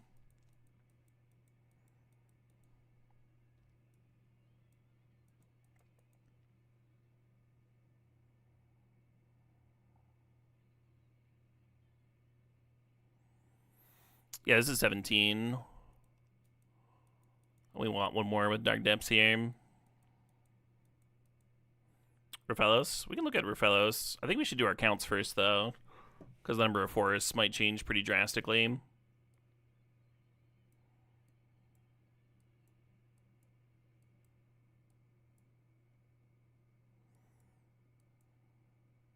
So for white, we've got 7, which I think is about right. It's kind of like 8, actually, with the Talisman of Unity here. So I agree with Arena not playing Basic Plains. Once Upon a Time could be the 18th land. It could be. I'm not going to play it as that, though. It's like kind of a combo card. I want the Once Upon a Time to be able to grab Emrakul if that's what I need, right? Or Ice Till, you know, it's... I'm going to play it as a spell in this deck. We also just never want to miss our land ever. Alright, let's count red then. This looks like an assload of mountains. Maybe not. Red's also at 7. We have 2 green talismans.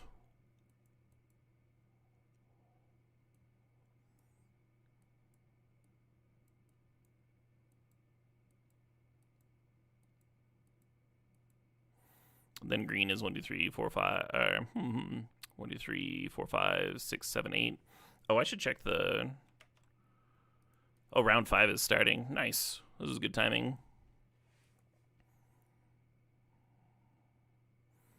This is only 8. Oh, the count's up there. I don't know why I didn't see it just now. Yeah, our forest count is low for fellows. 1, 2, 3, 4. Not a real card. The Guy's Cradle's iffy, but that's like another reason that we're playing an extra land, right? Cool. I think this deck's sweet. Should be fun to play. But for now, we got around 5 to jam. You should not count birds. Birds makes your mana base better. Birds counts for fixing. But when you're doing your count, it's very awkward to like count on your mana dorks surviving because a lot of matchups they just don't. So it's closer to like a fourth of a white source than an actual white source.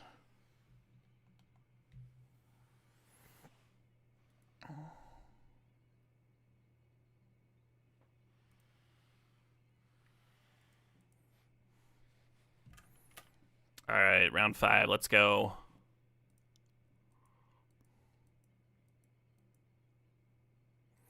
Winning the die roll. Love to see it. Another one of these one-landers.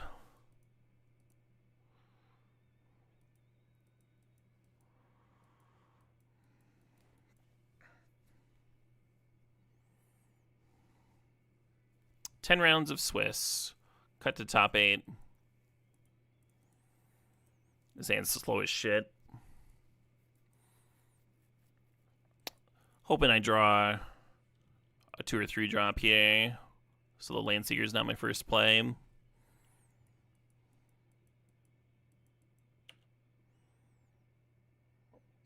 It's a nice aggressive start with the opponent too, if they can crew it.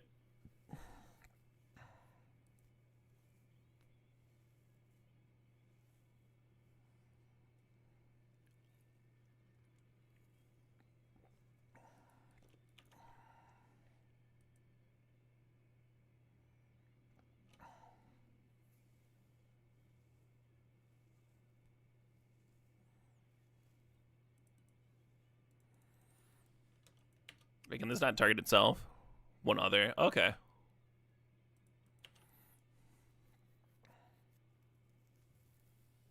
Oh, I'm used to people just having landers around is what it is. I'm used to just like always dealing damage.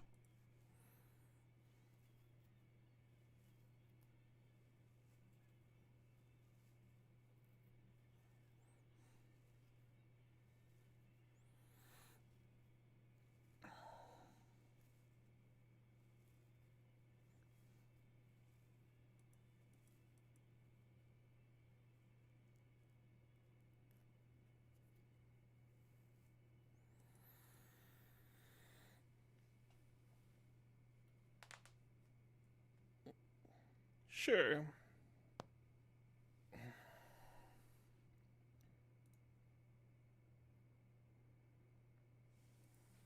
Am I winning? We're 4-0.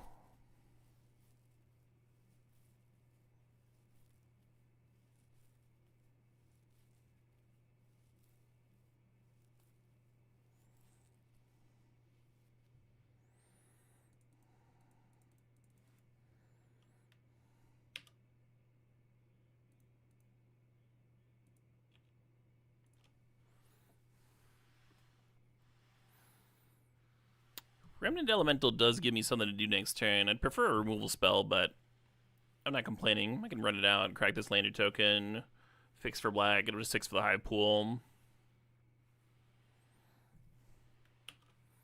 Nice. Nice turn from the opponent. I think my decision to grab kill Mechanozoa in that last match, like just like Stone won that game for me.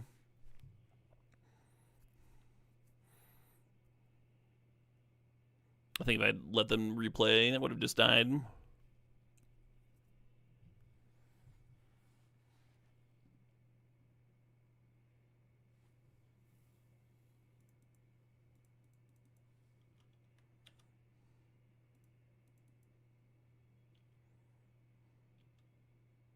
No.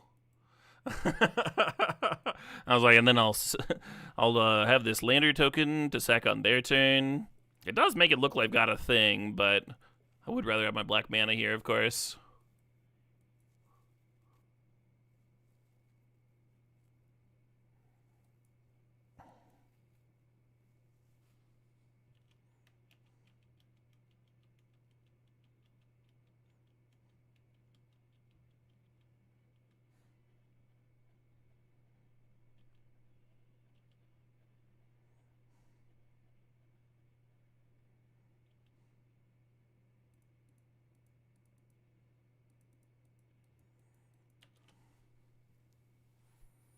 Not great. Now they got a 2-turn clock plus this void thing. Oh, actually, no, we're just dead next turn. Yeah, we're just super fucking dead. At least not sacking my lander didn't matter.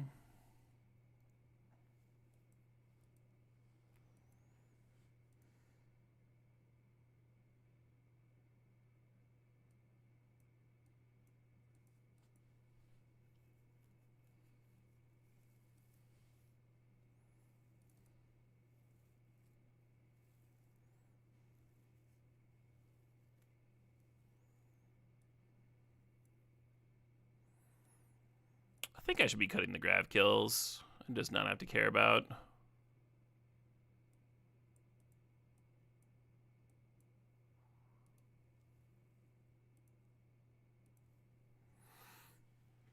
Not have to care about fixing here.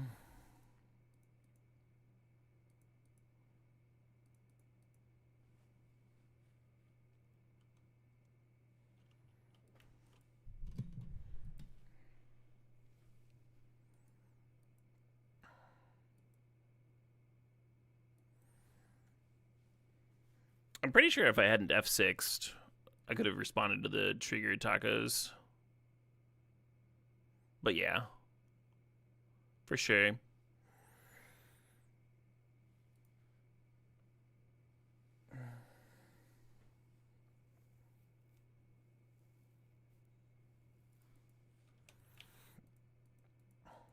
This hand doesn't have any bombs, but it does have a curve. I feel like you do need a curve in this format, as we just saw, right?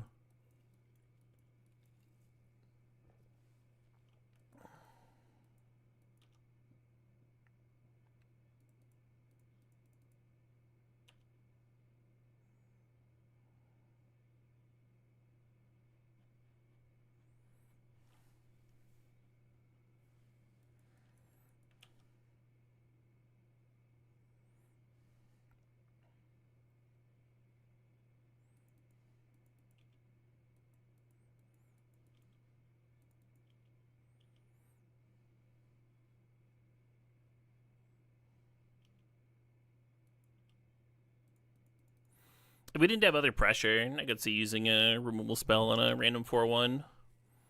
But we got a curve here. Now we can play with biotech. Start sacking landers.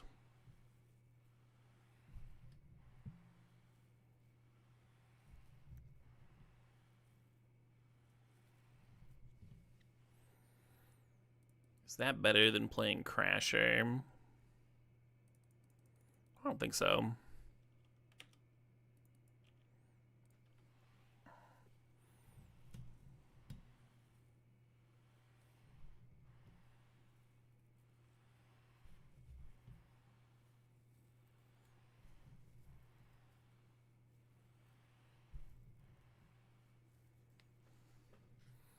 Opponent is indeed missing blue. And our hand's really good. There's a few things going right this game, huh?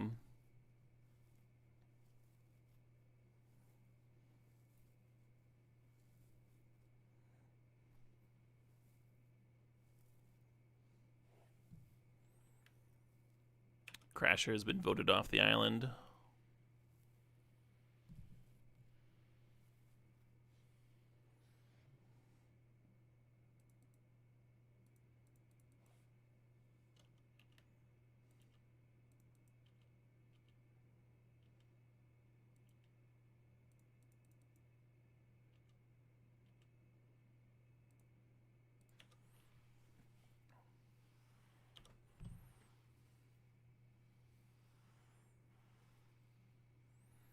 Possible I was supposed to diplomatic relations there and not crack a lander at all.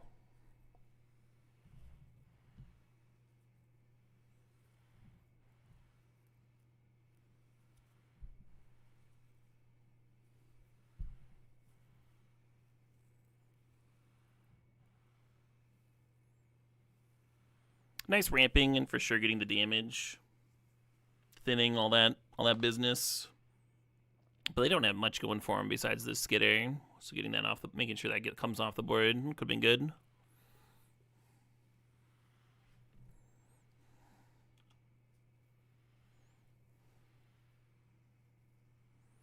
I do like cracking the lander on my turn, so I don't trigger their void.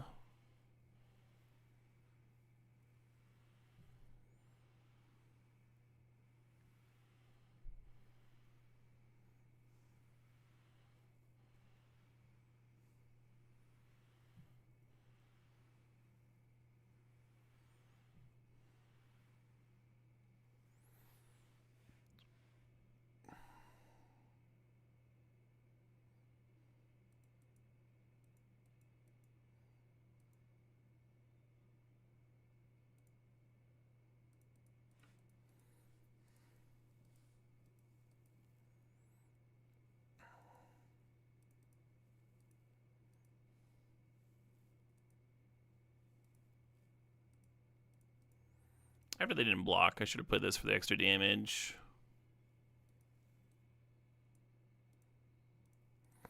We're gonna crack our lander here.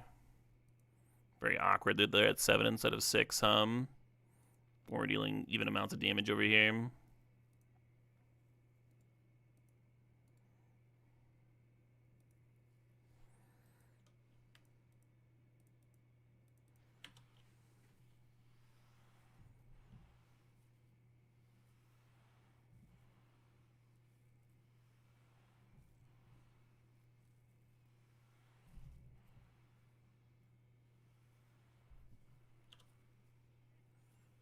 Vigilance mattered there. Could have stationed this turn. I was worried about them doing the Black Pump spell. So they block, and then they play it for 1 mana. It gets +2/+0. And Indestructible or it comes back or whatever. So I wanted to attack first, but then after blocks, I think is when I should have played it and get that extra point of damage. I just kind of clicked through. But I had a reason to serve first. I think it's a good reason. Hey, how about you? Thanks for the sub. Thanks for 42 months there.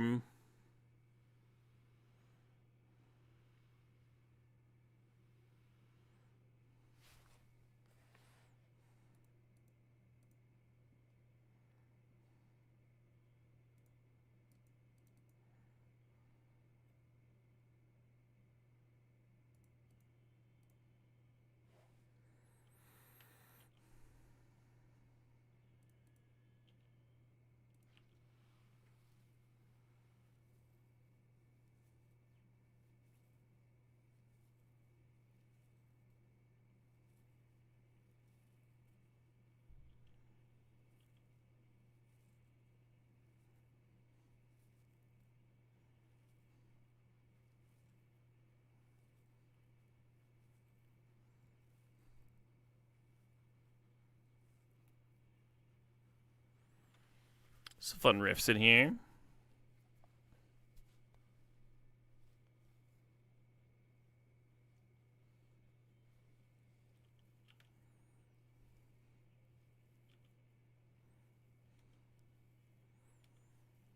Opponent's at 3 now. I've got a bunch of like 2/2s out here and a shocker. I was thinking that 1 damage. Missing that 1 damage could be awkward.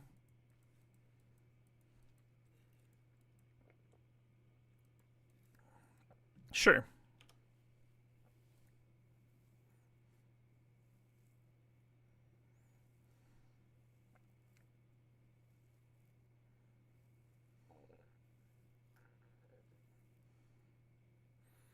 Rip Nova Dragon? I don't have one of those. I do have a lot of good rips here, but Nova Dragon is not one of them.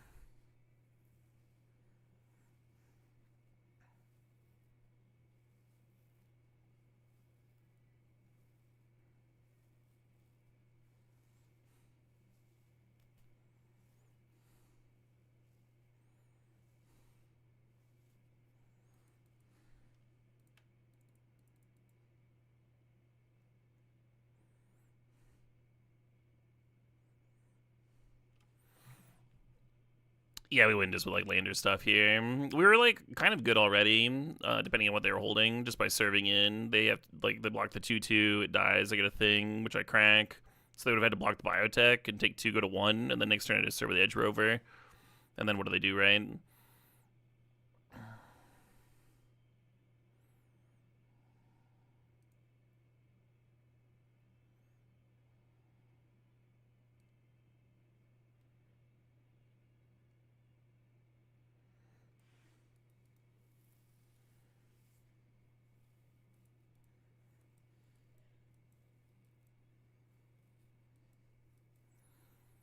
Am I going to regret having Shattered Wings over Grav Kill? Is a real question.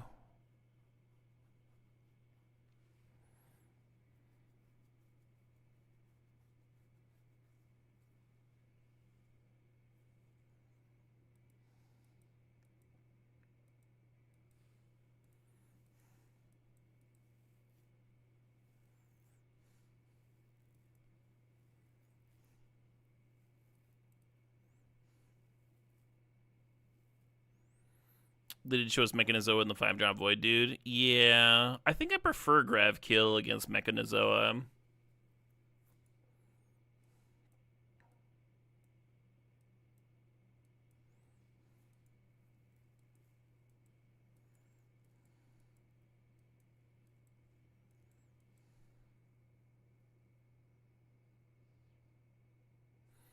Like, remember earlier I had that game where they warped Mechanizoa and then I grabbed killed it so they couldn't replay it later.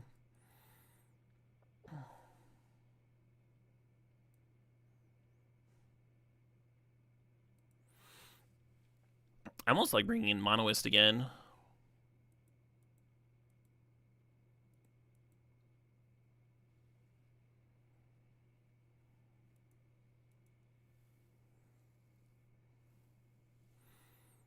What did I cut for the Requiem?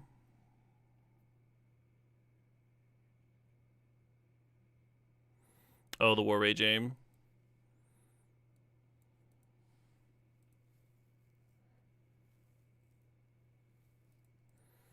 Yeah, I think I should have cut one more mountain for another swamp, too. Nice.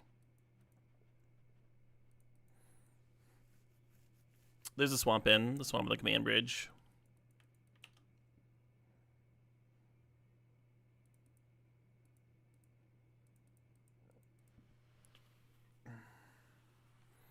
Isn't Mechanizoa an artifact that Wings kills still? At sorcery speed, the Bez.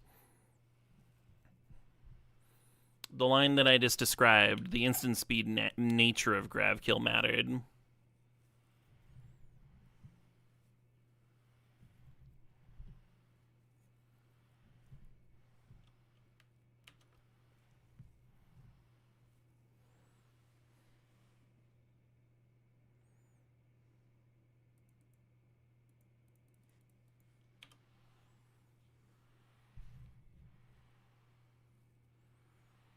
You think people hate Command Bridge? They do. The Command Bridge is good versus when you're playing a splash color. When you're playing 3 colors, then it's solid. But you shouldn't play it in your 2-color decks.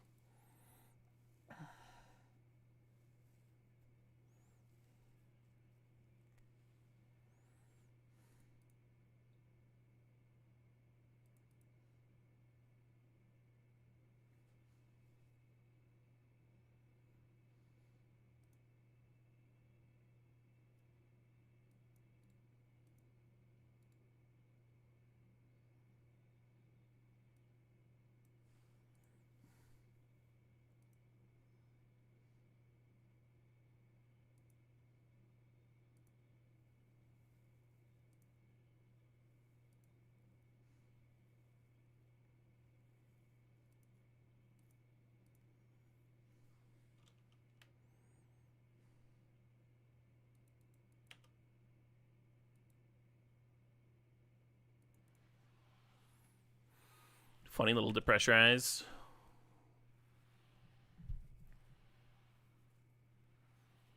Did your Prime sub go through? Give me a sec, I'll look into it. Oh, they're still on 3 lands.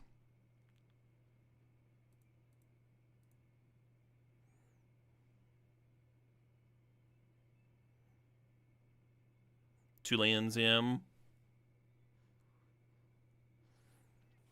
Oh shit, he's C3's the ball 23, thanks for the sub, the 79 months.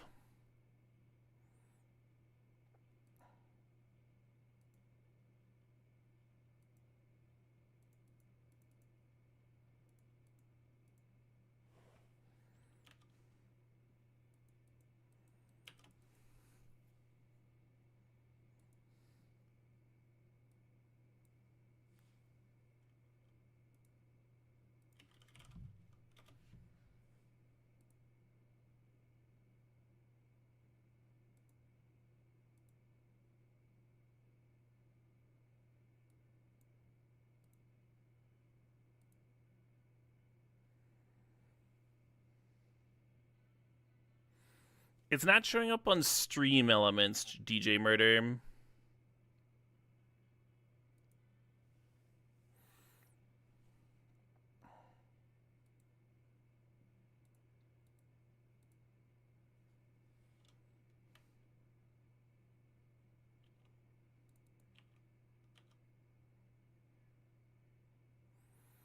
Maybe leaving Rover up to trade is better. Like, they're stalled on lands and stuff, but I would have been able to play Dragon next turn. That would have been kind of sick.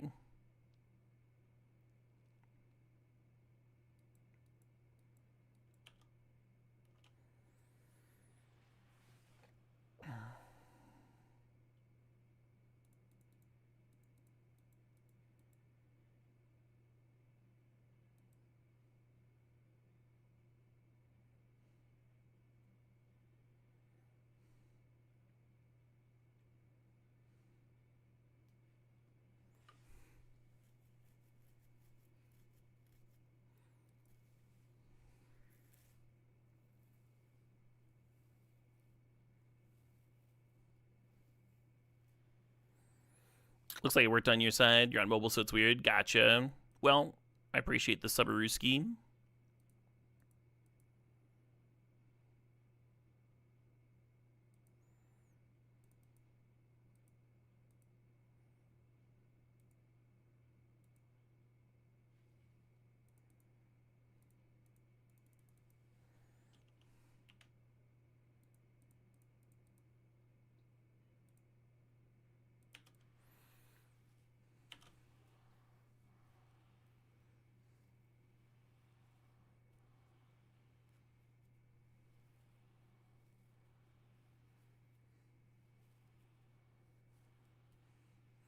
Taking pains to not give them a lander from Edge over there, because they have the 2 mana up with, like, nothing else to do with it.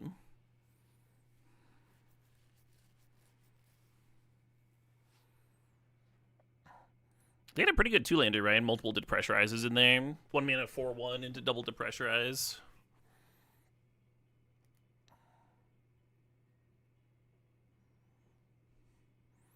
Oh yeah, I like Mulch Driver on Kabu as well. It's funny.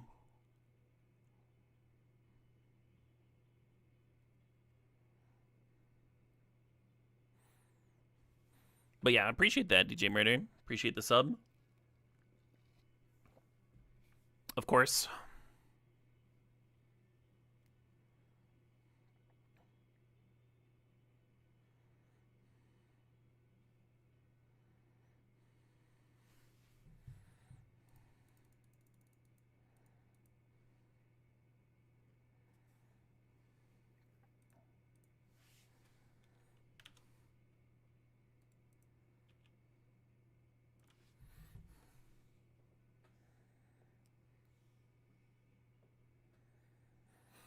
Yeah, they trade with a 2/2 here. They have a lander token, but then they have to choose between cracking the lander or, you know, doing something productive with their turn. I think they're, like, behind enough that they might just need to do something productive with their turn. Right? Nebula Dragon is an impressively designed card. You look at it and you're like, this can't possibly be good. 7 mana for a 4/4. These are fucking boomer stats. And then you play the format and everyone's cracking a bunch. Everyone just, like, every card comes with a fucking rampant growth stapled to it. And you're like, okay, maybe this is good. Maybe this is costed appropriately. Huge props to the design team of this limited format. They really did a good job. Hey, Ray, thanks for the sub. Ray says, holy crap, they let you use Prime subs on mobile now. Even less of a reason to turn on your computer. Hey, cheers, Wraith.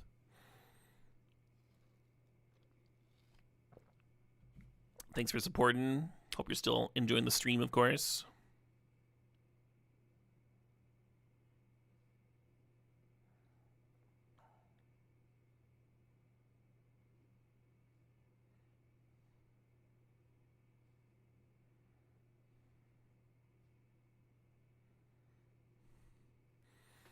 You're higher on it than a lot of people.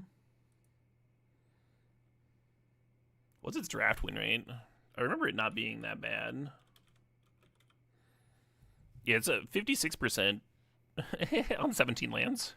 And that's for draft, not sealed, right? It's a little bit better in sealed, right? slightly slower.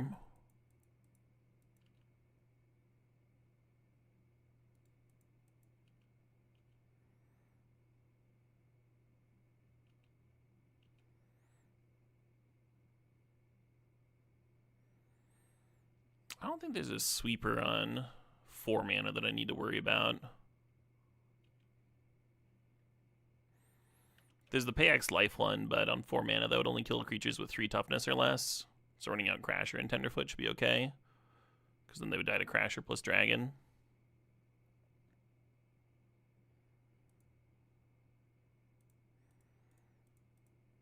One of those cards where the win rate is highly correlated to player skill. Oh shit, they didn't crack the Galeblade, they're cracking Lander. Oh, they're just, okay, cool. I just realized that my math doesn't work if they crack search a land and then draw a land and then have the X equals 4 removal sweeper. That would have been an awkward way to lose that game. I just should have held one of the last 2 creatures there, that's all. But it appears my opponent didn't have that particular sweeper, or it wasn't in their hand already. You know, it would have had to be in their hand, right? Because they would have had to lander up a land and then also rip one.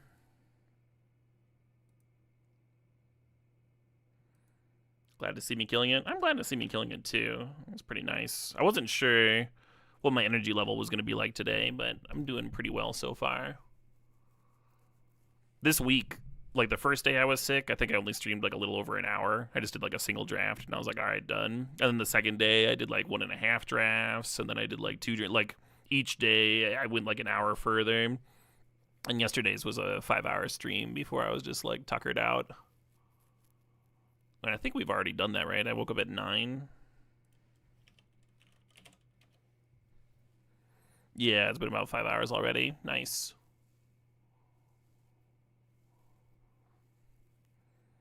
What record do you need for top 8? 9-1. So I need to go 4-1 in the remaining 5 rounds. And then in the top 8, you need to win 1 round. They do a draft for top 8, and you gotta win your quarterfinal draft match. Something I've failed to do twice now. This time though, we got them. All right, I'm gonna run an ad break, and I'll be back in a few minutes. I gotta go to the bathroom. Looks like my water is doing all right. Cool. I'll just be back in a few minutes, and the ads will turn off pre-roll ads and stuff for the next hour, so that's not bad.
Well met, Master Mike.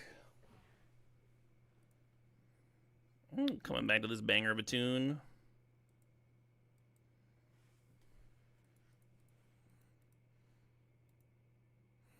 How are we doing on time? Pretty good. Should I get another draft going? Can we fire this? Kind of doubt it. Alright. At least not fast enough for my impatience.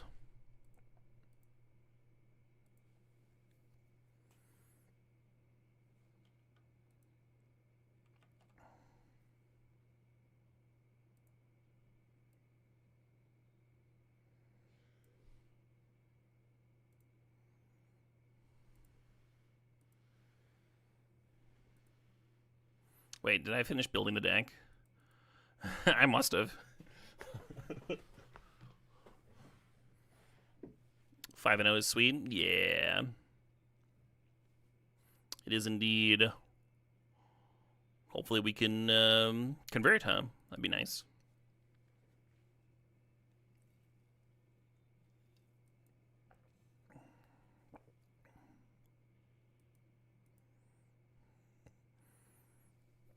Milling the Fanatic's kind of cool. We can go like turn 2 Talisman, turn 3 get it back.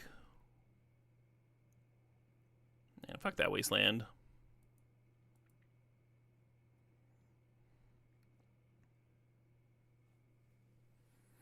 Do I prefer this cube or the Mengu? I prefer the Mengu cube by a lot.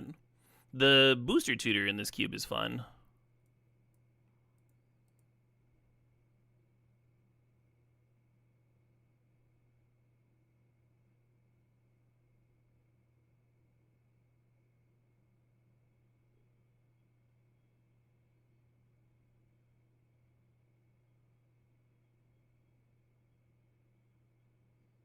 Don't really want to shock myself against Boros.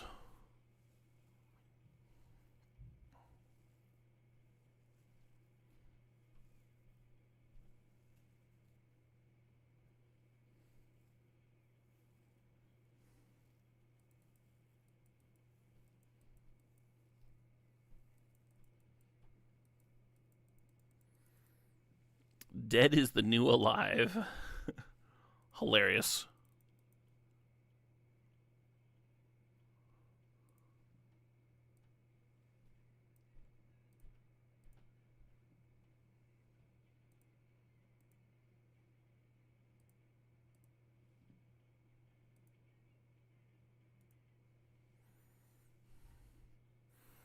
This hand's a very good example of a easy mulligan, in case any of y'all were wondering what that looked like.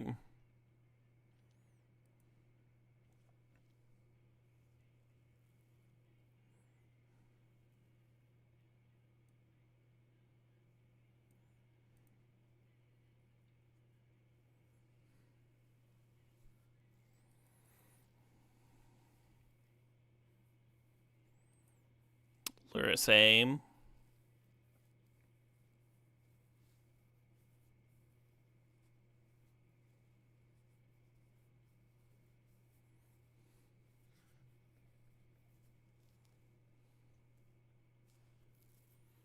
You're a Lures fan? There's a lot of Lures fans out there. That's alright. I won't hold it against you. No judgment here.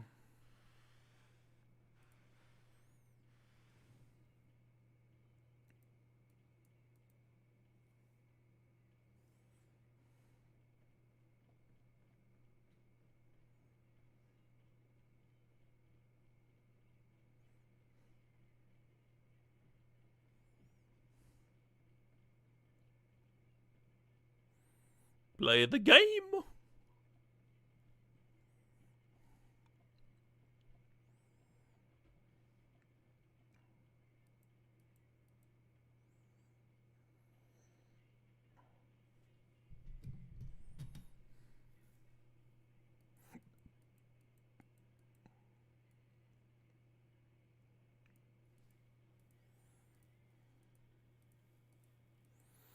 Kind of hate this.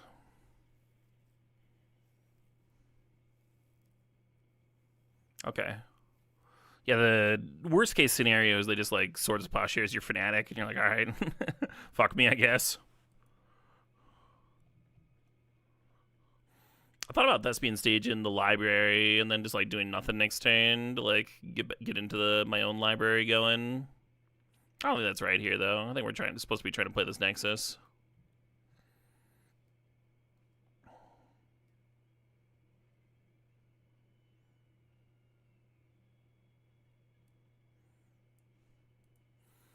One mana off this Nexus.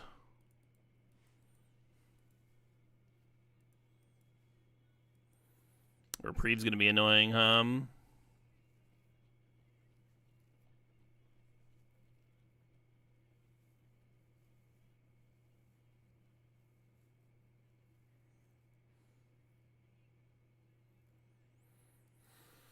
Yeah, from my booster tutors, I've had like a couple like really good ones. Like one time it gave me Upheaval in a deck that just like would not have played Upheaval in a million years. It was just way better than a 1-mana Demonic Tutor.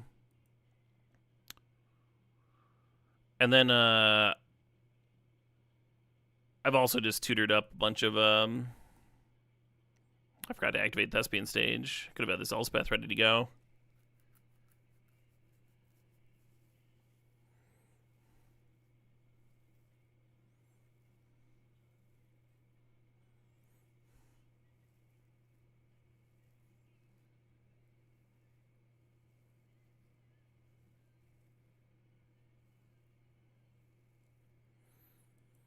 But yeah, I've gotten a land a lot with it.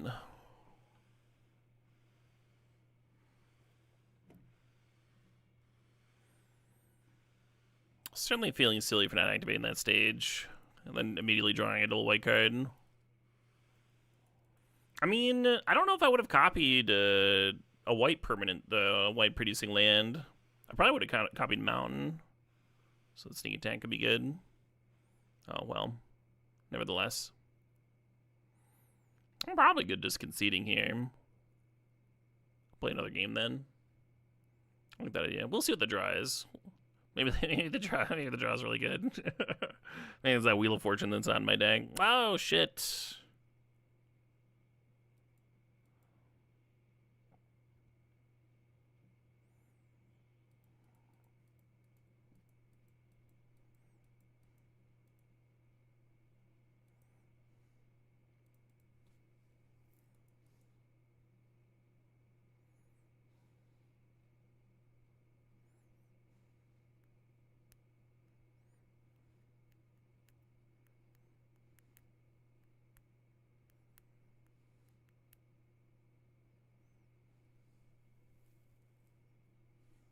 Yeah. Yeah.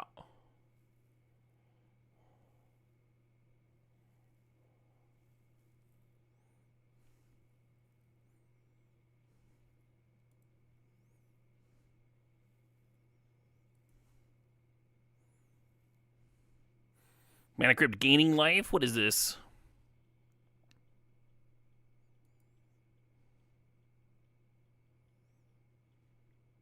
The Smuggler's Copter here is really unfortunate. I was hoping they were not going to produce any more flyers this turn. So I'm like not, tapping out, not playing Lingering Souls. I was like, yes, yes. Well, then the Copter is just going to be a blocker for them.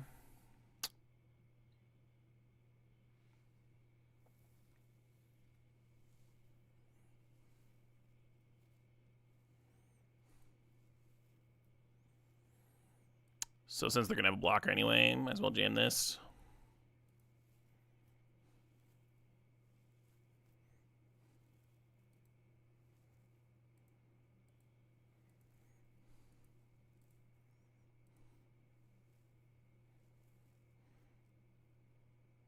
You want to keep the one that doesn't have any counters on it for the combo to work.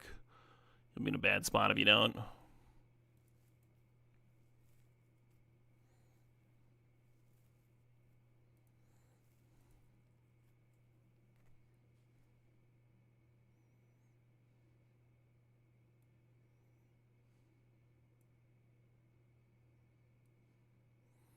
I think I want to copy Nexus and get a loot in.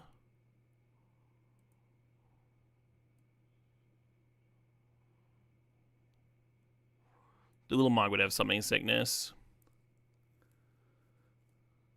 Copying a Planeswalker is not recommended because it won't have Planeswalker counters.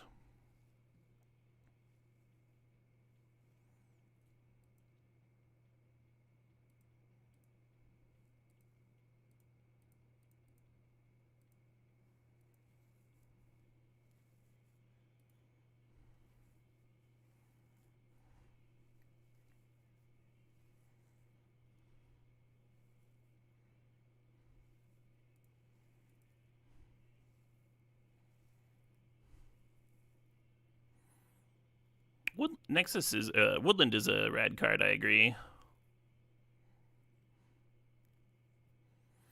You've done the copy Planeswalker line. I've seen people do it. Yeah.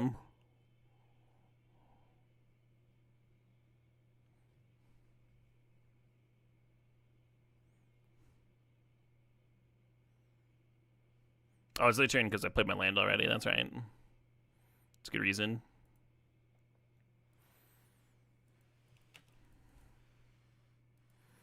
So the 2020 is not actually that scary for them because they've got this Lingering Souls that can block it. This Woodland's fucking terrifying though, right? We could just serve.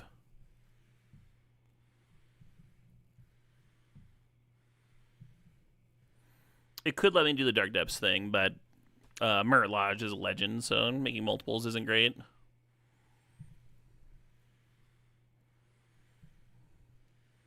Plus 20 life, sure.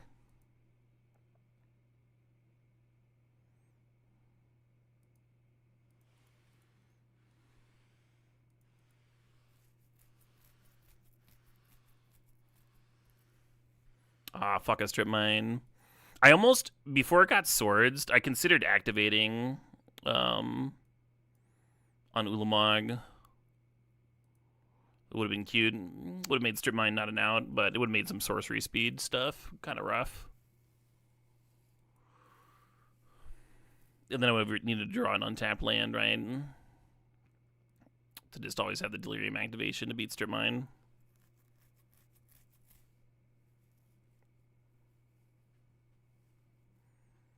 You're not sure I'm supposed to win? Well, I've got a creature that can rebuy the Shifting Woodland. And I'm at 32 life. So while I'm not in great shape, I do have lines to win, potentially.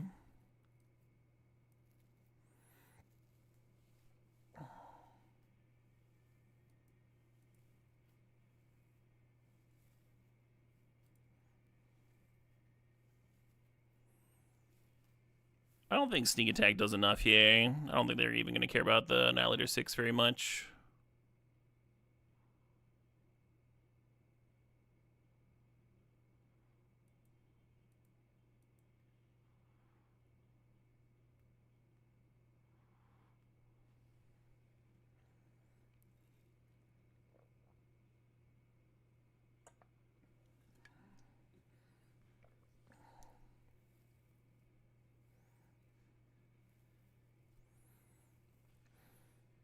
Only 8 matches in progress in the Super RCQ, so after this game, I'll probably dip over.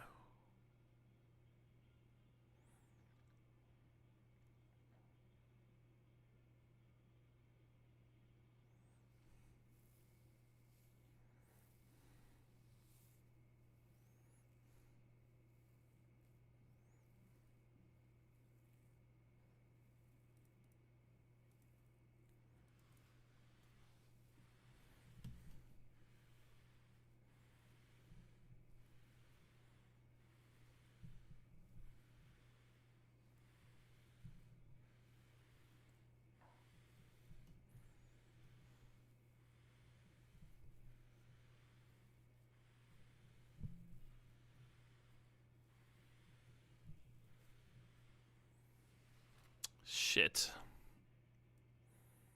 This might have been like the last turn.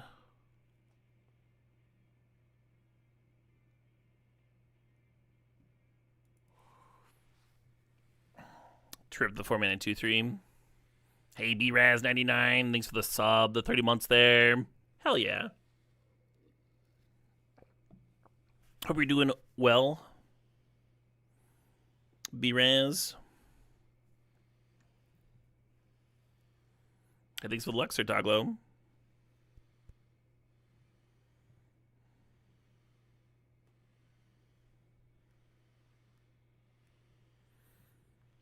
They got subtlety out of the booster tutor. That's pretty bad for me. I think that makes the 4-mana 2/3 kind of bad now. No longer an out.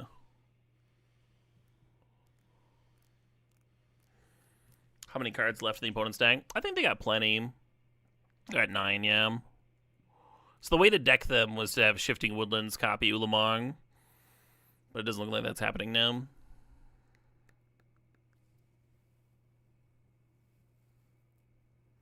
Man, I almost fucking activated on Ulamog too in response to the removal spell.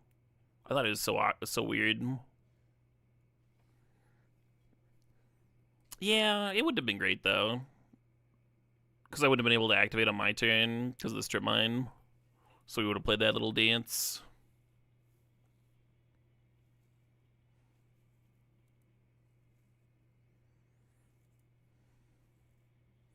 Kind of an unpleasant game. Yeah, it's been like kind of a perfect Library of Alexandria game, right? Where they just got to draw cards and life total was never threatened.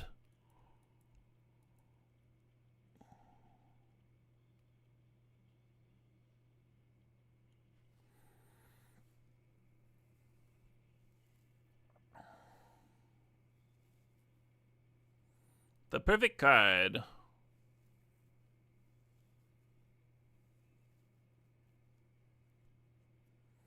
No, that was not backseating Glasshouse Life. You're good. I was keeping track. I'd already checked their library a couple of times that game.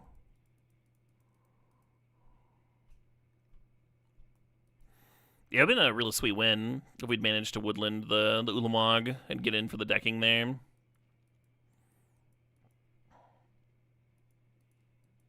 Oh, we still had Comet in the deck. Yeah, we were still drawn live.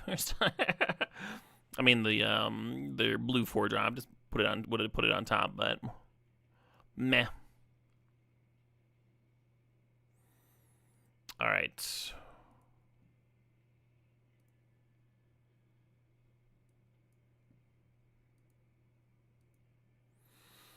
Only 5 matches in progress here. Good spot to chill for a bit. Get back in the sealed mindset. I've been really enjoying these sealed events. I've had a lot of good decks, and that's like a part of my deep runs, but I think the average sealed pool in this format is pretty good. It's pretty rare that you get a true stinker. The one of these that I like super scrubbed out of, I actually liked my deck. I had Biotech Specialist and like a couple of the blue-green 2-drop that makes a lander, and then like 8 mana, draws 2 cards and stuff. And I just died super fast, just went like 1-2 dead, like alright, fair enough.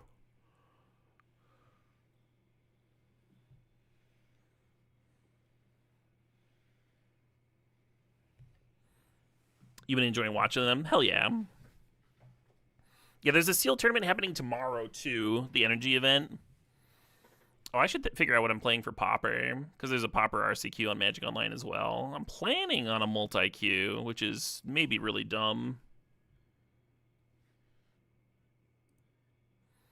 Maybe just the dumbest fucking idea I've ever had. But the thing is, like, if my sealed pool is really good, then I can, like, drop the Pauper event and go hard on that. And if my sealed pool is not that good, then I can just drop the sealed tournament and focus on Pauper stuff.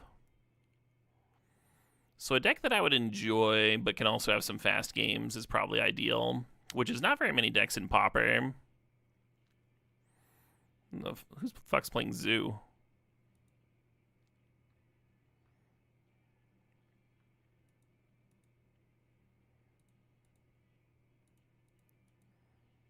Oh, it's not really Zoo, it's just Naya Beats. Yeah, 3-Wind Charm's great.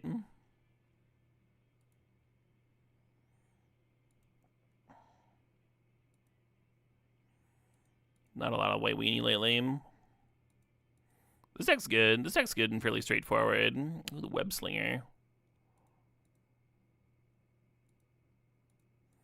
Not playing any of the 1 mana 4/3. Only 2 Guardians Pledge. Oh, but the Chocomog does something similar. Anthem Zoom. High Tide's kind of fast. I'm not doing that. No reps at all. Just jamming High Tide. Elves, I enjoy, but it does have those weirdly grindy games sometimes where the opponent's killing all your things and you're just like firing off your draw spells and trying to get there.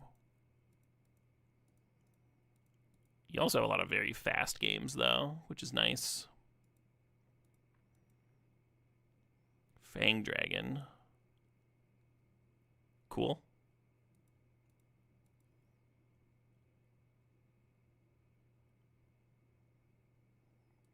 You think they're banning it Monday? Oh, High Tide? Yeah, it's been on the edge for a while. I think they said that they were watching it. I'm pretty whatever on it. I could play Spy Combo. I could not. I haven't played that deck at all. I don't really want to. Maybe I'll play Mono Black Aggro. I kind of like this idea. I don't think my win rate's very high with the deck, unfortunately, but it's very powerful and very fast. It'd be a really good multi-queuing deck. The Unearths are interesting.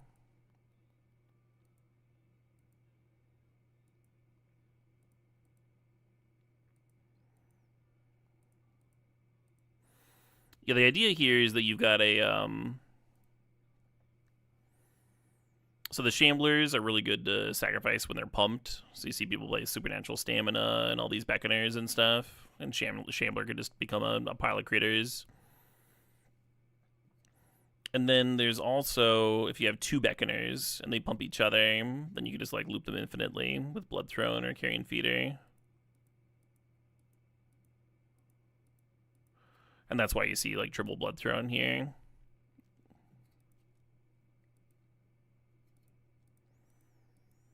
I played a version of this deck that was jamming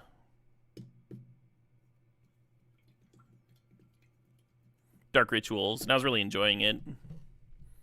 Just like having some really busted fast starts, and then also just being able to cast Beckoner fairly early. It was nice.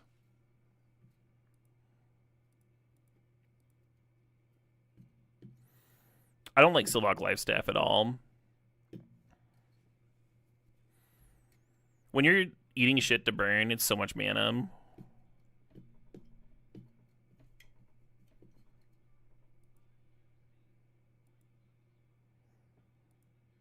And often the amount of life gain is just not enough.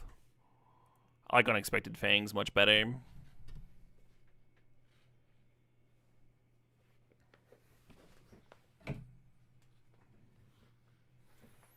I've seen people play Toxin Analysis, which is nice because it's just 1 mana, but I don't think it's a permanent counter.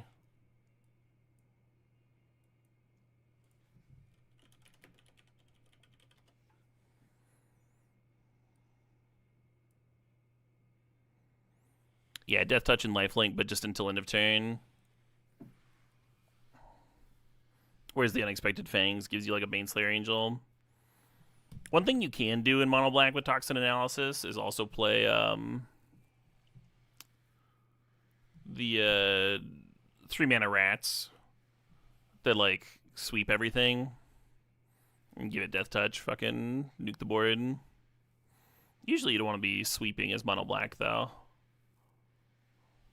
Yeah, Crypt Rants, that's the one. Lifestaff's incredible for you in Brood Scale, but then it get a lot more mana available. Right, yeah. It's about being able to like actually equip and stuff and not just like have your creature that you're targeting get lava darted and then you just like wasted your whole turn.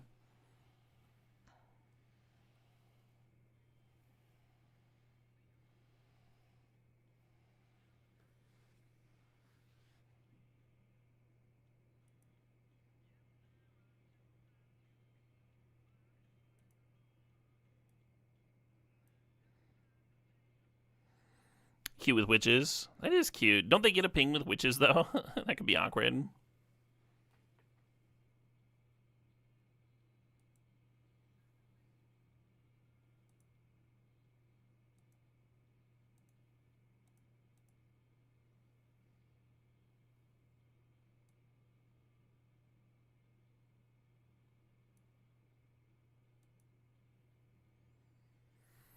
Oh, I already have some popper decks. I actually like built these things. It's cool.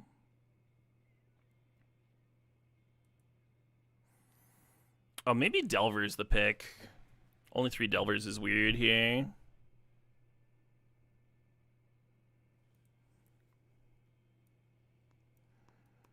I like a lot of this.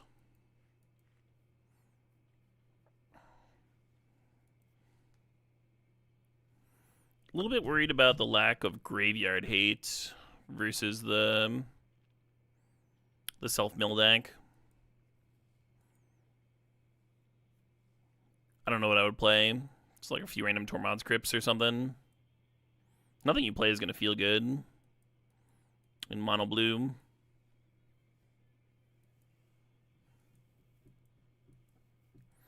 Definitely like the double Artful Dodge.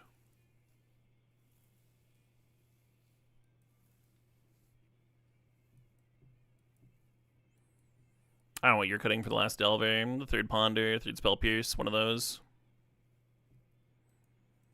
I think Fairies is in a good spot. I just haven't played much Fairies is the issue. I've played this deck a ton. You get beat up by Jund playing this deck? That's a little awkward. There's a lot of Jund. That's one of the reasons I like that Mardu deck, is like I enjoy the mid-range mirror.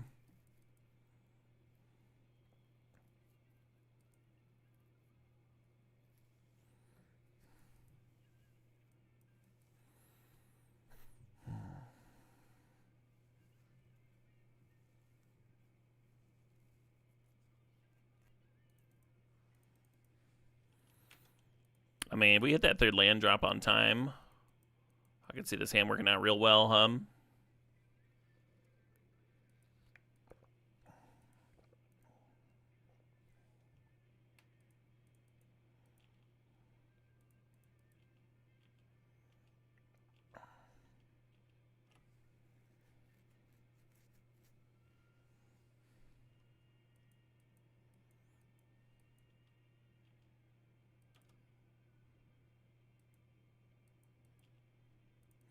Was very close to close encountering my own rover here.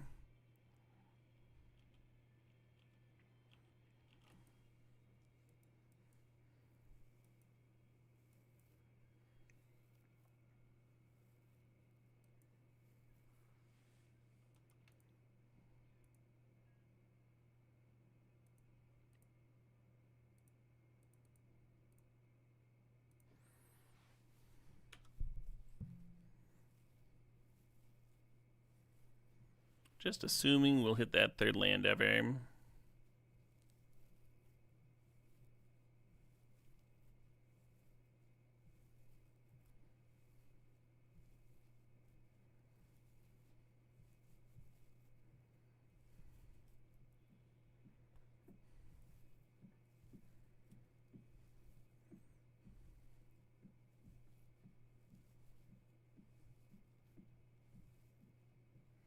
Hey, there we fucking go.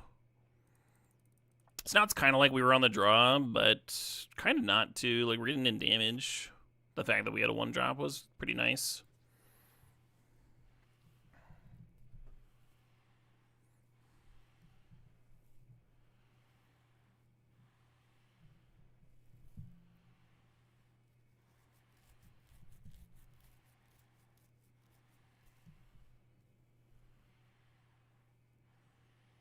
They can crew the sweeper, but then we're serving for 5.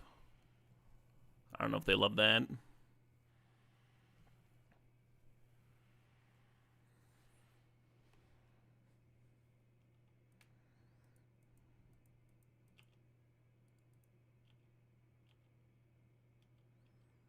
Very tempting to Relations here. Yeah, it's tempting to Wayfarer too.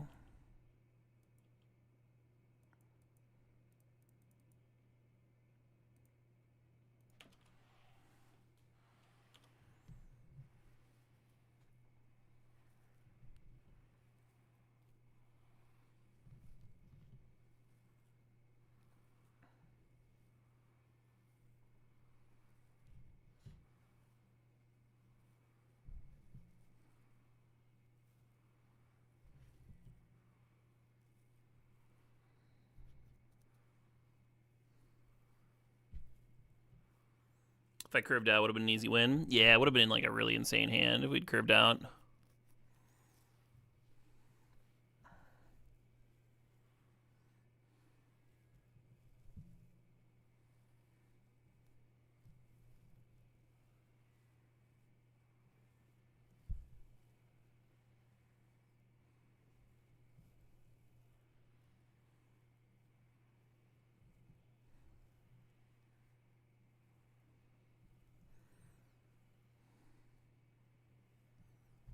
To attack. Do not attack.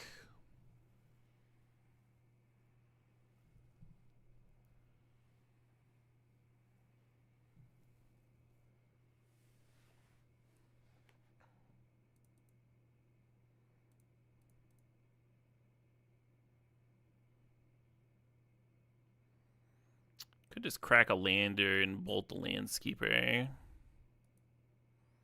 I think I actually like that better.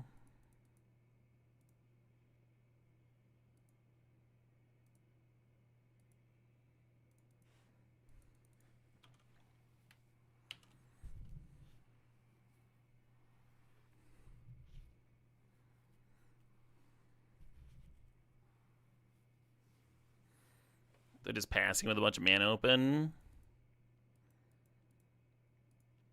I think there's a non-zero chance they just like counter the hive pool. So I'm just gonna run this guy out and pass. Maybe that's Mopey, huh? Maybe that's a Mopey turn. But it makes sense to me.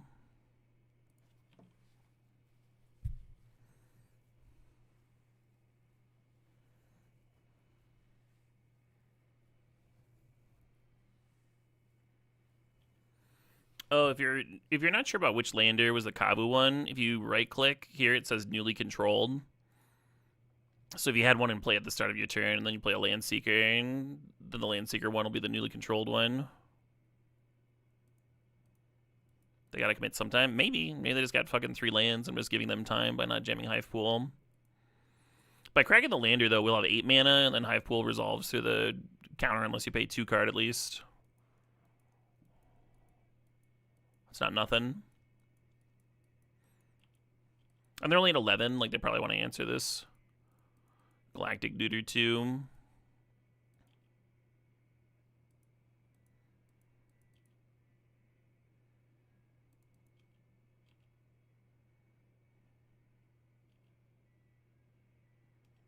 Drop it to 8.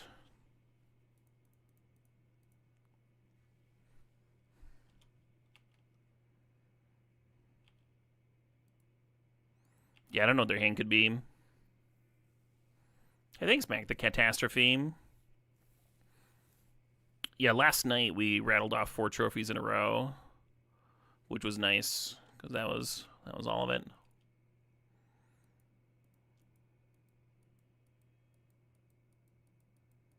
Sure, that makes sense as a card that they were holding on to, trying to get some tempo out of.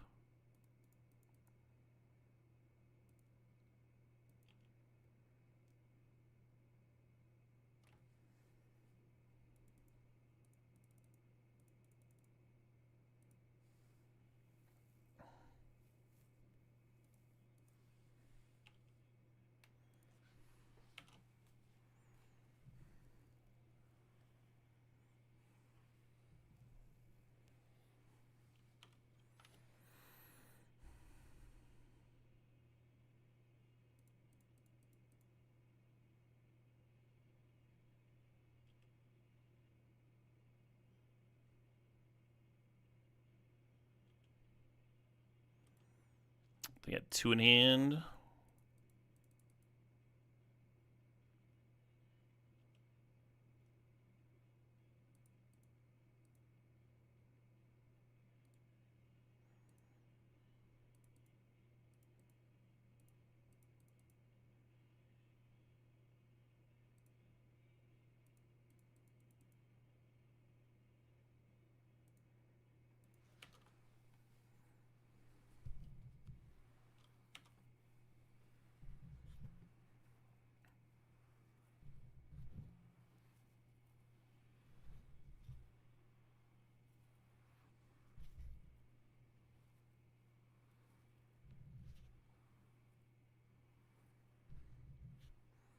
I wonder if they've been holding on to that Banishing Light this whole time.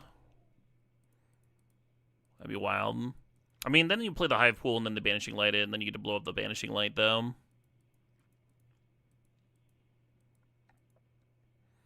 The Riddler cometh.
No, they do have another Banishing Light. We gotta board in our Disenchants here.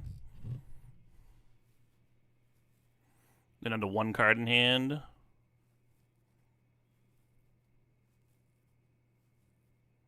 And it's a Mechanizoa. God damn it. They're at 4.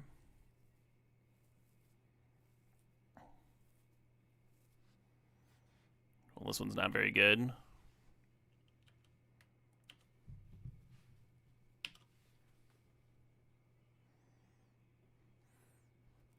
It looks like if I just fucking slammed the Sliver Maker on 6, I would have won this game very easily. And instead I'm getting punished for playing it slow.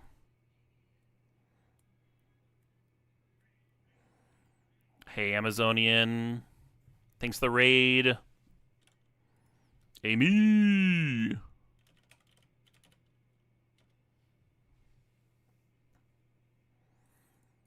Yeah, I hope you're having a good one, Amy. Hope life is good. This relations is almost strong, huh?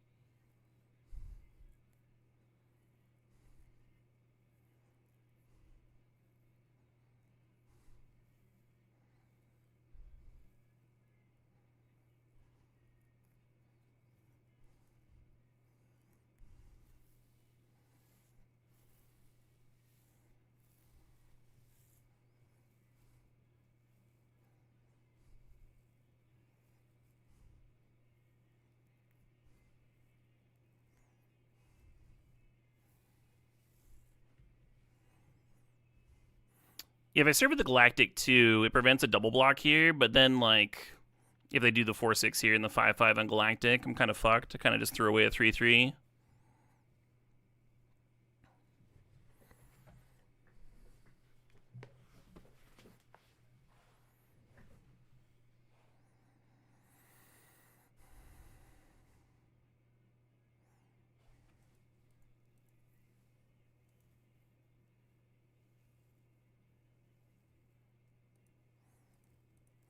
Yeah, maybe if I had saved a lander token, I'd be in a good spot here. But just getting their draw 2 off the board feels real to me.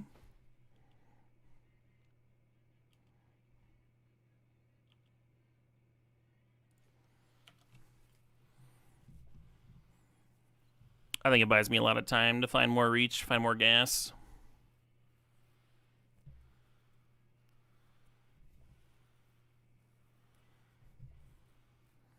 Revolutions on the 4-6, and then I trample over. Oh, that's true. If I don't kill the Riddler, I can still trample over. It wouldn't be trampling 4 over though, right? It would be 5. No, you're just right. That was just poor on my part. Should have served the Galactic too.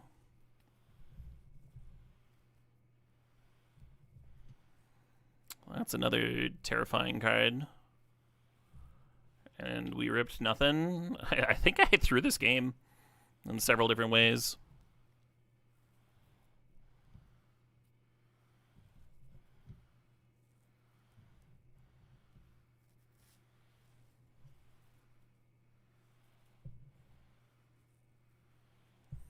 And they're just like hitting here. The double banishing light as the answers was awkward when I was like playing around counters.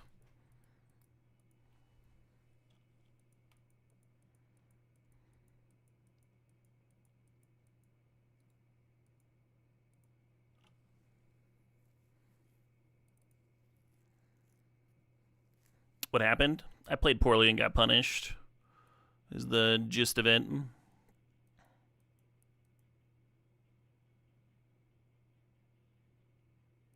I really like Shattered Wings against them, though. That'll be a nice one to bring in.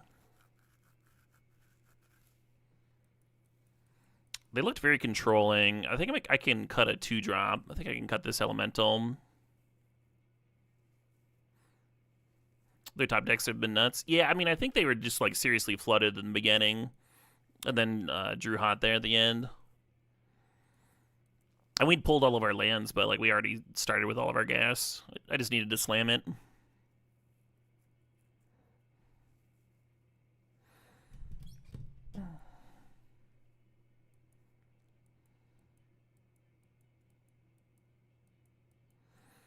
Think about cutting relations after they saw 2 of them.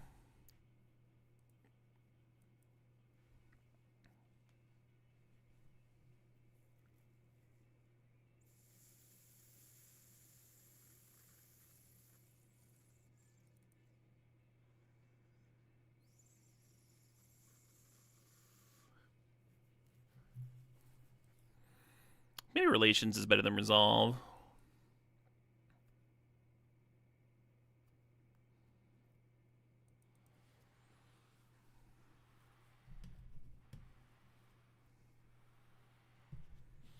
Yeah, it's certainly the worst that I've played a game today.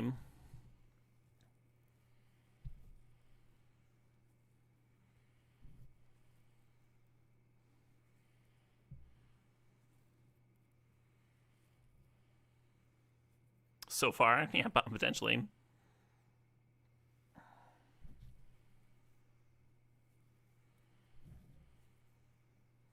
Chat, always the optimist.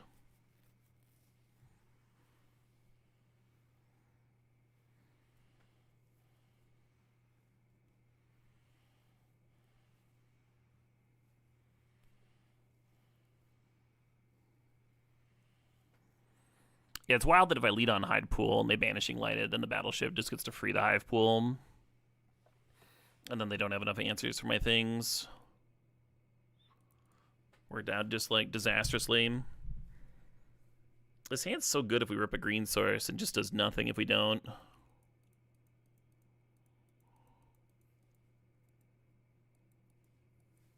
How many green do we have in here again? 10?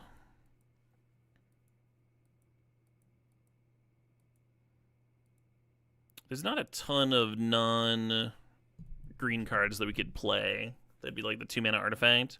I really hate mulliganing on the play. I don't know if y'all realize this. I think I'm going to here, though. Hey, there we go.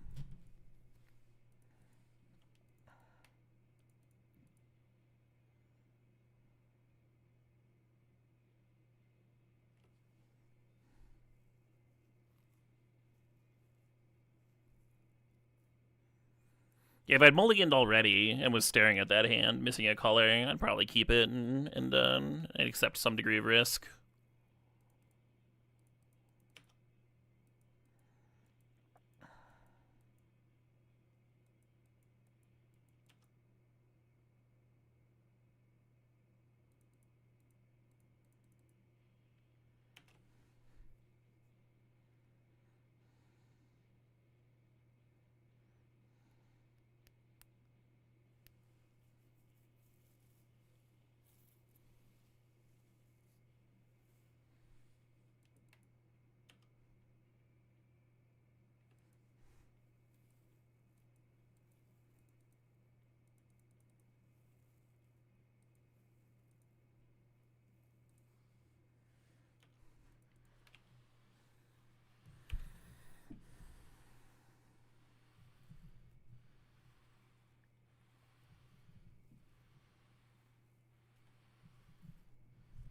the game that it is should not factor into your risk assessment in Tropic Ending. You should be trying to win every single game you play.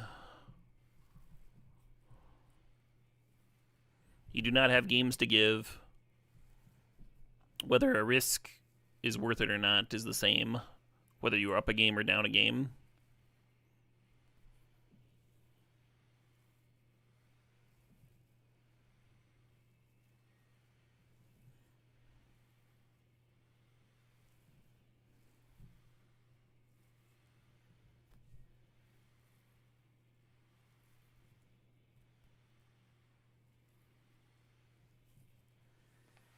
One's got a nice little turn there.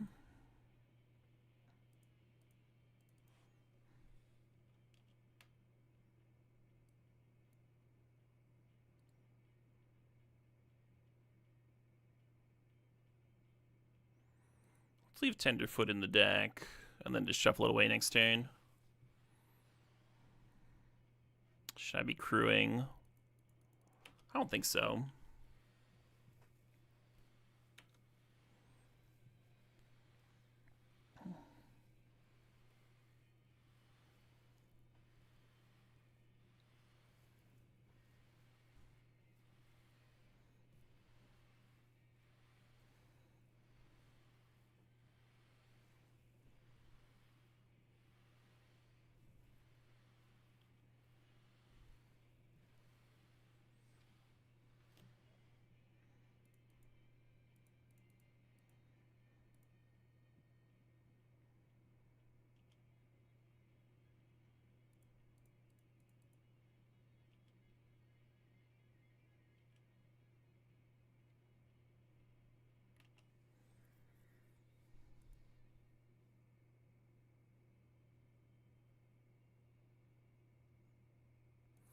Might just be feeding this sweeper to my sweeper. But I like this.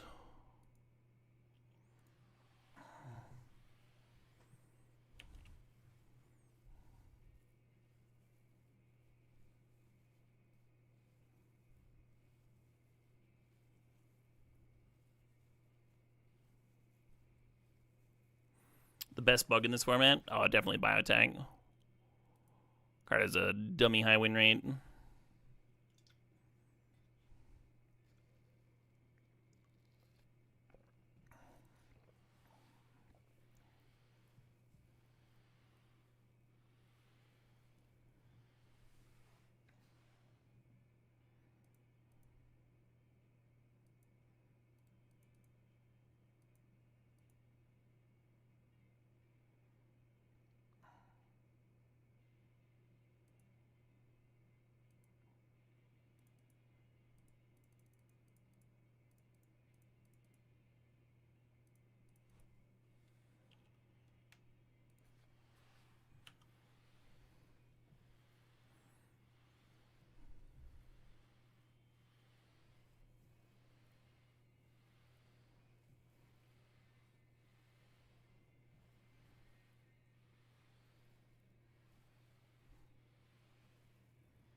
Have I had to target my own permanent with Battleship to make sure it doesn't fizzle? I mean, there's always like a land you can target. I guess there's the 1 mana 1/2 that can like tap to sack a land. That'd be pretty awkward.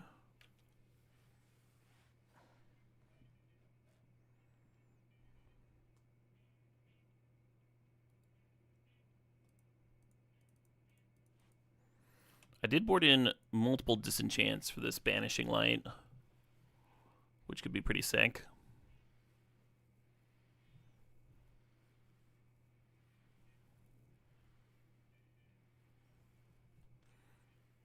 Now if I hit one, it can pop the Banishing Light and then clear the other Banishing Light.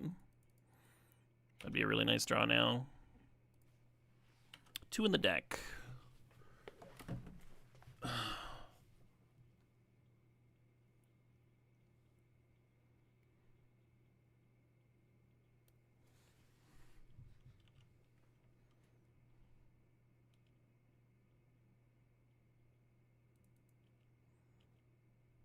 How was the Moth Blue? Yeah, I was very keen to kill an island Because the Riddler in exile there, they're only 1 mana away. But then the lander will just bring him to being 1 mana off again.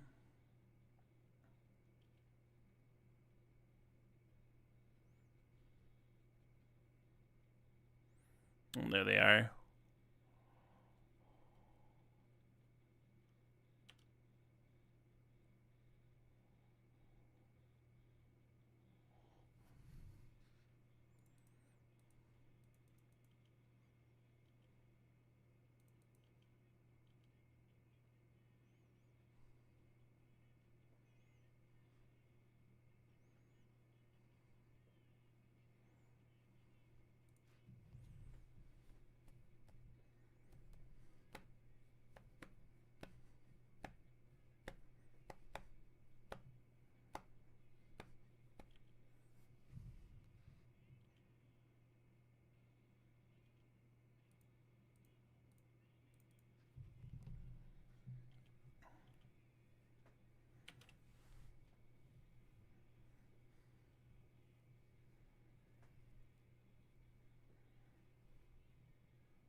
Would be a sick fucking disenchant.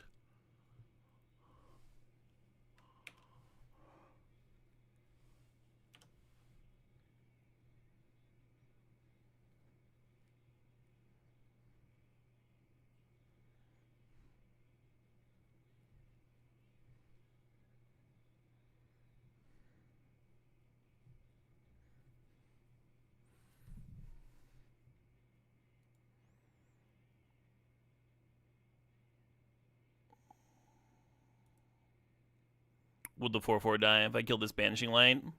I thought not, but maybe you're right. Maybe it would kill it.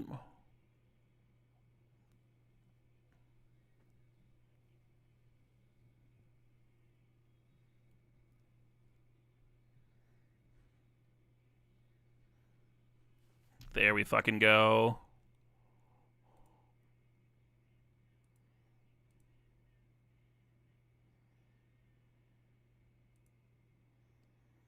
So it enters, you destroy target non-creature permanent, then it deals 4 damage to each creature. So it resolves the Banishing Light leaves playability before it does the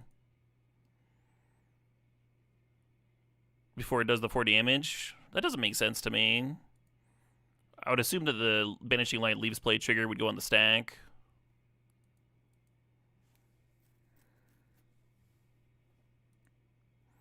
There is no trigger. Oh, I see. So if it was like Oblivion Ring, then it would work how I'm thinking.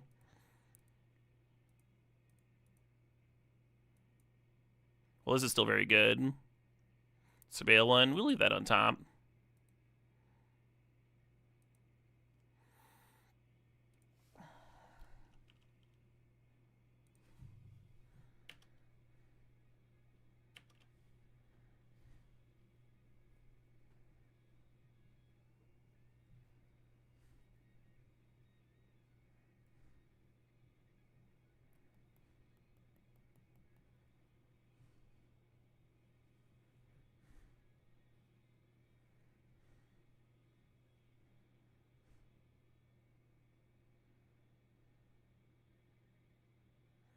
Just pretty much draw that or lose. Yeah, I mean, if you draw a big beefy creature, then that turns on the removal spells too.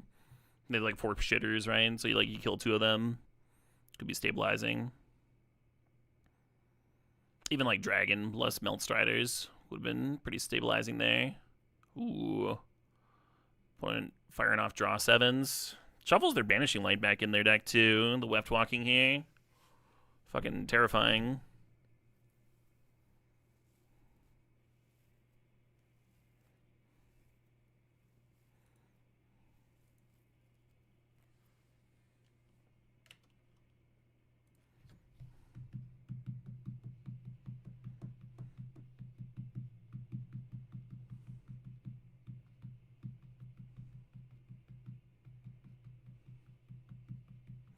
My other disenchant is representing lethal, popping the banishing light, getting the 4/4 back. The other just around the other 4/4 also works. Landfall, crew the battle. Oh, they're just tapping that. Fair enough.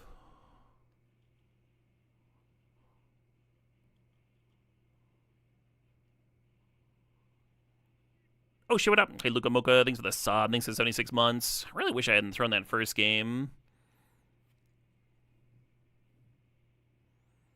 Interesting matchup here. Weft Walking is indeed dummy strong. Yeah, great card. The old one-sided draw 7.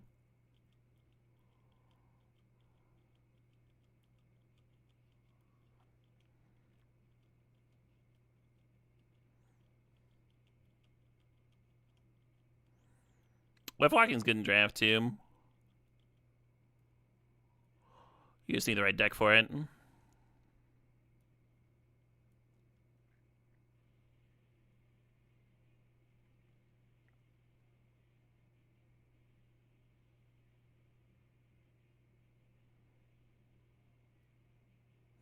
Everyone's going to have a lot of very good cards. We're in the 5-0 bracket.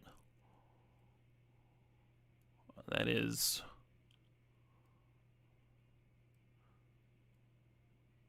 something you can take for granted.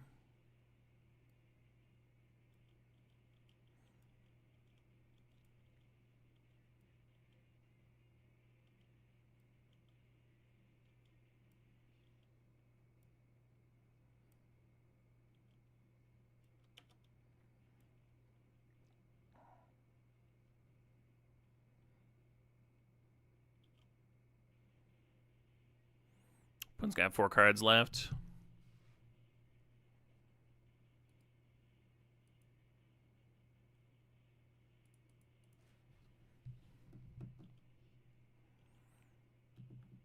I haven't boarded out one of my fight cards. Because they have so much removal.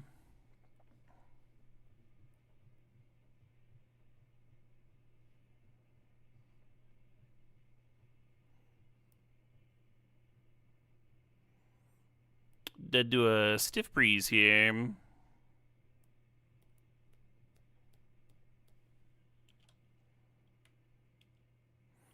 Creature we win. You're talking about crewing the battleship. They had that covered with the Mechanizoa tapping it. Yeah, it's just a win. GG. Well played. Yeah, obviously I've got some regret here after punting that first round so badly.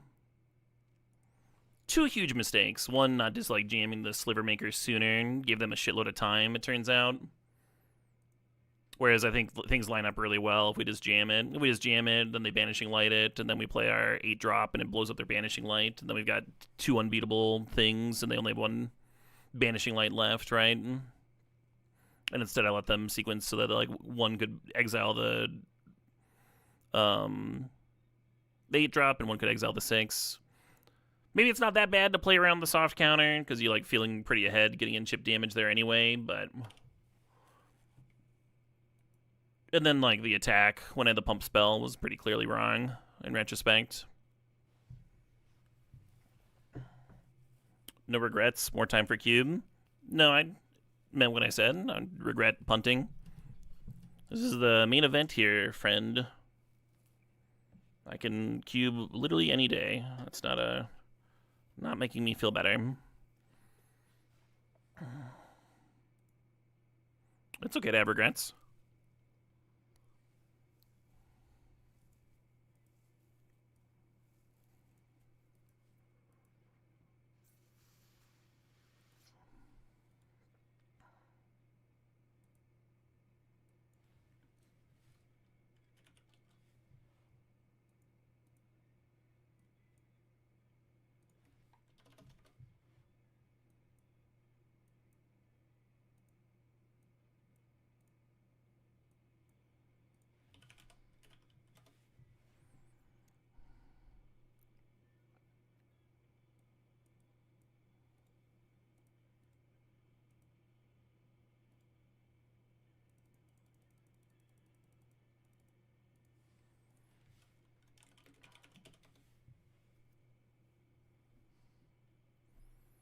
what's up with the Pauper decks only having like 17 lands? Well, if you look at the mana curve here, should explain some things. There's also Pauper tends to play like a shitload of draw spells too. And if you play like a normal number of lands, like if you're playing like 22, 24 lands or whatever, you will just flood to bejeebus. Yeah, I don't know if I want 3 or 4 Dark Rituals. Some saucy number, though. Don't like Life Staff. Do like Fangs. Maybe I'll even play 3.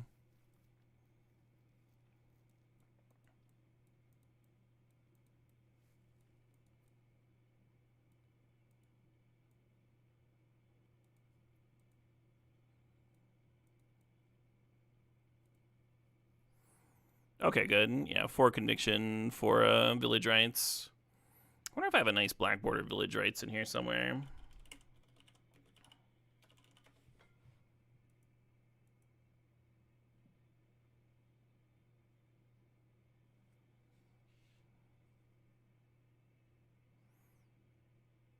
Could play this border.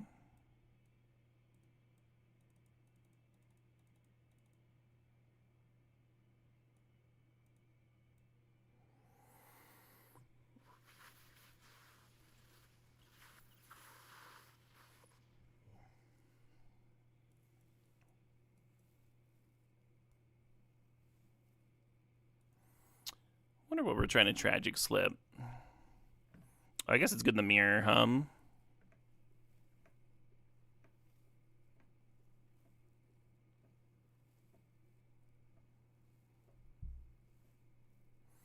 I don't like these unearths, really. Could play 1 more stamina. Kind of dig that.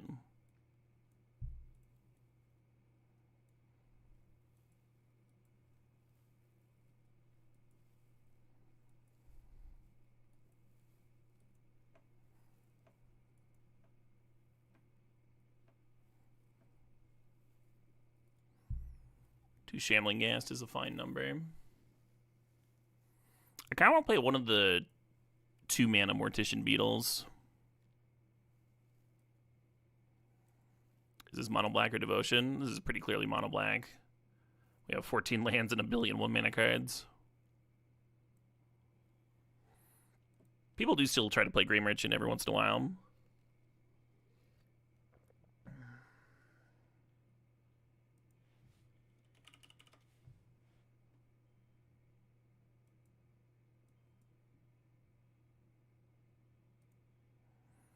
I don't think anyone plays the 2-drop that I'm thinking about anymore. I'll have to dig up an old list.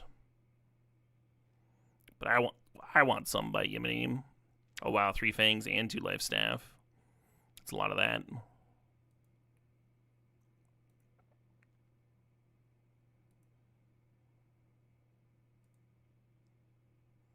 Mono black burn, devotion to black, mono black aggro. Oh wow, that is actually just burn. Renton jumping serrated scorpions and cauldron familiars. Alright, well maybe 2024 is what I'm looking for.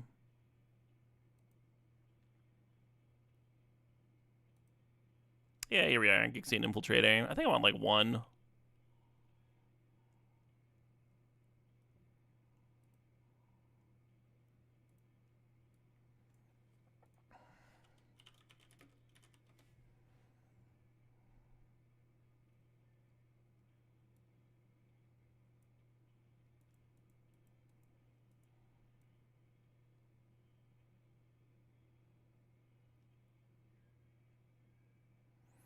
I guess Unearth is kind of key with the Marauders. Now let's play 3 Rituals. It's so cool though. It's so explosive.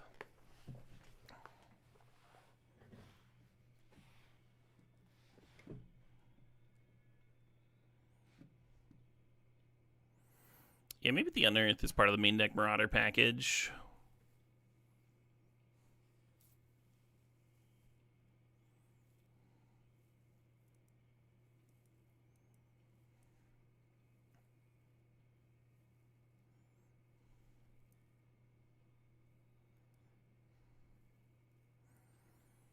Are we worried about flooding with so many lands? Sort of.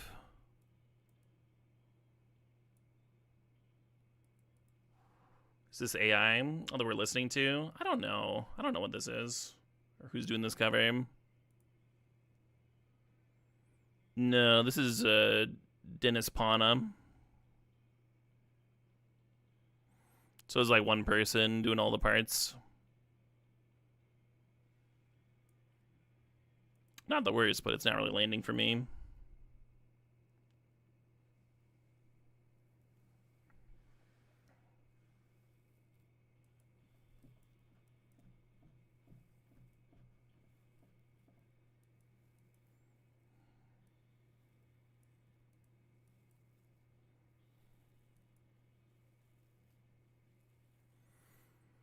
I haven't played the graveyard deck with this, but I've heard from the graveyard players that they're like really afraid of playing against mono blank. I'm not really sure why. I always felt like they had plenty of good blockers and stuff, and then they're threatening like a turn 4 kill anyway.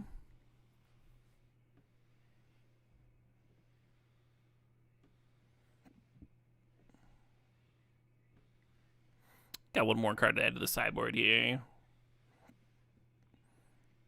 I think I'm just going to play a third Fangs.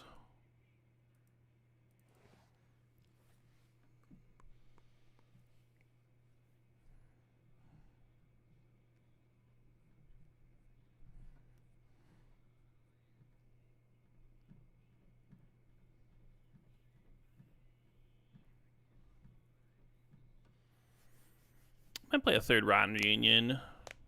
Might play a Snuff Out.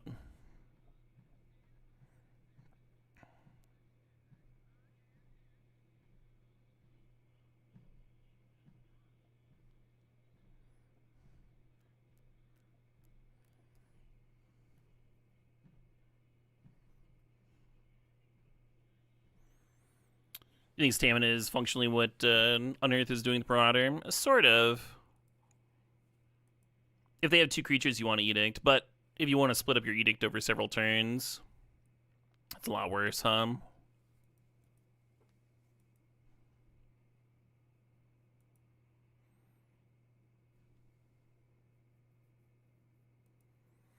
All these Mesmeric Fiends seem like a lot. I kind of want to play the discard effect, the one that costs 2 less if something has died. Kind of like that card. Yeah, I've seen the Reaping the Graves plan too. I mean, I used to play Reaping the Graves in this like fall forming deck. Fairy Macabre over Rotten Reunion. Rotten Reunion's really good.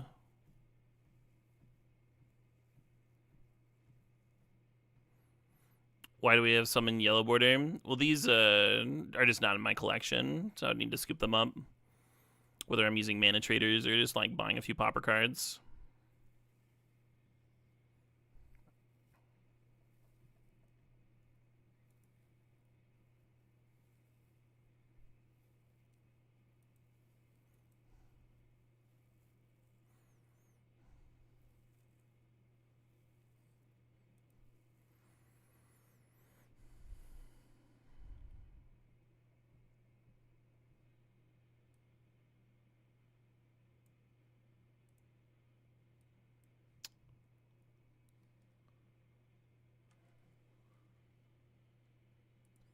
Trying to remember the name of that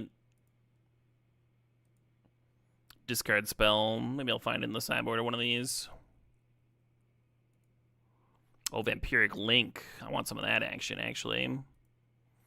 Some cast downs in the board. I think I prefer cast down over Tragic Slip 2.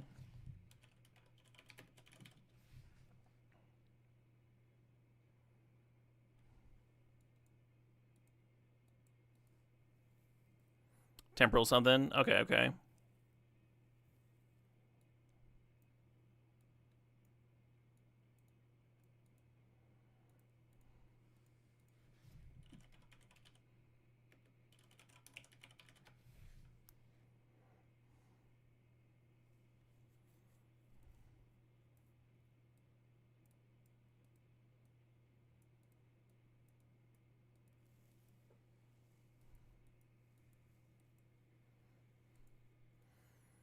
Orcish Medicine. Target creature gains your choice of lifelink or indestructible until end of turn. Amass Orcs 1. Interesting. I don't think I want it. Are Song Requests active? Yeah, you can jam Song Requests.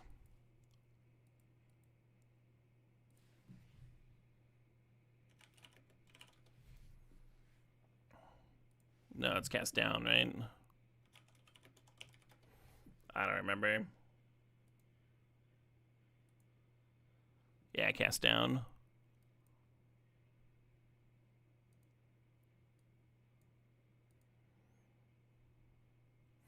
I own so many fucking cast downs in real life. Just from having a Pauper Gauntlet.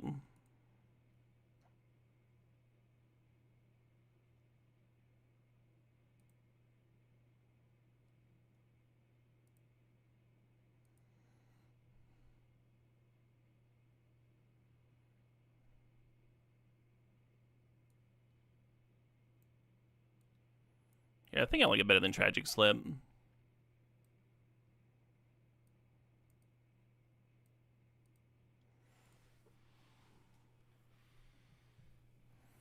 And I'm not sure about Drown in Sorrow.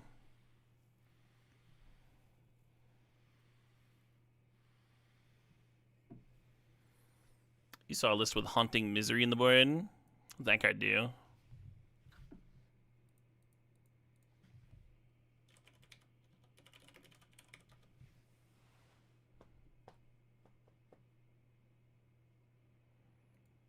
Exile X creature cards from your graveyard. Deals X damage to target player or planeswalker. Yeah, that's fucking sick.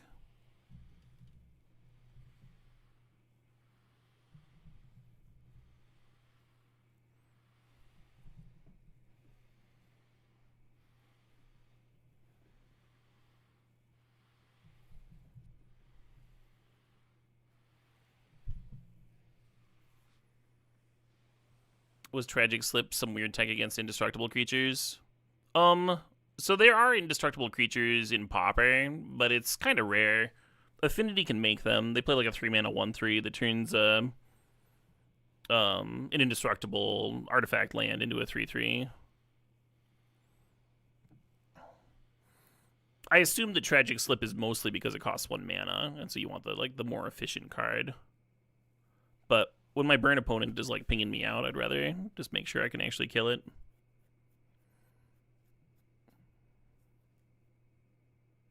I think cast down's better than snuff out in that situation too, Paying 4 life against burn. Let's see, there's something I was considering cutting these Drown in Sorrows for. Oh yeah, the Storm rebuy cards.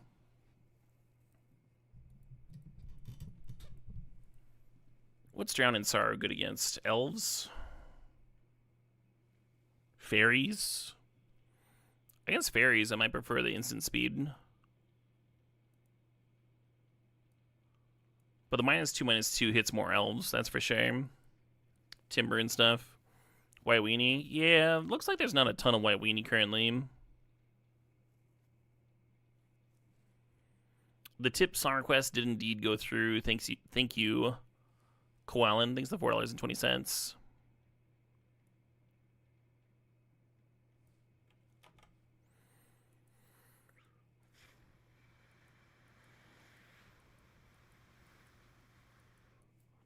Let me scoop up the cards I'm missing here first. Then we'll grab that.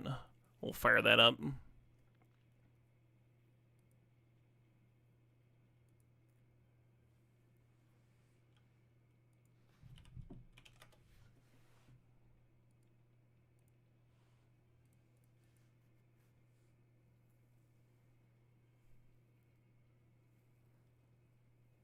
They're suddenly amped for the Badger game today. Why is that? Yeah, big business fucking rips. We want like Mortician Beetle. Is there an Ian Beetle? There probably is. There's not. I thought there was a Dark Border version. Blood Throne, Infestation Sage, Vampiric Link.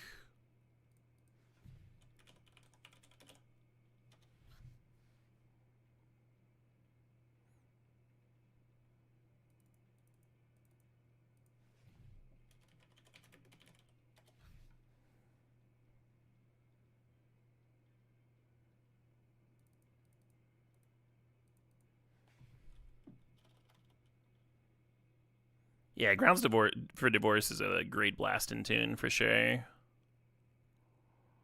What am I fucking looking for here? Oh, Infestation Sage. Sage might not be.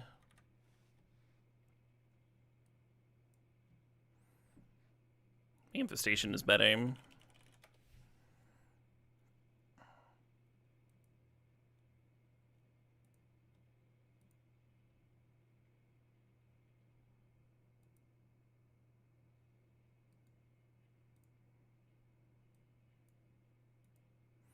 I like how getting the Beatles was 3 ticks and everything else is like, we're throwing that in, it's fine. Take it, take the trash.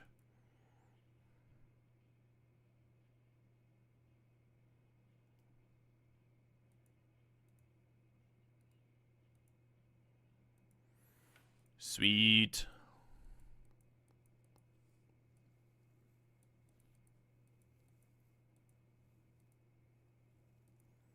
How much time we got here? Only 2 matches in progress. Yeah, I'm bummed about that last match.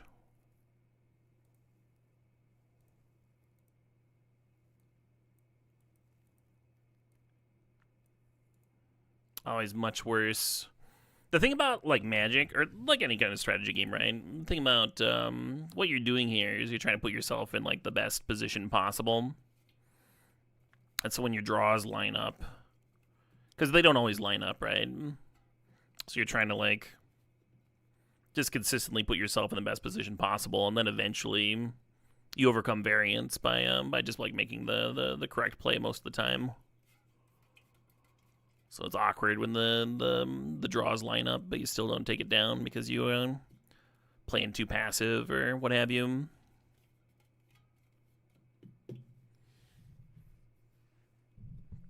There'll be more chances, of course.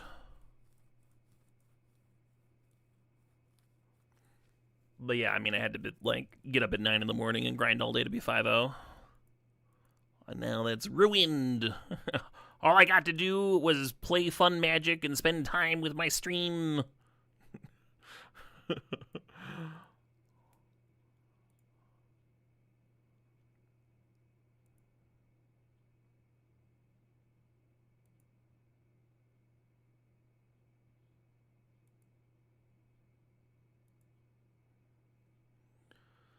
Join with this thing for now.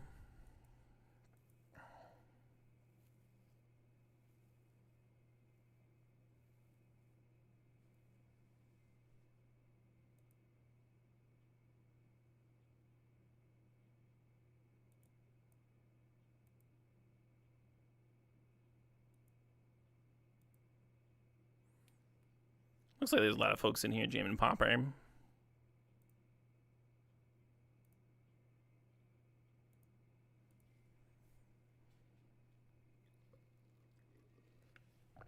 Is it going perfect or bust? Sort of. You have 1 match to give and you can still top 8. But it means I need to 4-0 from now, which is much worse than having to 3-1, right? Once you get to the very top end of a sealed event, people's decks tend to be pretty nutty. And that opponent's deck was good, but definitely in the beatable range if I had sequenced my cards correctly. At least that first game. I don't think there was much I could have done the second game.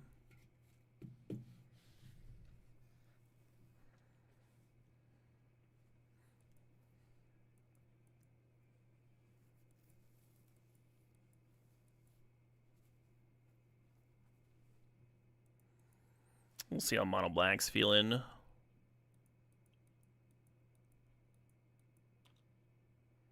Gathered Swarm. Interesting. Looks like some kind of brew.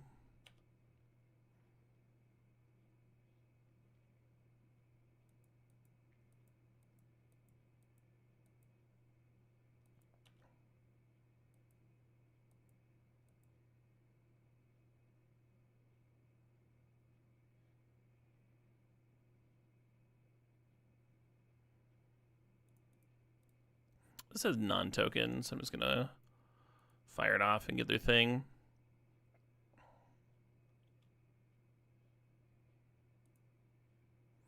Not how I'd like to spend my turn too, right? And we have this Mortician Beetle and Link Breaker. Could be building something over here.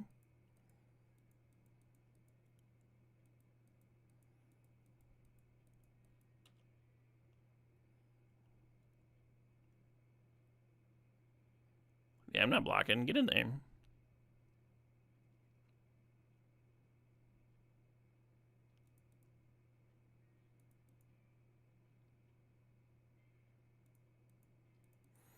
There's something to just playing Conviction, but I'd rather get the beetle down. Get a second large critter rolling.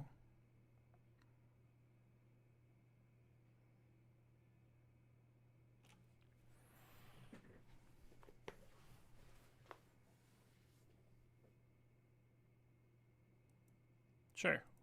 Now what?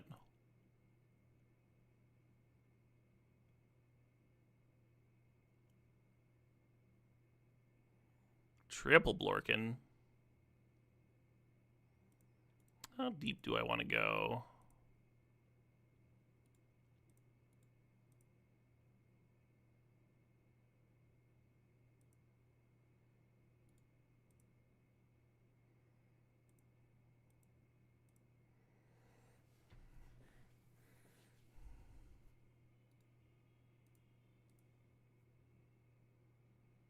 Because I could sack the beetle and keep it.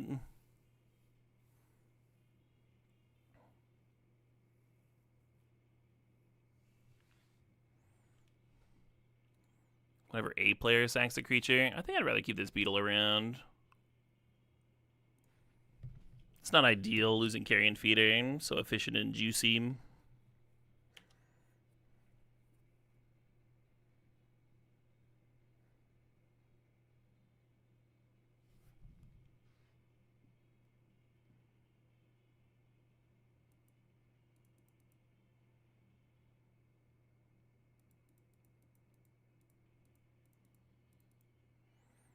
Yeah, ideally you'd be able to Beckoner.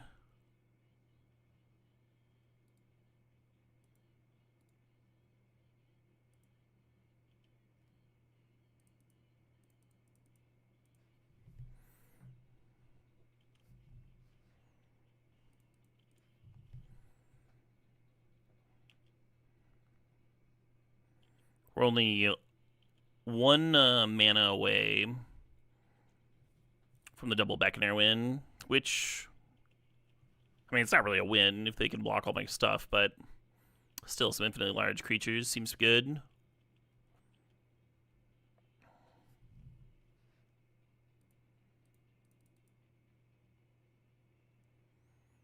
Bloodthrone Vampire here is representing another potential infinite attacker.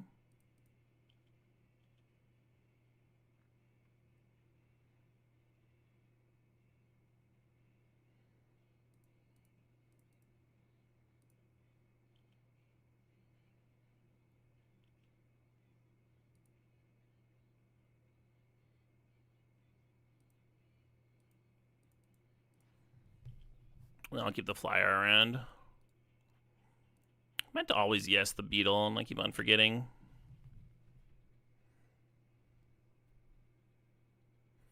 They removed always yes? Oh no. That is a huge bummer, actually. Like, I'm sure there's a good reason, but huge bummer.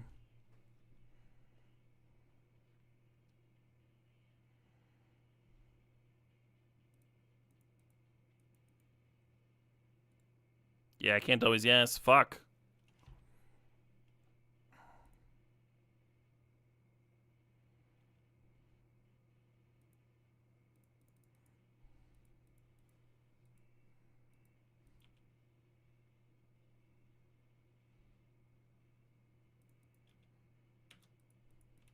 Hurts the double Q. Yeah, my intention to double Q tomorrow does get hurt by that.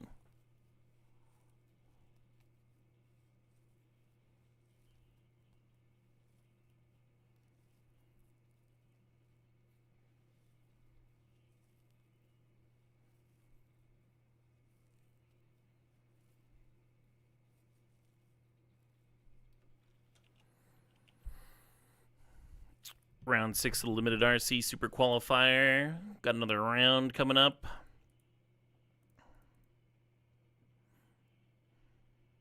Just sitting here with these Beckoners. Just waiting. Soon.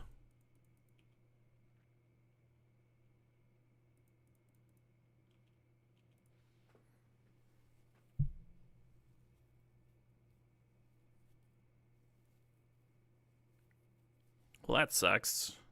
I'm just losing my whole board.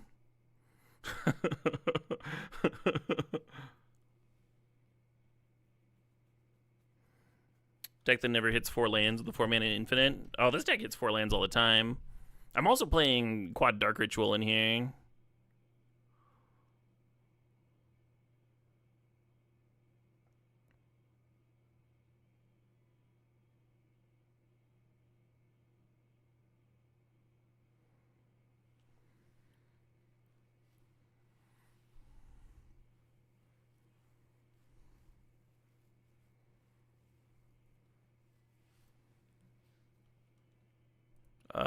Kill you, I guess. If that's what we're doing.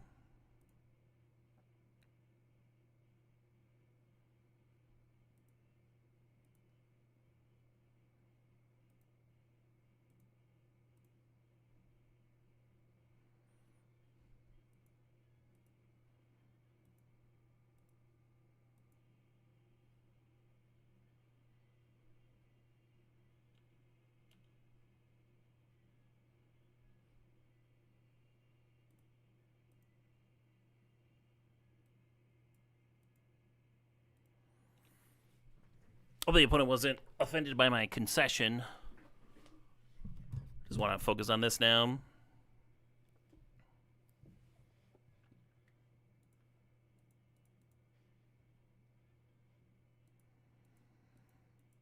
I keep getting these openers and just having like no fucking idea if I should be keeping them or not. I have to go to the bathroom. I'm not going to deal with that all this match. I'm just going to put a BRB. We'll be back in a minute.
All right. I think we had a song request. Yeah, from I'm Qualin. Let's do that right now. Now's a good time for that. The tune was sick, though.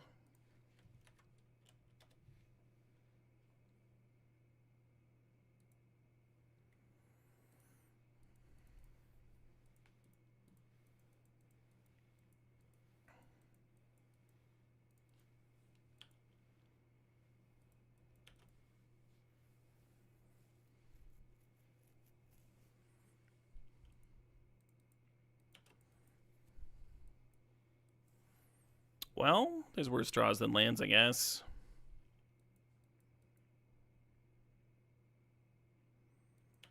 What I really want is the 3-drop that spits out a lander token with this draw.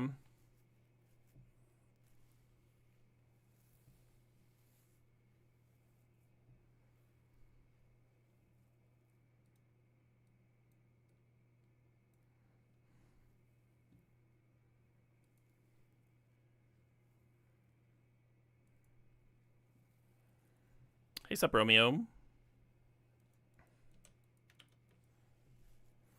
It can't even play the bolt on my turn 3 here. Pilot would be a great bolt target. And I just don't have it. Probably a sign I'm supposed to be mulliganing these hands. I was really happy with my last mulligan. Deck's got some great early game cards, and now when I draw them, they're just going to be like medium late game cards. Oof.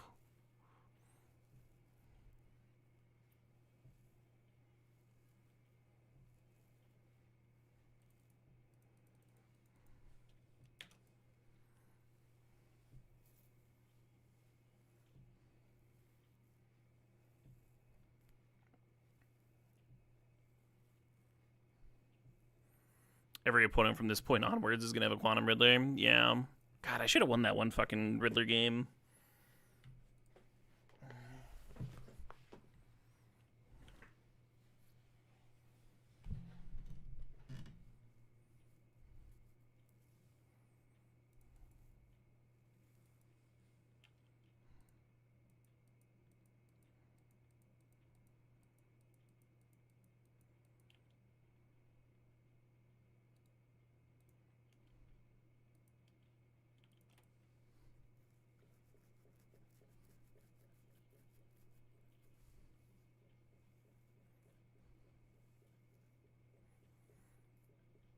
Very tempting to serve there.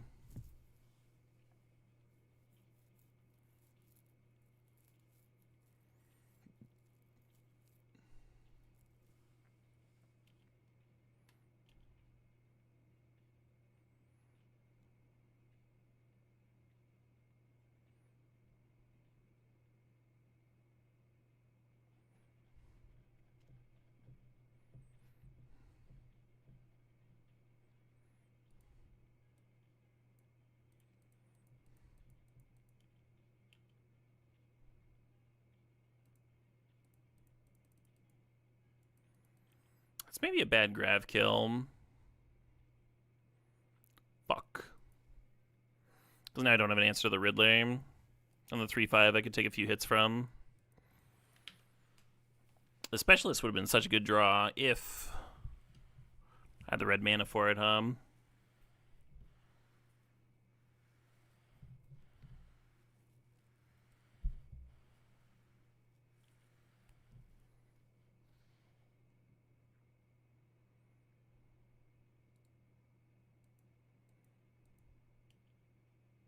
Oh, interesting that they wanted to make a 1/1 over drawing a card.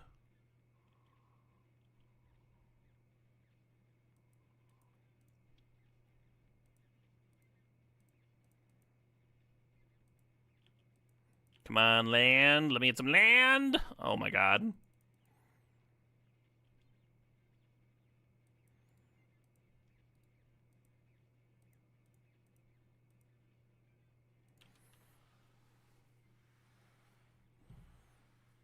Yeah, if you slam the Hive Pool there, I think you're in a good spot. And if you don't slam the Hive Pool there, I think you're in a disastrous spot. So, a pretty important turn.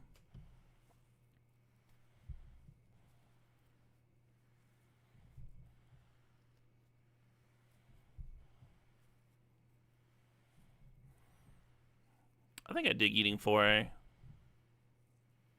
Keep my 2/2 flyer around and hold off to run tokens and the like. There are 10 rounds for this, based on the number of players. But each RCQ is going to have different numbers of rounds. 10 total of Swiss. There's 3 rounds to be played in the top 8 as well. The Riddler cometh. What a messed up Magic card, huh?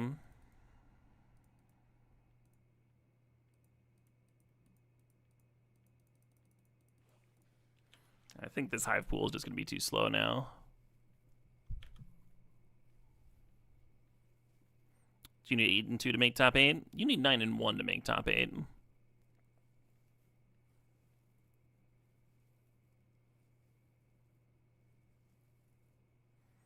Like 500 people here. There might be a 9 and 1 that doesn't make it.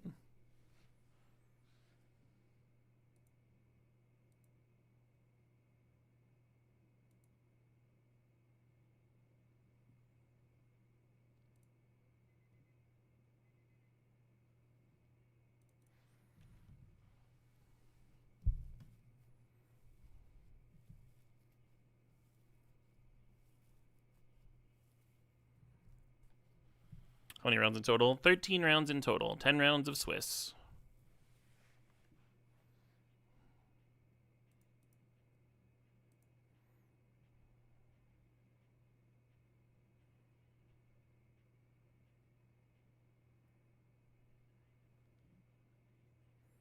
Ten rounds of sealed is pretty normal for Magic Online. Sealed events are popular.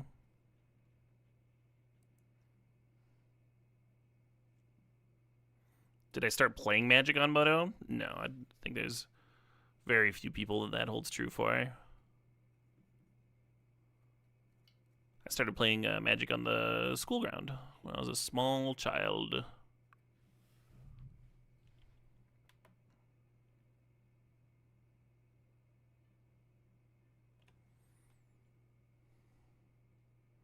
Six mana here. 5, 6, 7.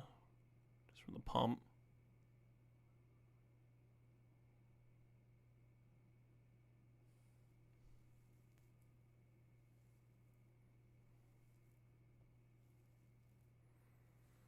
What set did I start? The first booster I ever cracked was 5th edition. And I remember because my first rare was Pox, which is a very confusing first rare to get as a small child. I never played the game. I really dug the fantasy setting, though. I really wanted to play with dragon cards and stuff. I was like 10 years old. I don't think 5th was the newest set. I only started tracking like what set was recent and stuff around Onslaught.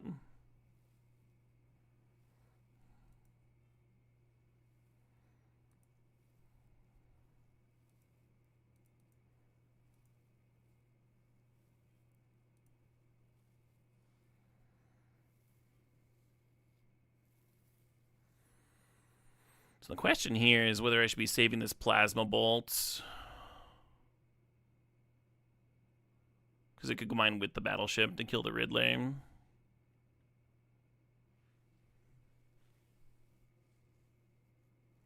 Assuming I ripped a land next turn, right? So we're at 7 here, so you crack this, you go up to 8, draw land next turn, could play both.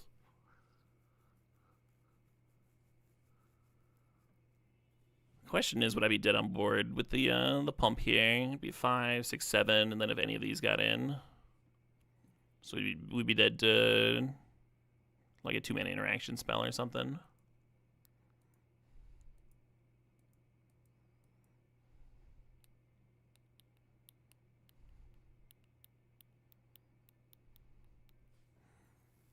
There's something to trying to get zesty.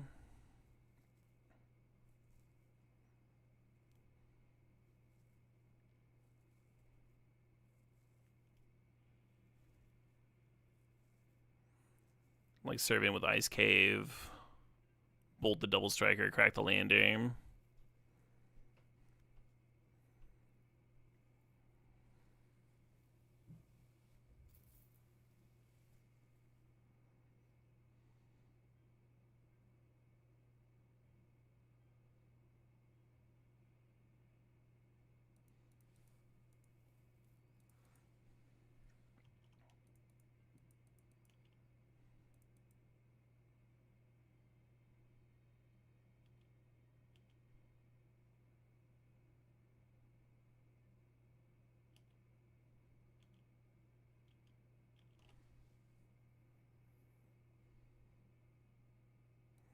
Ace up, thanky.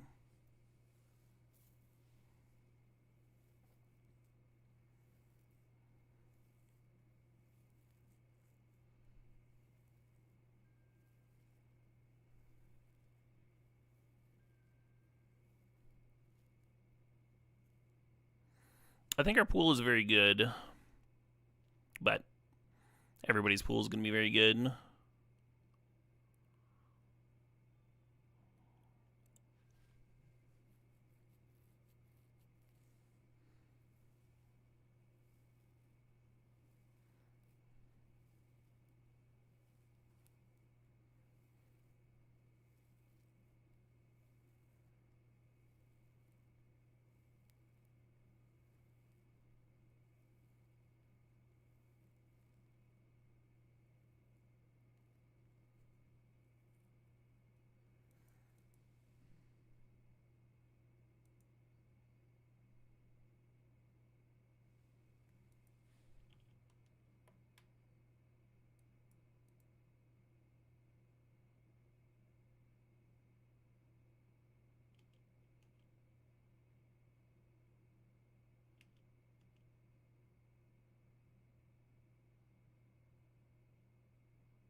Looks like they got me.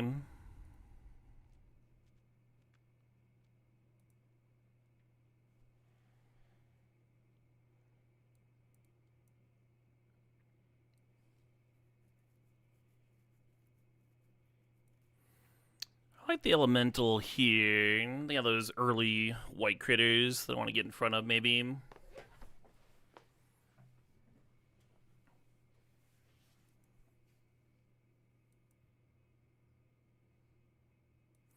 Definitely want to leave in my grav kills. I want to make sure that I can answer the Riddler, right? Those giant flyers.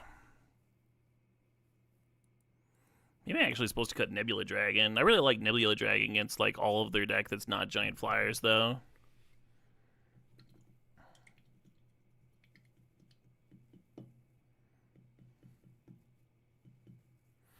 Maybe I'll cut a Relations.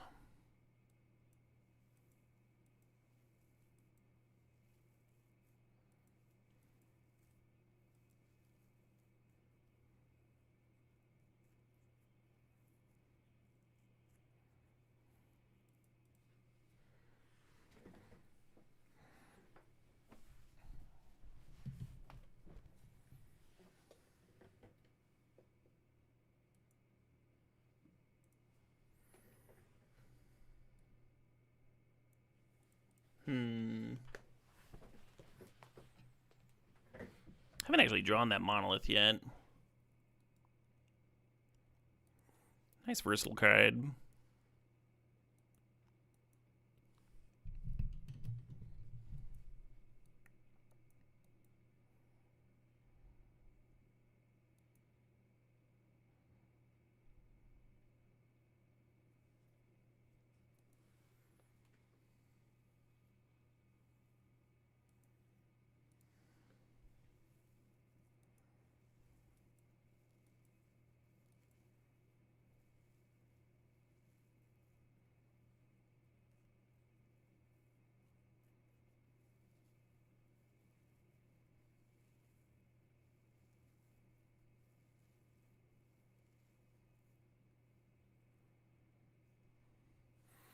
Yeah, the Depressurize is tempting too, and if I brought that in, then I would probably play another Swamp or the Monoist. Why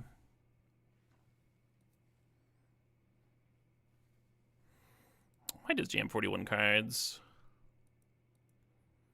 Probably not right. Alright, I'll just cut the other Relations. Don't love it. +2 removal spells, -2 removal spells.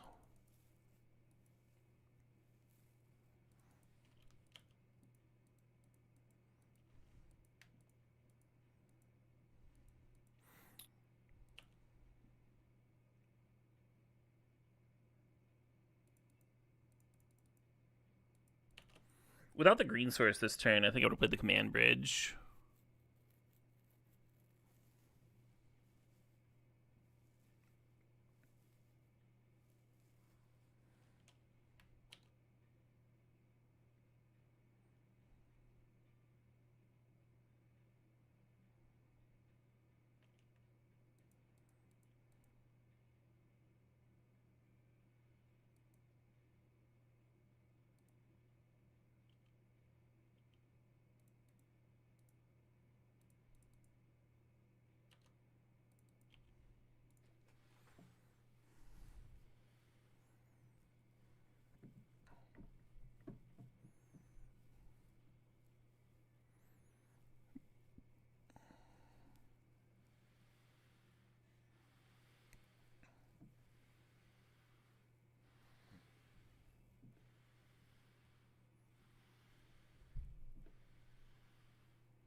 Yeah, I'll trade. Man, that's bad, Kind of looks like they're missing white. I was just excited to get more damage in with my 2-drop here.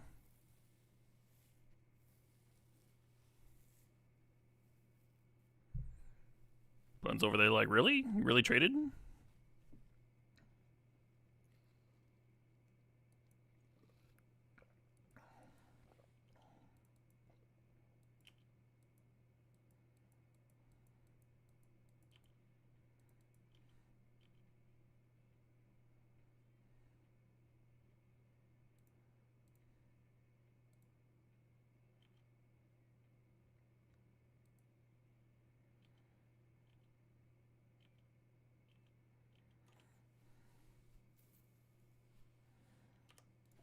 Yeah, they're stoked to have white mana now. Fuck me, huh?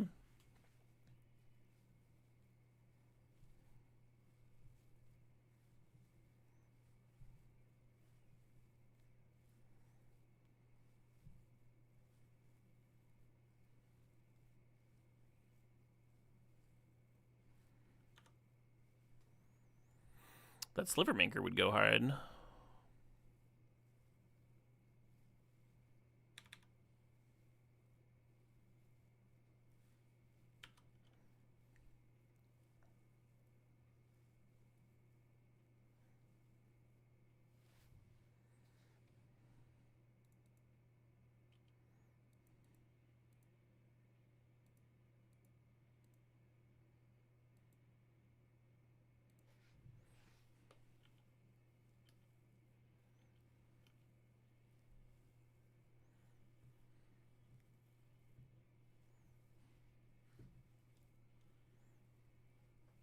Absolutely, Koalin. It's a sweet one.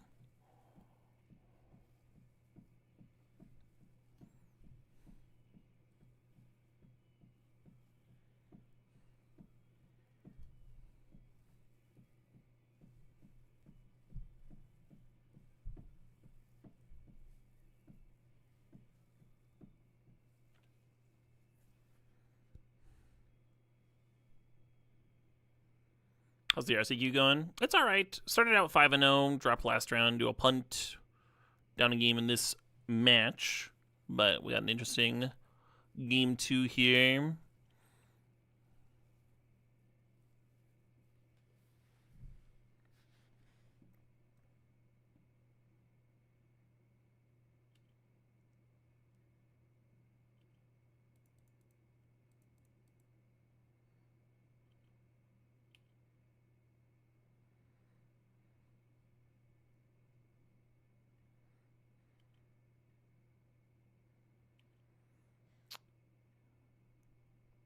I think I'm just going to untap and Shattered Wings that.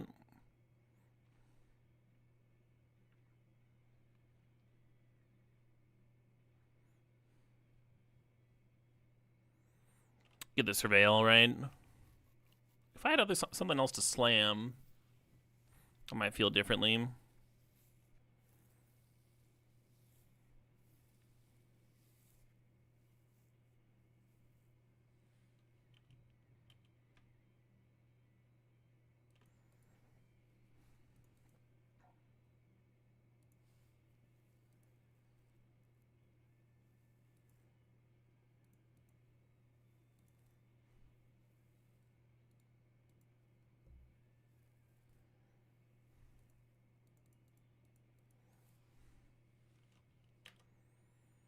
How bad is attacking here? It's kind of medium. I'm just going to pass. If they kill the Landseeker, you just take too much damage, I think.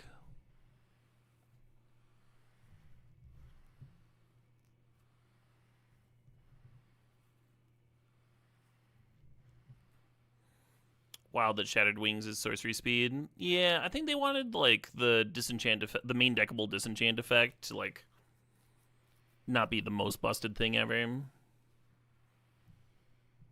People would just, like, get blown out. They invest their whole turn into crewing something and just get rocked.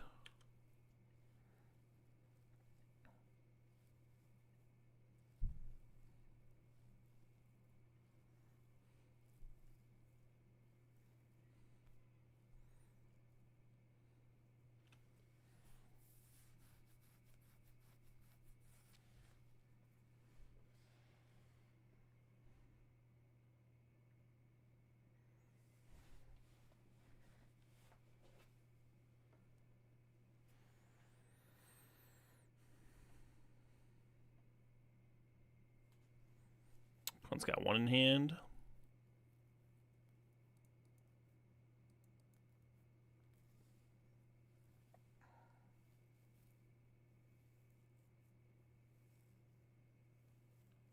If the Sentinel had untapped a land, they could have activated the double strike here.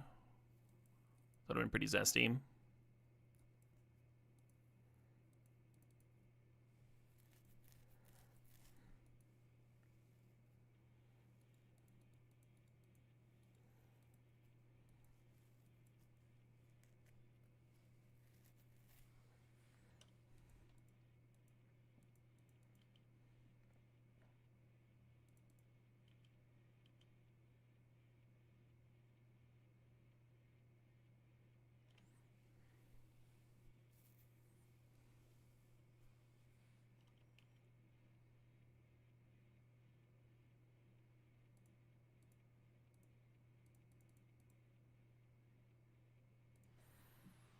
Don't let them untap and activate. Ah, fuck. I forgot to sack the lander again. Shouldn't I be able to respond to this? I was like, I'll save my lander for their turn with the remnant. That'll be good.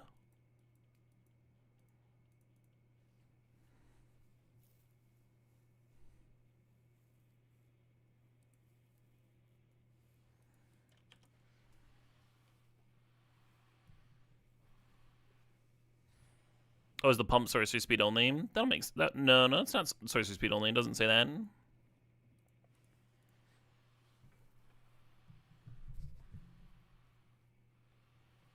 Opponent took pity. I'm pretty sure I would have had a chance to respond to my own card, my own trigger.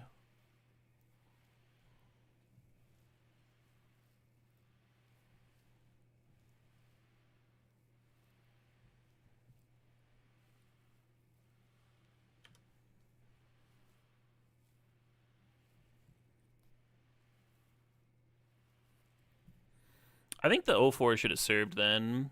If I was going to have to burn the lander anyway and just play the land, get it in for another 4 damage.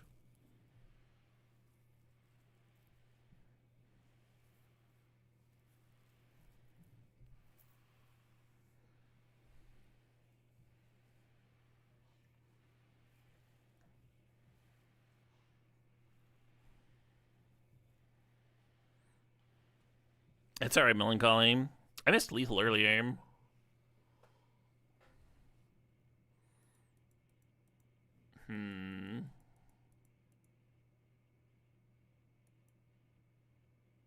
I have an interesting spot.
Huh. Oh, the drone token can only block creatures with flying, I see.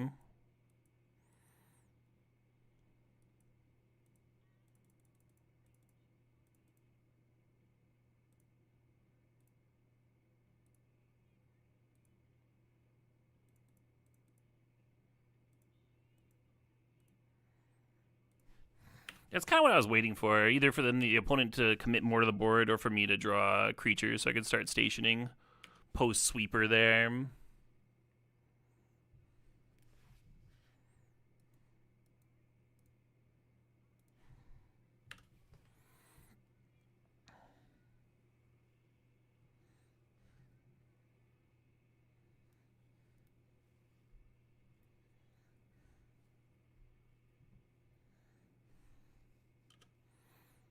They're going to attack in, get their loot. Let's see if they have an answer.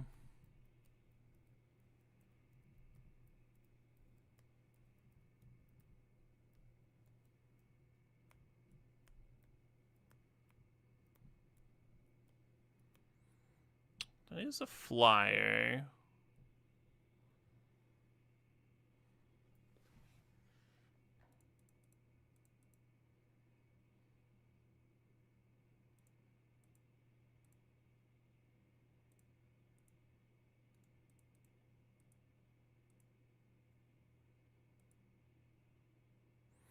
to game 3 we go.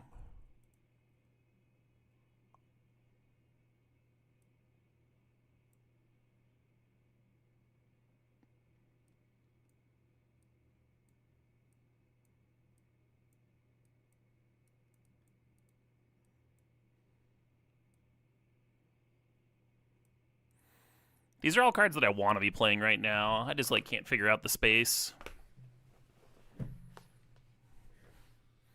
Maybe Modifier's not that good. Maybe I don't want Monolith on the draw. Both games we've had that spot where we just, like, had this huge range of time in the early game. The early mid-game, rather, where the Monolith could have drawn a bunch of cards.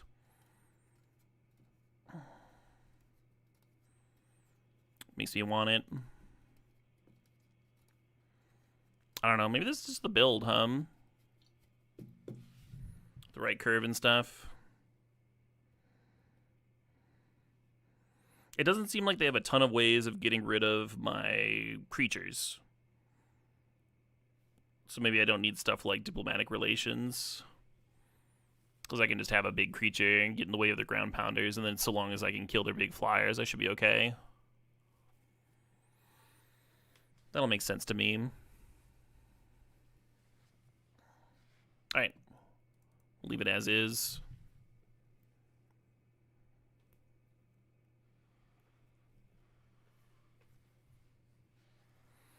I want to cut Modifier for a Nebula Dragon. This one's not blocking shit. We're on the draw here. Alright, 2 dragons. Let's go.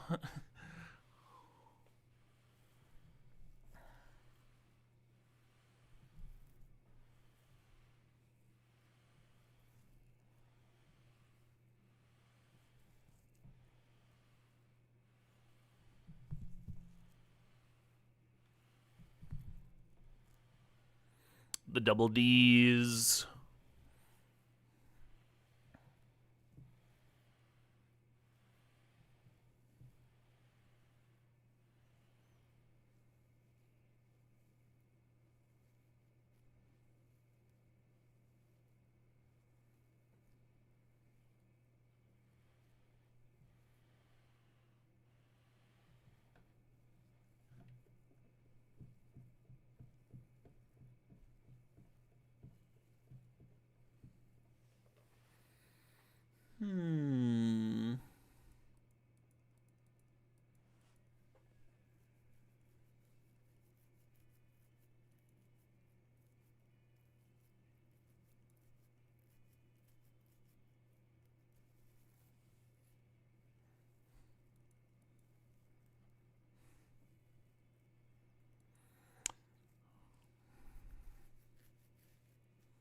Alright, game 3 on the draw. How's our opener?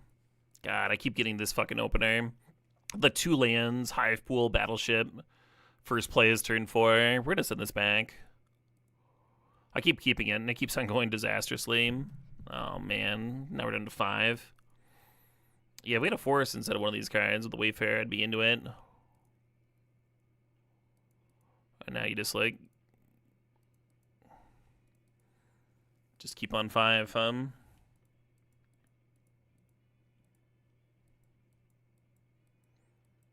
Frustrating.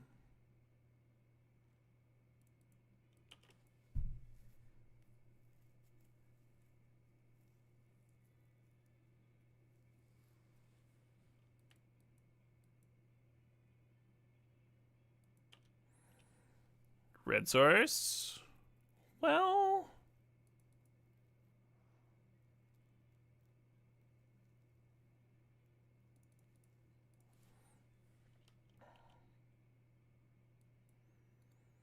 oh my god.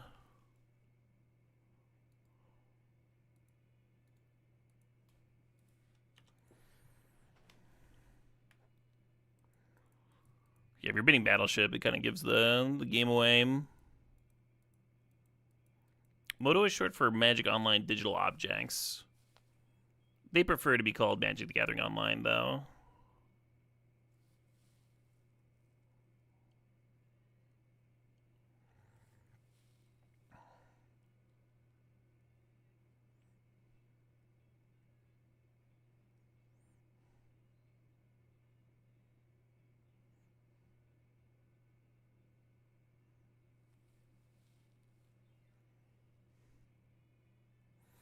Could be going better. Could be going worse too. At least like we're getting our mana fixed for red and black this turn. That's kind of nice. The question is whether we leave up Rover to trade with the pilot. Oh, they just straight up missed their third land drop, huh? All of a sudden I care about the game log. They topped. Sounds like 2 lands to me.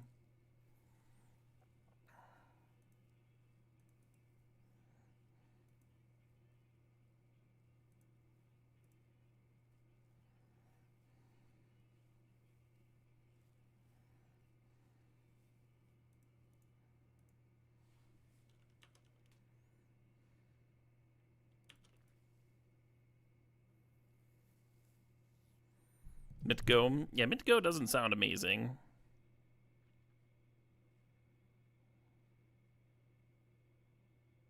In my opinion.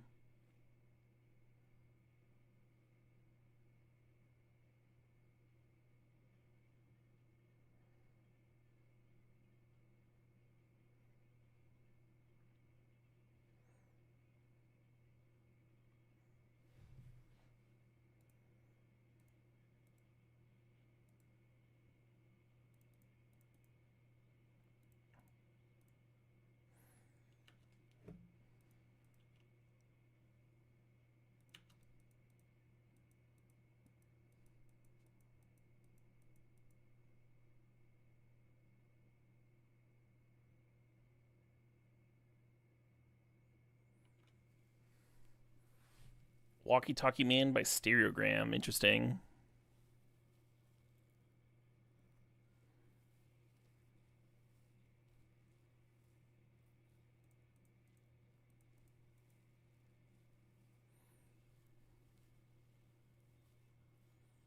The jamming? Sure, we just trade, right? Oh no, we don't trade. We don't trade at all.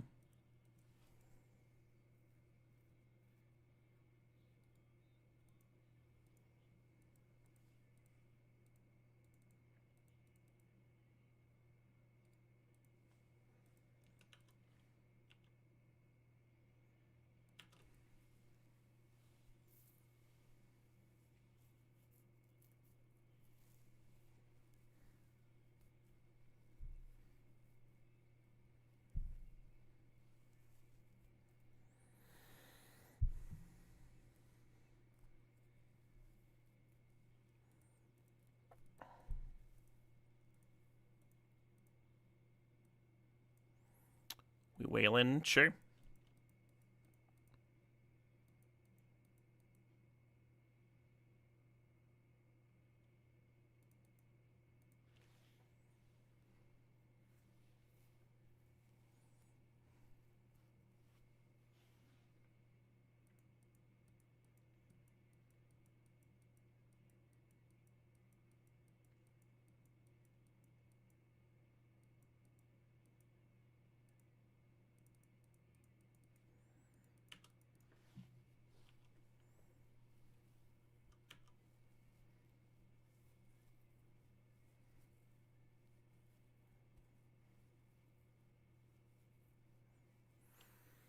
Yeah, I don't know if I'm supposed to jam the Grav Kill there while they're tapped out.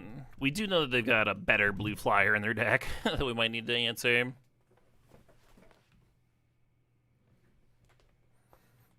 You're glad we have a shot at this one after the Mull? Yeah, the Mull to 5.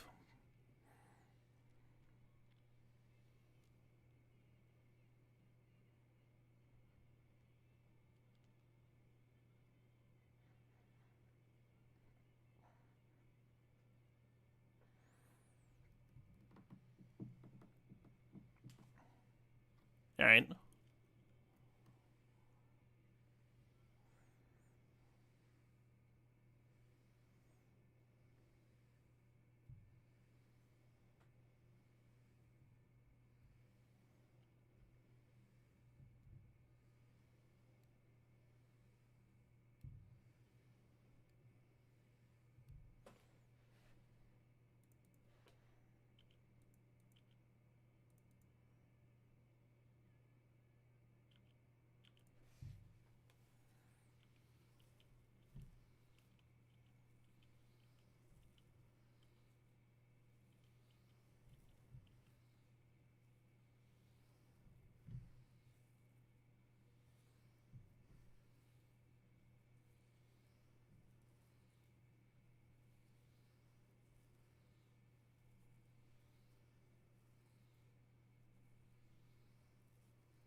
Glad you're still enjoying the stream, Adam Dogcat.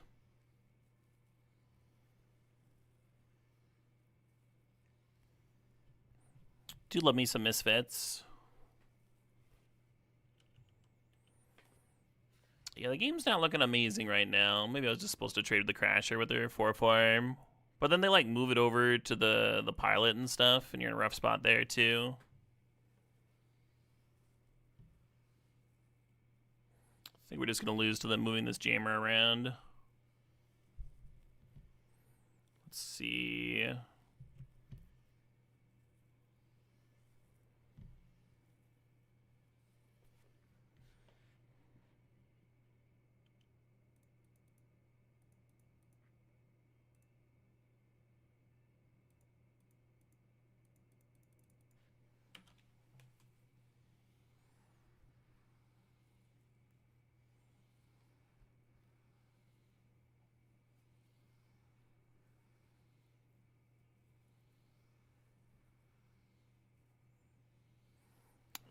And then we know they have the exiled 4-mana 3/2, yeah.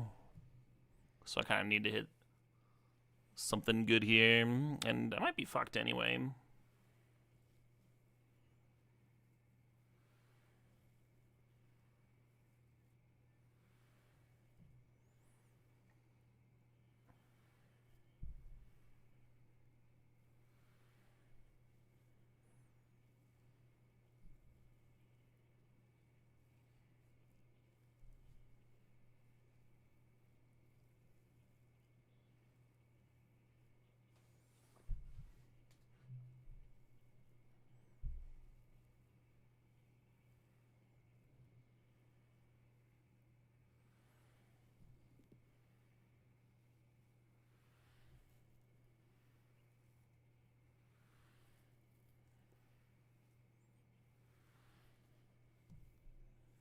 I almost cut this Monolith for the 3-mana removal spell on the draw here.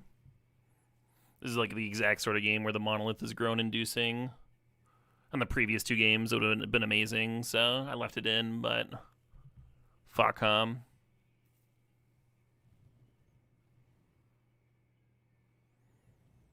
Is there a card I could draw off this if I just went to 2 and drew a card? I don't think so.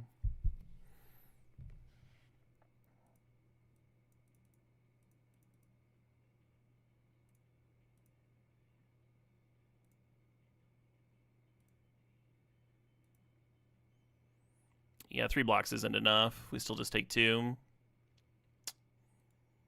Bummer. My dreams! My RCQ dreams!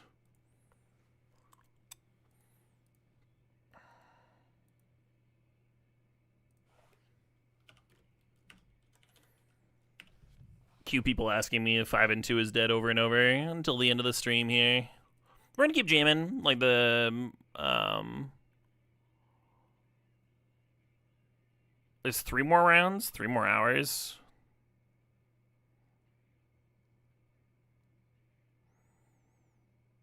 I might immediately change my mind. Been streaming since 9 in the morning. I've been streaming for a bit. Yeah, 7 hours. Yesterday I did 5.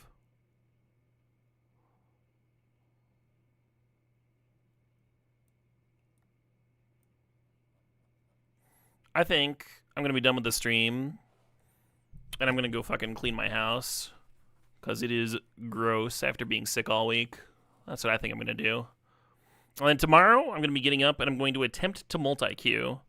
I'm in the energy sealed event, so that'll be more EOE sealed. And then I'm also going to be playing Pauper. So that should be kind of intense.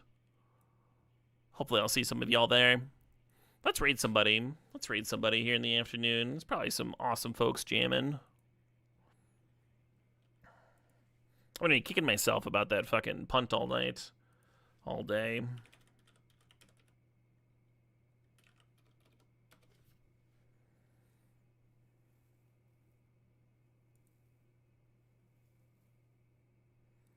Send y'all over to Doomwake. Looks like he's jamming Cube.